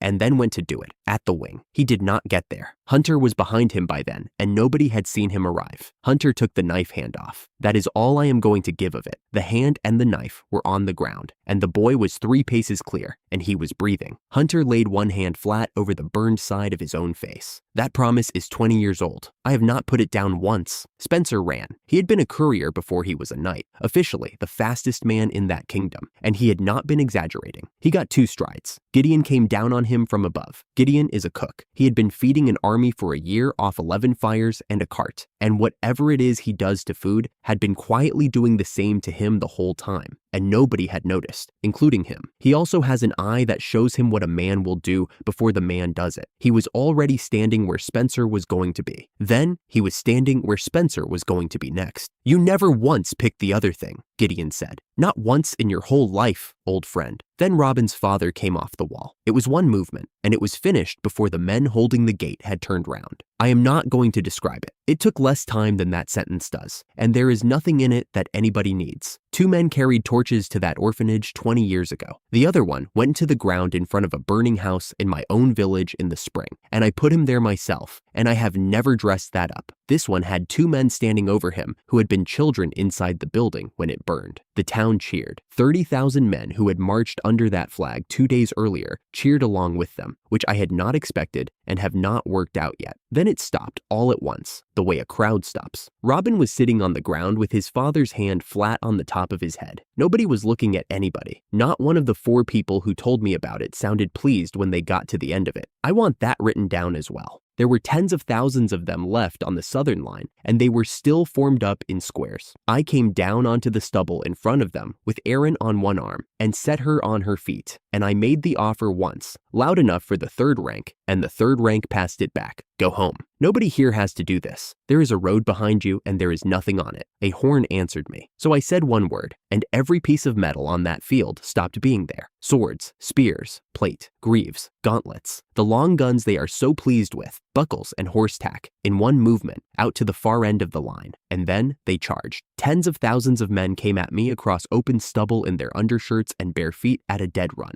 screaming for the glory of a kingdom that had had a mountain put down on the middle of it 2 hours earlier and had not been a going concern since breakfast. I was angry, and not at them. Every man on that field had been handed something to love at 15 and had spent everything he had on it, and there was nobody left standing anywhere in that country who was ever going to tell him what it had actually been. I did not want tens of thousands of dead men in a field. I said so out loud to Erin, and she did not answer, which is what she does when she agrees. I took the war hammer out of the box. It is an enormous thing. The head is about the size of a chair. The iron has gone dark, and the handle is worn pale in exactly one place where one hand always went. It fitted my hand. I have no explanation for that, and I am not going to invent one. I set my feet the way I had watched an old man set his. Weight back, chin down, elbows in. His son gave me the rest of it on the march south, all of it in about 4 minutes, and then said he did not want to keep any of it for himself, and did not look at me while he said it. I swung twice. The first one went north, and the second went south. They came off the head of that hammer as 2 shapes with the shape of dragons in them, and they did not fly. They went into the ground and traveled through it, and you followed them by what the ground did. A ridge of earth running away across the plain faster than a bird, with a trench opening behind it 30 meters wide. Both of them passed the ends of the charging line and kept going until they ran out somewhere in the foothills. The noise came back off the hills twice. The front rank stopped so hard that the rank behind walked into them and went down,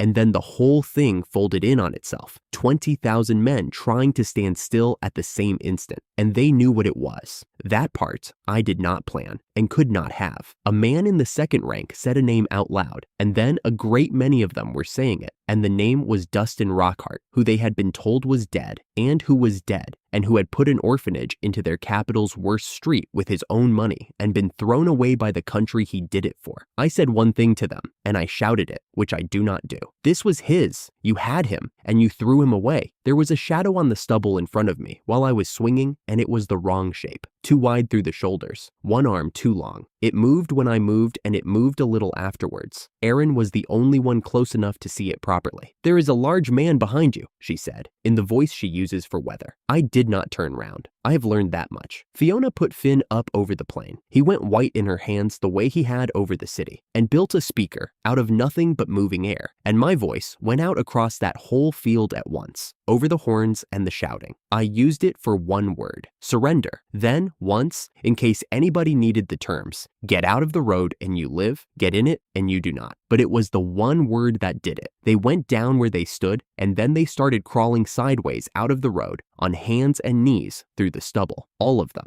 out to the edges of the plain. It took about 20 minutes. Nobody hurried them and nobody said one word to them. Somebody at the back was still shouting for the glory of the kingdom when it started. He had stopped long before the end. Then the road was clear. I put the hammer away. It went in the way everything goes in. We walked into Pine Hall between two long lines of men lying face down in the stubble, and not one of them moved, and nothing came out of the city to meet us. The south gate was not there anymore, so we came in over the line in the paving where it used to sit. The streets were empty and swept, and the shutters were closed on both sides all the way up the hill. On the upper floor of a house near a bakery, a curtain moved and then stopped moving. Behind us, the dust was still coming off the east side of the city, and the light through it was red. And ahead of us, at the top of the road, there was the palace, with no roof on it. Somewhere underneath all of that, there were two of mine. Nobody had gone down there. Nobody knew where the stairs were, or what was at the bottom of them. Neither of them could hear me. I said it anyway, to a street with nobody in it. "Hold on, I'm coming to get you." Then we went up the road. We got 200 paces short of the gate, and then we stopped, because the rest of them caught us there. Dorothy came in off the west road with the lantern pole still in her hand, and the lamp still cold. Ada came up behind her with her spear across her back. Diane arrived last, on foot, hood down and not out of breath. Nobody had sent for any of them. They had looked at the hill and worked out where we would be. I split us in the street and it took about 40 seconds. Aaron and Diane were going under the palace, because a palace has cells, and cells were the obvious place. Dorothy, Fiona, and Ada were going north, because one of Hunter's people had told us that afternoon about a stair behind a tavern up there that went down further than a cellar has any business going. He had lived 2 streets from it for 30 years and had never gone down it. I was going up the hill on my own. Fiona did not like it and said so in 4 words. I told her the man at the top had laughed at me in front of his own court and that I wanted the room. Then we put our hands in, all 6 of us, the way Brett does it before a hunt, and nobody made a speech. "Bring them out. Do not wait for me." I counted us. 6. Then I went up the hill and left 5 of them under one lamp. The great doors of the audience hall were still broken from the last time I came through them. There had been a war on, and a mountain, and a door goes to the bottom of the list. Harold Price was awake and waiting with his eyes shut. There was no roof over him, and the moon came straight down and laid his shadow across the white floor in one long, clean piece. There was nobody else in the hall. It is 140 paces from those doors to the foot of that throne. I walked every one of them, and he let me. "I have come to take it back," I said. He opened his eyes and asked me, pleasantly, what exactly I thought I was taking. The demi-humans? The country? The land had belonged to the man whose name he carried for 2,000 years, he said, and therefore belonged to him, and did not belong to me. He gave me all of it in about 9 sentences, the dates included, and never raised his voice. I had heard that sentence before, in a meeting room, from a man who owned nothing either. I stopped at the foot of the dais. A country is not a thing, neither is the land, and neither are the people standing on it. You have kept all 3 in a drawer with your name on the front, and I have come to take them out of it. Then I opened the box and took out Dustin Rockhart's warhammer and turned it once in the air and put the head of it through the floor of that hall. It went in past the iron. The crack crossed the whole room and went up the wall behind the throne. A piece of white stone the size of a table came off and landed, and the sound went round the hall for a long time. There was a shadow on the floor next to mine, wider through the shoulders than I am, with one arm too long. I did not look at it. I have got good at not looking at it. He stood up. He was not pleasant anymore. He told me a commoner does not know the weight of that name, and his mana came up off him gold, the whole of it at once, and the air in the hall turned over. A year ago, Blake told me what the founding art of this kingdom does. It puts something into every living person in the country, a little at a time, across a whole reign, and the man on the throne never has to be in the room for it. He thought it was the most impressive thing anybody in this world had ever built, and I agreed with him. Neither of us ever asked what it would do if a man ran it backwards. The gold came up round him in a turning column with white lines going up inside it, like weather in the wrong place. And then the hall went quiet. And then the lights started arriving. They came in over the city from every direction at the same moment. Small ones, about the size of a fist, thousands and thousands and thousands of them, rising off the western districts and off the roofs and out of the closed shutters, and going up in a slow curve and then falling towards the palace, like rain deciding to go home. They came off the west road, 4 hours south of us, where where a woman with a handcart went down on one knee, and the light came up out of her chest and left her sitting in the dirt with her hands open. They came out of the prison town, where 38,000 of his own soldiers were queuing for the evening pots, and went down together, every man in the yard, still holding his bowl. They did not touch us. Not one of them came off Aaron or Dorothy or Ada or me. We were not his. 100,000 people, and then more than that. It is the number I have carried since. They came in through the open ceiling in a column 200 meters wide and went into him, and he stood in the middle of it with his arms out and his head back and grew. He came up through 3 meters and did not stop. The court dress split off him and hung. Each hand was the size of a chair back. The throne behind him broke under nothing at all, and by the time the light stopped arriving, there was a thing 4 meters tall, standing where a man in his 70s had been sitting, all muscle and certainty, with a face on it I could still recognize. He told me nothing could match him now. He said it the way a man reads out a total. Then the castle began to come apart from the inside, not from the fight, from him. The columns on the east side went first, top to bottom, and the floor of the gallery above us folded down into the hall in one piece, and the far wall opened like a book. Both of us were standing on other people. I had that thought exactly once in that room, and then I put it down and picked the hammer up. Whatever I put into that room, he closed one hand on and sent back at me at twice the speed, and I went through 2 walls and got up and came back through the hole I had made. That was my own doing. Most of what I was carrying was not with me. I had handed it out 2 days earlier to the units walking several 100,000 civilians down the West Road, and I had given the strong ones away first, because a road full of people carrying bedding needed them more than I did. I could have called all of it back with one word, and it would have stripped the cover off a road 4 hours long.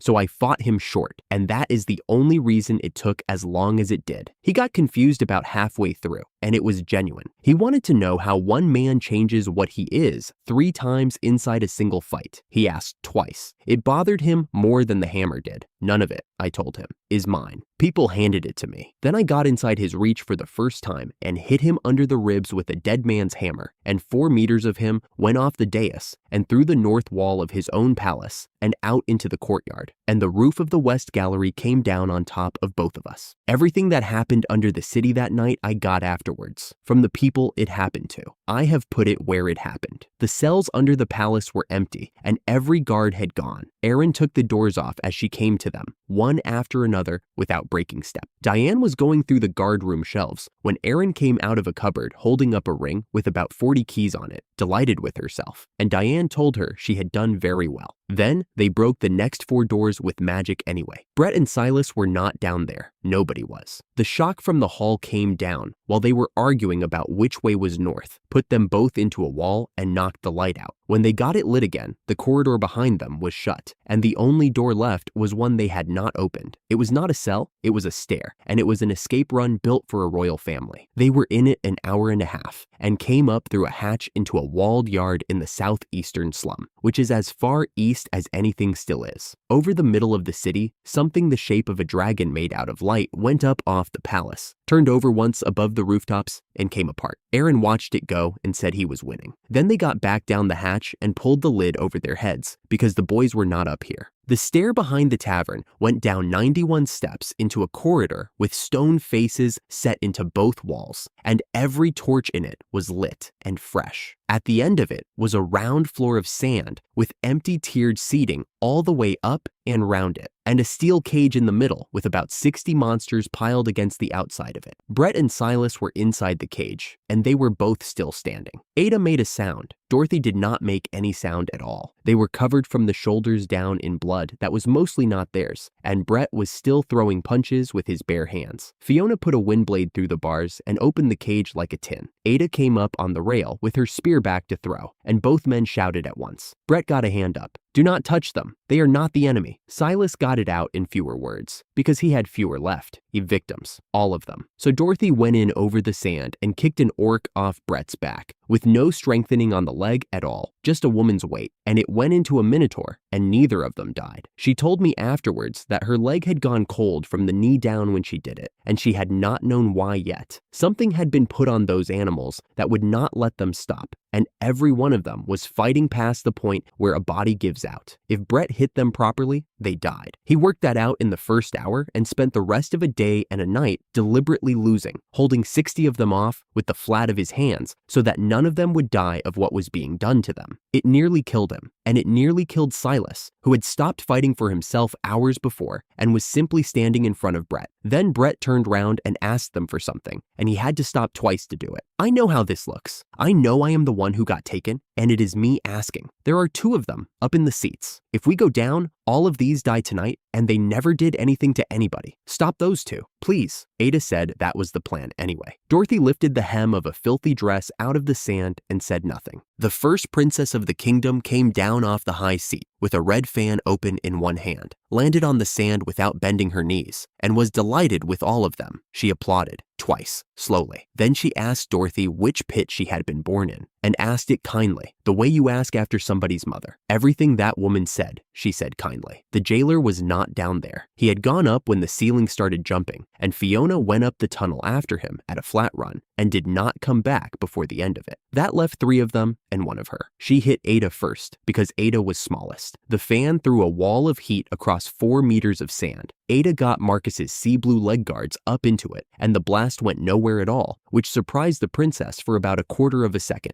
Then she crossed the gap and threw her into the iron fence with her bare hands. No art in it, just strength. Dorothy took the next wall of heat out of the air with a turning kick and was put through the fence and into the 4th row of the seating for it. While Dorothy was getting out of the seats, the princess walked over to the monsters piled against the cage and hit them. Not to win anything, they were there. Brett got in front of them. He was already finished, and he went in front of them anyway and took it standing. And he went down hard and did not get up. And Silas caught him on the way down with the last thing he had in him. That was when she started talking, and that is the part everybody wanted to tell me about afterwards. She said her eye reads people, and she went through it for them like a woman reading out a receipt. The white-haired one had been half a breath slow charging up because he was working out whether he could do it without killing anybody. The red-haired one had hesitated before he fired. Not long enough. She had not beaten either of them. She had found the 2 places where they were kind and walked in through them, and she had been doing that to people her whole life. Then she turned her head and looked at Ada, who was sitting up against the fence with her spear across her knees. She read her for about 2 seconds, and then she smiled and told the whole empty arena what she had found. Oh, sweetheart, he does not think about you like that. Not once, not ever, not for a moment. Not as a girl he might want, not as a woman at all. It was true. Everybody in that arena knew it was true, including Silas, who was 4 meters away, holding Brett's head off the sand, and who did not say one word. Ada did not argue.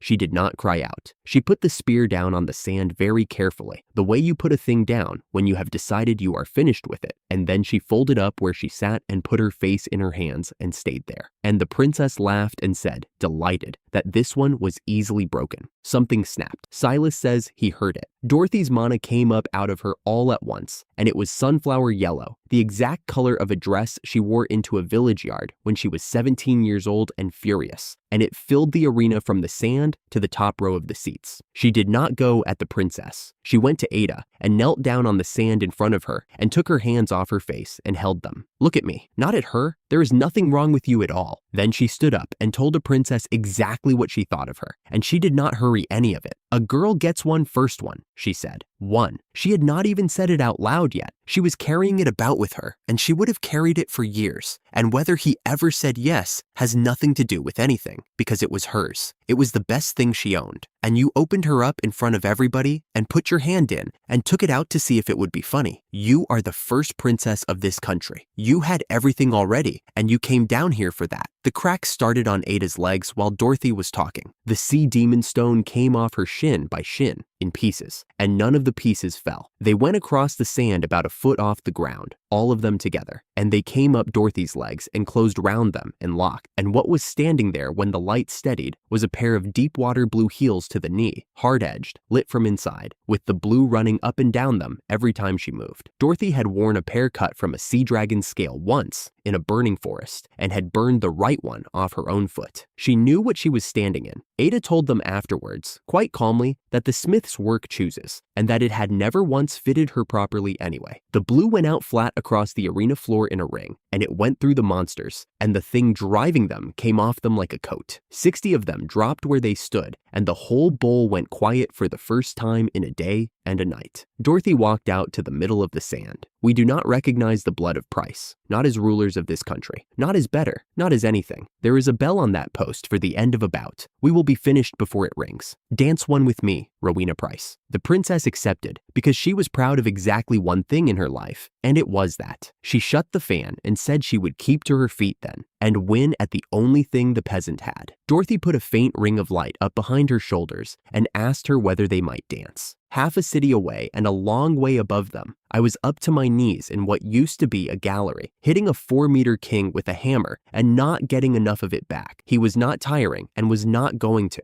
The floor of the arena jumped twice while they were dancing, and dust came off the roof of it, and nobody down there looked up. They put the torches out between them inside the first 10 seconds, and after that, the only light down there was the two of them going past each other. 1, 2, 3. 1, 2, 3. That is how it went, and everybody who was down there used the same words for it. Heel, turn, drop, up. Blue trail, red trail. The sand came up off the floor in a ring every time either of them landed and did not have time to come down before they landed again. Neither of them used a hand. That was the agreement, and both of them kept it for a while. The princess had never been beaten, not once in her whole life, and everything she was standing on had been bought for her and fitted. She read Dorothy for the first minute and a half, and she was right every single time. She knew where the heel was going before it went. It did not help her because Dorothy came off the beat. She would go up on one and land on the half, or hold the second count until it was nearly the third and then not be where she had to be. And she did it with a straight face and the same tempo. And the princess started arriving a fraction of a second early at places nobody was. Then she started arriving late. Then she stopped counting out loud. Dorothy has been dancing since she was 7. She kept doing it in a village where nobody had enough to eat after her father died on the road out of the last place because it was the only beautiful thing she had left. And she did it every day for 10 years in a yard with nobody watching. The princess had practiced because she liked the way she looked doing it. A dance, Dorothy said, going past her upside down with both hands on the sand, is a conversation. It does not care where you were born. Beauty comes up wherever it is planted, and it came up here, in a place your family made, and you should have a look at it. Then she put her hands down on the sand and came round with both legs out, and the blue came off the heels and went up the walls, and a spiral of it took the whole wire mesh off the top of the arena wall in one piece and folded it against the ceiling, and the princess broke her own rule. She got the fan open and threw fire, and it was the good stuff, and it came out into all that blue and went out a meter off the end of her arm. Partly that is because water beats fire, and everybody who has picked up a stick knows it. Partly it is something else, and I am not going to explain it. She threw 4 more times and nothing came out at all, and then she was standing on the sand with her arm up, not dancing. That was the loss. She stopped dancing before she was beaten, in that order, and it is worth noticing once. While that was going on, the monsters got up. They came across the sand towards Silas and Brett, and Silas got in front of Brett one more time with nothing left to do it with. They went past him, picked both men up between 4 of them, carefully, and carried them out through the tunnel. One of them said something on the way that was nearly a word, and the nearest anybody could get to it afterwards was thank you. Silas twisted round in their arms and shouted for Ada, and she did not lift her head, so he said the other thing instead, to a monster, and it is the last thing out of him before he went under. Please, that girl. Out on the sand, the blue came round in a column and took the princess off her feet, and she asked it to stop twice. Dorothy came in through the top of it with her face wet. You hurt my people. You hurt my friend. Apologize to Ada. Then she went over into a vertical spin, straight up on the axis, with both legs shut together, and brought a deep water blue heel down through the back of a golden head from above. The princess went into the arena floor face first and did not come out of it. There was a crater about 4 meters across with her in the middle of it, folded onto her knees, with her forehead in the sand and her arms out flat in front of her, pointing at the fence. Ada was sitting against the fence. She did not move again. She had never lost anything before, and she started with all of it at once. Dorothy came down out of the air and landed beside her without a sound. The blue went out of the heels, and the arena was dark except for one torch in a bracket by the tunnel. She took the hem of a ruined dress in both hands and lifted it, and bent her knee to a woman lying in a hole in the floor. "Thank you for the dance." I did not know about any of that until the next day. While a girl was bending her knee to a woman lying in a hole in an arena floor, I was up on the hill, taking a castle apart with a dead man's hammer. Neither of us wanted the building down. Two things that size cannot fight indoors. 1,000 years of deeds and land titles came off the shelves of a muniment room in one sheet and went up in the draft like startled birds. 9 columns. Then the south face. A handful of arts arrived in the middle of it, off a man who had put his hands up to my people on a plain south of the city that same afternoon and then died, and whom I had hated with my whole chest. I used them in the next breath and did not enjoy it. Arts have no sin in them. People do. It was not enough. Most of what I had been carrying was 4 hours down the west road on other people's backs, and I had given the strong ones away first. So I fought him short, and he did not tire. Then he stopped, put a hand the size of a chair back flat on a standing wall, and told me pleasantly that I did not understand what I was up against. He explained it the way a man reads out a total. It was not strength he had taken. What he had pulled up out of the country was life. Years off the end of people. Everybody who had not run. The western districts. The refugees 4 hours south. 38,000 of his own prisoners of war in the queue for the evening pots. The farmers on his own border who did not know the capital was being attacked and never would. 100,000 people. And then more than that. It is the number I have carried since. And now I knew what it had bought. "Do you understand what you have just told me?" I asked him. He did not. It would be easier if he had been lying. He was not. He said commoners give their lives for the country, that this is what a country is for, and that he had done it all at once and done it properly. I put the hammerhead down on the stone between us. "Every scrap of this came out of somebody," I said. "So did yours. But I did not take 1 gram of mine. It was handed to me by people with nothing, on purpose, with their eyes open. This power is not mine. Every one of them wanted me to have it, and not one person in this country ever wanted you to have yours." He thought about it. Then he asked what that had to do with anything. I offered him terms one more time. "Stand down, put your name under a document, live. I want that on the record, because there is a promise in my pocket that I made to a widow in a torchlit yard, and the shape of it means I have to be able to say I offered." He refused. He explained patiently that a man of his blood does not put his name under anything a commoner has written, and that the request was not an insult, only a mistake about what he was. So I set my feet. I learned the stance through a window at 4 in the morning, watching an old man in a village yard who thought everyone was asleep. Left foot forward, weight back, elbows in, chin down. He used to say elegant gets you killed. I had never once used his hammer properly, and I used it properly then. The shape came up behind my right shoulder, wider than me through the chest, one arm longer than an arm goes. I did not explain it to myself. This time, I let it stay. We fired together. 10 meters of it came up out of that courtyard, moonlight with the shape of a dragon in it, and it made no sound, which was worse. For 4 seconds, you could have read a letter by it 2 kilometers away with your lamp out. He put both hands up and tried to take it, the way he had taken everything else. It went through his hands and took him with it. He went up. I stood in the flooded gravel and watched 4 meters of King go up over his own city inside a column of white. Here is the thing nobody who heard it has wanted to repeat since. He was not defiant. There was no last speech. He did not curse me, or the goddess, or say one word about 2,000 years. He asked what he had done wrong. He asked it over and over, the whole way up. And he was not asking me. He was asking the city and the sky and whoever might still be listening. He wanted somebody to show him where the mistake was because he had looked and could not find it. And then, near the top, he called for his father. I got the rest of it later. Out of a palace library nobody had opened in 50 years. He was 10. His father walked him onto the terrace and asked why the continent was in 4 pieces when it used to be one,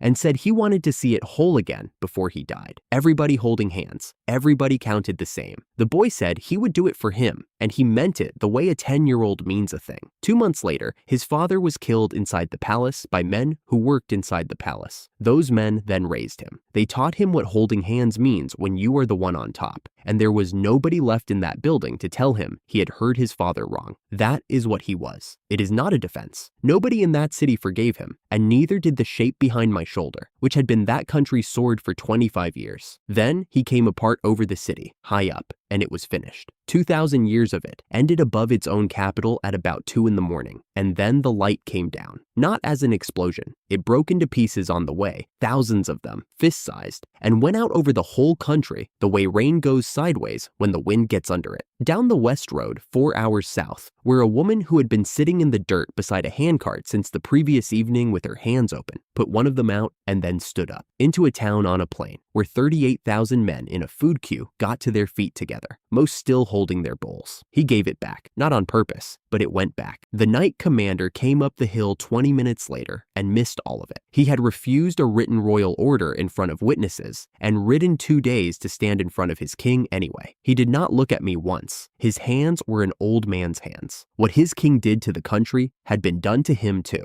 and it had taken 40 years off him in one evening. He knelt in the gravel where the last of the light had come to ground, put both of those hands up into the air, and moved them along a shape that was not there anymore, the shoulders, then the line of the jaw. He was tracing it. Then he asked out loud why the man had done it alone, why he had never once trusted anybody enough to wait. I did not feel anything. Nothing landed. I stood in that courtyard and felt precisely nothing. It is not a victory I carry. It is a thing I did that I have now and will have for the rest of my life. The cells under the palace were empty, so I went north underground along a royal escape run 1,000 years old, looking for my people. 2 of them came round the far corner at me. Orcs, but wrong ones. A head short and thin through the shoulders. Both hurt, both wrapped in a dark film that lay over the head and shoulders like a wet coat. They were not fighting me. They were being driven at me. I had the hammer up and charged, with about 1/4 of a second left on the swing, when I saw the eyes. Blue. Not orc blue. That specific blue. I put 200 kilos of iron into storage in the middle of a downswing, which I do not recommend, and took the next 2 hits going backwards. One of them opened my cheek. I let it. Then I said her name. Fiona. The blue-eyed one stopped as though somebody had cut a wire. She tried to talk. It came out in pieces, the way a small child talks, and she got one word clear, and the word was why. I got hold of her by both arms. I do not care what shape you are in, I told her. I never have. Come here. The film went off both of them, like breath off a window. She was back inside 2 seconds, on her knees on the flagstones, asking how I could possibly have known. I have been looking at those eyes for 1.5 years. Then I said the other thing, which I had carried since a mountain in the south, that her father had been up there, that he died there, that the last thing he did with his mouth was ask me to tell her he was sorry. She put her forehead on my shoulder and said nothing for a long while. The rest reached me within the hour, from the people it happened to. Brett and Silas were out and alive, carried up 91 steps by 4 of the 60 monsters they had refused to kill. Dorothy had outdanced a princess, and Ada had walked up to that princess where she lay in the arena floor, put on her face, lifted the red fan out of her hand, and kept it. We went up at first light on boots made of moving air, and Fiona fed the little wind spirit until the sky over the Capitol was shaped like the inside of a shell, and every word I said arrived in every kitchen at once. I said 3 things, slowly. The war is over, as of this sentence. Then the second. There are no slaves in this country. Not next year. Now. If you are still holding a chain at midday, you will be explaining it to me. And the third, which is the one I had come for. Every person standing on this ground, I said, is going into a book. Your name, your house, your work, who you live with. Human, elf, badger folk, crow folk, 1 book, 1 hand. In the order we reach you. What you are owed comes out of that book and nothing else. Not out of blood. Not out of what your father was. Somebody on the avenue shouted up and asked who I thought I was. Nobody had ever put it to me straight. My name is Ethan. Then I borrowed a little from everybody who had decided they were mine, put the western wall back where it had stood, and rebuilt the royal castle from the foundation up in the time it takes to count to 20. Nobody clapped. A woman near the fountain sat down in the road, and at that exact moment, a moon came in off the northern sea, blue, round, the size of a hill, low over the water, and moving south fast. Fiona saw it first. I hit it with everything I had left, and it opened like a hand, let the shot through, and rained. It came through my sleeve and did something to my arm that I put right in the next 1.5 seconds, and the arm was only there because Fiona had been standing where it was going to land. I got a warning out over the wind. Get inside. Do not touch it. Then I put a healing flat across the whole Capitol at once. It went on raining. Some ran the wrong way on purpose because a few thousand people had been my citizens for 11 minutes and had already decided I was the one doing it. Outside the gates was where the blue was worst. I froze. I hung in the air over a country I had owned for 1/4 hour and could not think of one thing to do. Fiona took my face in both hands and turned it until it pointed at her. "We are here," she said. "All of us. Use us." So I gave it all back instead. Every art, every job, every scrap I had ever been handed, out of me and into the streets in one sheet of gold light. Silas arrived out of nothing, the way he does, caught me falling out of the sky with nothing left in me, apologized for oversleeping, then went down the throat of the thing and broke its core from the inside with the flat of one hand. That killed it. It did not stop it. The blue kept working on him after the core was gone, and he went down on the paving and did not get up. That was when the night commander came for me. He had watched a boy take the sky apart twice in one night, then watched a moon come out of the sea and joined the two. I had nothing left. He put me through a shop front, turned round, and went for Silas. Brett came off a roof, unarmed. They had taken his bow when they took him. He landed with 2 empty hands and shouted one word at me that the pair of us had agreed on a long time ago. I handed him a bow art in midair, the way you pass somebody a tool over a fence. Red came off him in sheets. A ring stood up and turned behind his shoulders, and what left the string was a wolf made of his own mana, alive and wanting one man. Then the Knight Commander did the last decent thing he ever did. He looked at the shopping district where he believed there was a girl of his house who still needed him,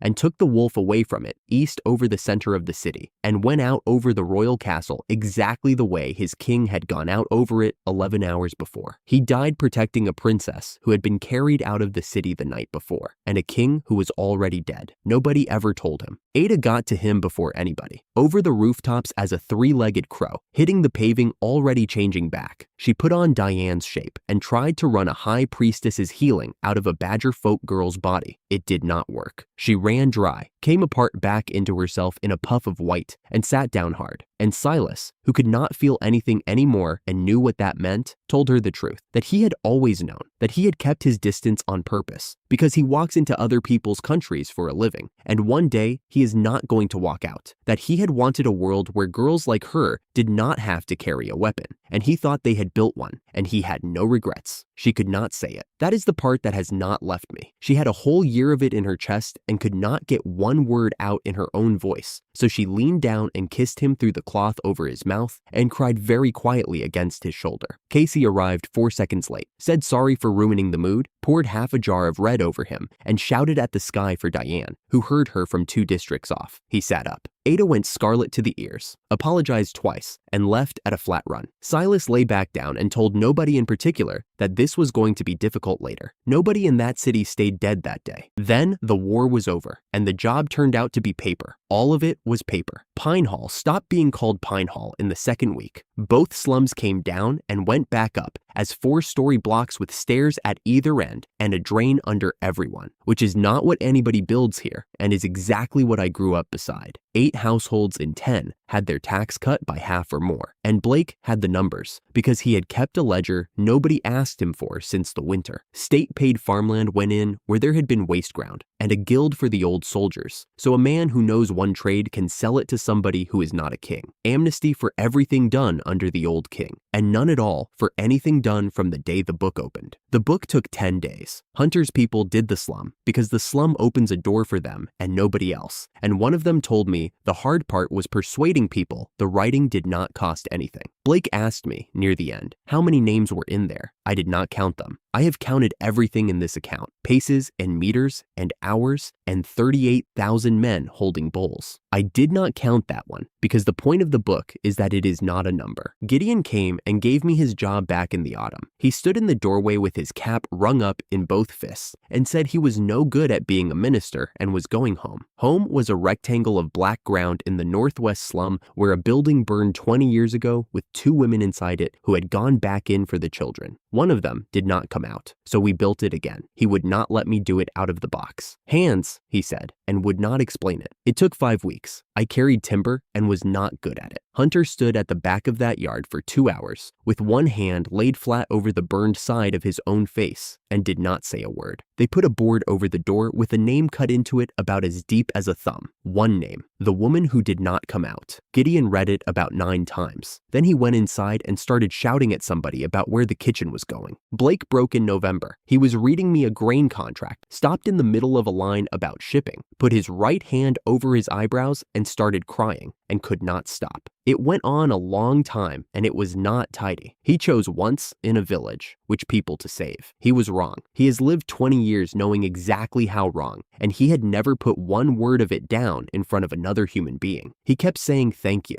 Thank you for the chance. Thank you for coming. He said it so many times that it stopped being a word. I did not tell him it was all right, because it is not, and he would have known. I got hold of him and held on until he was finished. Brett came in halfway through, hit him on the back hard enough to shift the table, and told him to pack it in. He is thanking me, I said. He is dribbling on the shipping. Blake laughed. That was the entire object of the exercise. Then it was spring, and we went home for the planting. They put the long tables out with the doors open because it was warm enough, and I did the thing I always do, which is count. 41 houses, all 41 standing, and not one of them leaning. Then I counted the chairs. There were no empty ones. Every winter of Brett's life, somebody at that table had not been there in the spring. Every single winter. His hands used to shake on the bow when the weather turned, and I watched that happen for 2 years and never said anything, and neither did anybody else, because you do not. After the meal, somebody bet him he could not put an arrow in the fence post at 80 meters with the light going. It was a new bow. Marcus had stood over 2 apprentices for 4 days while they made it, and then swore at everybody who tried to thank him. Brett drew, and I watched his hands. They did not shake. He missed the post by about a meter. Dorothy laughed at him until she had to hold the door frame, and he made her come out and hold the lamp. None of the next part reached me for months. In a country in the far southwest with black walls round it, an old soldier stood at the bottom of a stone staircase and reported to a girl of about 12 that the kingdom had fallen, the capital taken, the king dead, the knight commander dead, the first princess missing. She laughed until she had to sit down on the stairs. She had been quietly supplying that kingdom for years, and it had lost anyway, and she thought it very funny. She said the new empire sounded interesting, and that she would go and look at it herself this time. Then she told him to write out invitations to a summit and send them east, southeast, and to the new place as well. Her name is Marigold Sacker, and her face has not changed in 150 years. Behind her, down a long cold room, stand 2 rows of glass cylinders taller than a man, with an elf asleep upright inside each one, hands open, eyes shut. The one near the far end has Fiona's face. Nobody in my country knew that. Nobody in my country knows it now. In an empire on the eastern coast, a young man of 20 called Nigel heard the war was over and was genuinely glad. He said the continent was hurt and people would have to hold hands and put it back together, and he meant every word. Then, in the same conversation and without a change in his voice, he asked where his half-sister was. Somebody told him she was down cleaning the sewers, as ordered. He said good, called her a cursed thing with beast blood in her, and said that if his parents had not left a document about it, he would have had her dealt with years ago. Then, his knight captain suggested marrying her to me, since my lot like that sort of thing. And in the southeast, in a cathedral with a stone goddess in it, 4 men high, a priestess with shaking hands brought a pope named Cormac 3 pieces of news in the wrong order. The kingdom had fallen. The pope was pleased. The new empire was going to let demi-humans hold land and marry whoever they liked, which contradicts an oracle 1,000 years old that calls demi-humans half monster and humans the top of the ladder, and is the reason 3 countries do what they do to people with ears like Fiona's. The pope stopped being pleased, and the man doing it was going about saying the goddess had sent him. She took the east wall of the nave out. Gold came off her in a sheet, and then the wall was not there, and the priestess lived through it by getting a shield up in time. Then the pope straightened her robe, put the killing away somewhere behind her ribs, and accepted an invitation to a summit, because she wants to have a look at me first. Blake said the quiet part to me on the wall at night, with nobody inside 30 meters of us. He said the oracle those 3 countries quote is 1,000 years old and very clear, and that he has read every copy of it that exists, and the older the copy, the less it has to say about ladders. Then, he said the thing he had been sitting on since the summer, which is that the goddess this whole continent worships and builds cathedrals to and kills people over, might not be the one who is actually there. I did not answer him. I still have not answered him. There is a promise I made to a widow in a torchlit yard and have kept in my pocket for a year. I have told nobody what is in it, and it is not discharged. The monsters were bred. Somebody bred them deliberately in a clean, bright room with the lamps on, and I have known that for a year and done nothing. I stood on the new wall that night with the book under my arm and looked up at a sky I have never once been able to explain. There is a woman with animal ears who spent everything she had on getting me here, and she has not said one word to me since. I am going to go and ask her why.